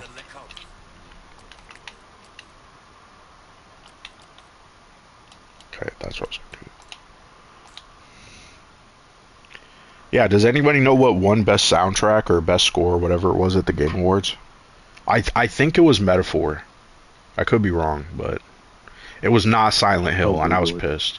I was like, what? I'm like, how the fuck doesn't Silent Hill win? That's like a fucking easy win. I'm sure that would have pissed off people, because, yeah, people would be like, but it's a fucking old score. Of course it was gonna fucking win. It was Final Fantasy VII that won it. No fucking way. God fucking damn, bro. Oh my god. Yeah, it was, yeah, Red just said it, FF7. That score. I'm surprised. Astrobot had like a banger of a soundtrack, man. I was like, damn, this shit actually goes pretty hard. I was like, there's this one track in the game, I think it was like the first level, and I was like, I couldn't stop listening to it. I think they finally put it up on streaming. The dog theme is probably why. The first game as in the remake, or like the first, the original FF7? Because if that's the case, I mean, what is better than the original FF7 or Silent Hill 2? I'm sorry, but Silent Hill 2. Remake, yeah, remake. Okay. Right. Okay. No, let me switch back to chat. Yeah, okay. I keep hearing how mixed those final... And I think people do like the remake. I think it depends. I mean, I do have... And I was going to play this until, Monkey was saying, oh, you can't stop talking about Red Dead Redemption, but I was going to play Final Fantasy 16 next, after Resident Evil. Yeah, I like that one too. I would say Silent Hill 2. I'm not sure if you guys in the chat listen to Silent Hill 2, but that's an amazing score. Like, that is like, I would say definitely, like, if someone had to pick, what is the most iconic scores in a video game, that has to be Silent Hill 2. Like, it's just like, it like, for a horror game, it does not sound like a horror game soundtrack at all. It's very, like, emotional and, like, a lot of variety in it too. My favorite is Day of Night, though. Is it Day of Night? I think it's Day of Night. That is just freaking amazing. Just go listen to it. I'm pretty sure it's called Day of Night. And I think I can play video game music. I don't think I would get flagged. I could be wrong though.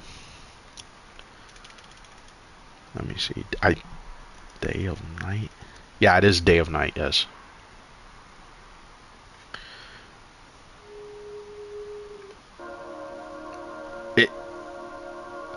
It's eerie. It's so weird. It's like, it's eerie, but yeah, it's like peaceful. Oh, I kind of like this one more. Is so good too. Yeah, White Noise is good. Track. The beginning, dude, I started the beginning of Silent Hill 2 so many times, like before I streamed it, because the opening with that sound or that song, the White Noise, and then the transition to the letter is so fucking good. It's so fucking good. It's just like the moment I saw that, it put me like in a trance and it gave me goosebumps, and I was like, oh shit. Even though this is a remake, I understand just based on this opening why people love this game, because it was like they don't do this anymore in games. I haven't been like that in like gauged with the opening of a game. I don't know. I would say maybe Breath of the Wild. Breath of the Wild, like when it started and you see it and you open and you're like, oh, I understand why people like this game now. And I used to hate that game. I was a big like classic old Zelda fan. I didn't buy a Switch until like 2021, and I didn't like Breath of the Wild. I was like, I don't care for Breath of the Wild. It's not Zelda. Because I played Ocarina of Time 3D. I didn't play the N64 version as my first experience. I played it like in an emulator. But that was like my first Zelda game that I beat. And I have to be honest, when I was a kid, I think that game came out when I was like 11. That was really like potentially one of the first games that I actually like started and finished. Because as a kid, like I wouldn't finish games. I would just like play them and never really finish them. I would just get new ones. So that was the one that actually like I wanted to see the ending so bad. And yeah, and I really loved that game. And that's what made me love Zelda. So yeah, I don't really care. I know people don't like Nintendo. I don't give a fuck. But I like Zelda. Zelda has always been my favorite video game series. So that was like Ocarina of Time. The opening is okay, but the rest of the game is great in my opinion. Might come out next week. Yeah, Superman trailer next week, hopefully. I'm gonna be talking. Me and Aaron, we're gonna be talking about it a lot. So, and of course, you know me. I got my controversial opinions. So, if it's a sixth trailer, maybe two. oh yeah, maybe, big maybe. Mm-hmm. Let's see, how much was that? 13,000. Okay. This one has some these ones. Are the rubies more? I'm very, very, very excited for GTA 6, though. I am excited, but I'm also cautiously optimistic. I'm not. I'm definitely pre-ordering that game. I just Oh, I got a lot of options on Twitter X, but I never get hate comments, surprisingly. really, you don't get a lot of hate comments. Every time I would get some type of comment, like I said, I have controversial opinions. I've just come to accept it. You know, I say things and people are just like usually either surprised or, you know, I would say something that's just crazy for people, I guess. And so, yeah, I just come to accept it. Ah, I don't have enough for this one. Yeah, my big controversial opinions is that the new God of War games are dog shit. Like actual dog shit. Because not only are they not anything like the original games, but people I don't like the idea that their thoughts are being the challenged. original God of War games, calling them button mashing simulators. Yeah. When if you play it on the harder difficulties, you can't mash buttons at all. Like you're gonna die a lot if you do play that way. Right. So you're forced to actually use combos that work with the specific enemies you're fighting. Right. Which is exactly how the fucking new games are. Except the only difference is the camera angle in the new games is fucking terrible for the Yeah, level I design. don't. I hate the fucking camera in the new God of War games because it's way too close. It's way too close. Mm-hmm. Because like, and the fact that they have to put that sign so you know when to dodge, that should have told them like it's too close. Yep. I'm trying to think. What is there like a combat system that's like that? It's really is too close. Like, and I get it. It's supposed to be more immersive immersive. I just that term like. I guess it's supposed to be more cinematic, more modern. But I think it needs to just be like a tad bit zoomed out, or they should have designed the levels in a way that weren't like it was more linear, so it's not like someone is gonna be like circling you around. But even then it's like, okay, but that's not gonna really work. So yeah, because I really don't, that's the thing, that game, I don't listen, I know people like really love it. I try to get into it. I just really couldn't get into it. Like, the story was the only reason why I kept going. But I just didn't really care for the gameplay. Like, the gameplay, I don't like the fact, too. And by the way, I should clean this now, because look at the damn triggers. I look down and I'm like, god damn, what the hell? This white controller. The fucking new white controller. You know, anyway, fuck that shit. Oh my god. Chrome? Yeah, the Chrome one. Yeah, that's the one I got. I hate the fact that you have to use the triggers as an attack. It just, something about it just bothers me. Like, the constant, like, pressing like that. because it's not like a gun where you have to just like, you know, you shoot a little bit, or it's like you're constantly doing it, and so it just, I don't know, I feel it feels like it should just be one of the face buttons.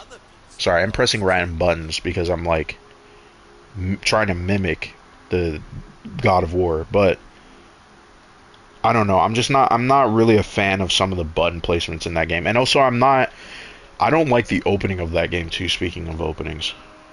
Like, I know people are like, it's epic, and like you start off and you start fighting the stranger, and but like, I don't know. I just, every time, and I did that opening a couple of times because I kept restarting the game over and over. But I guess that's a game that's gonna go. I'm gonna have to stream eventually, just so you guys could see. Like, I could talk about why I just didn't really like it. I don't even know what I'm buying here. I guess. Let's repair this. That's what I want to do. Okay, let's increase the power here. Ammo capacity. I need more of that. That's the only gun I've been really using. I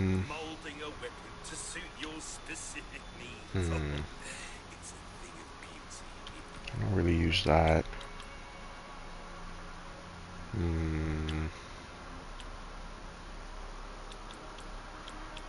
Okay, I'm gonna do ammo capacity.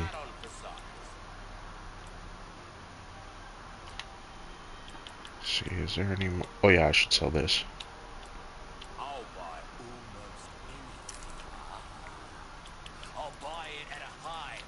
Okay. Should I get a new gun?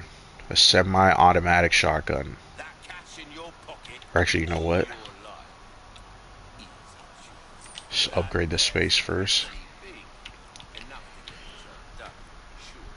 It still says I have no space.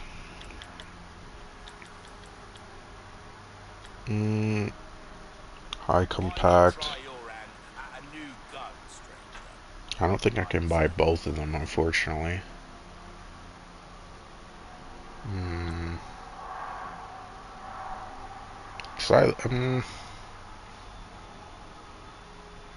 Okay, you know what? Okay. There we go. So you sorted that, yes. Okay, so you bought that. Damn. Okay. Let me save. 2. It's weird. 3. Oh shit, the last time I saved was like almost like 2 hours ago. Shit. That's how much time I was wasting. Just walking around the damn. I think I'm gonna end it here, because then I might go to the shooting range. And we still got lots of parts. I think we're halfway through, because it's 16 chapters in Resident Evil 4. Because yeah, I haven't, like I said, I haven't played it in like 3 weeks, so it's been a while since I played it.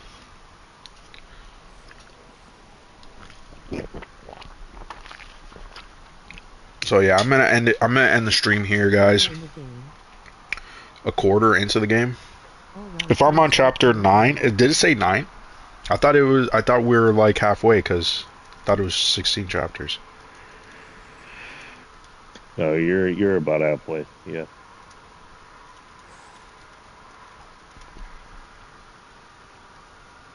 Oh my bad.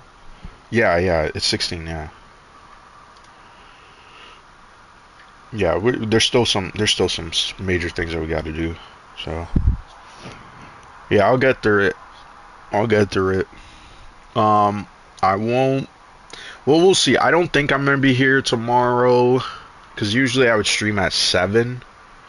But I know Red is off, so we'll see. It's just that I'm going out tomorrow, so we'll see. But if I was to play a game, it's not gonna be Resident Evil 4. I was gonna start Astrobot again, which this would be my second playthrough, so I could play that game a little bit faster, because people wanted to see that, I guess, the people who voted. So, and there is a new update, a surprise update with that game. I guess I won't spoil it because, you know, if you don't know, you don't know. But I was shocked. I thought they weren't going to add this character in the game, or I should say characters. So yeah. Anyway, guys, I appreciate everybody who stopped by. Sideways. I listen. Hold on. How do I say your name, man? It's all those O's and R's and B's. Give me a second. BB Ort is what I would say. B-Bort. B-Bort. Okay, B-Bort. I apologize. I'm only learning the name now. B-Bort. So yeah, thanks for everybody who stopped by. Luke, Tom, Sideways. Thanks, Red, for joining the call and being in the chat. I appreciate it. Aaron, Finbar, you know, everybody who showed up. I appreciate you guys. Thank you very much, and I'll see you next time.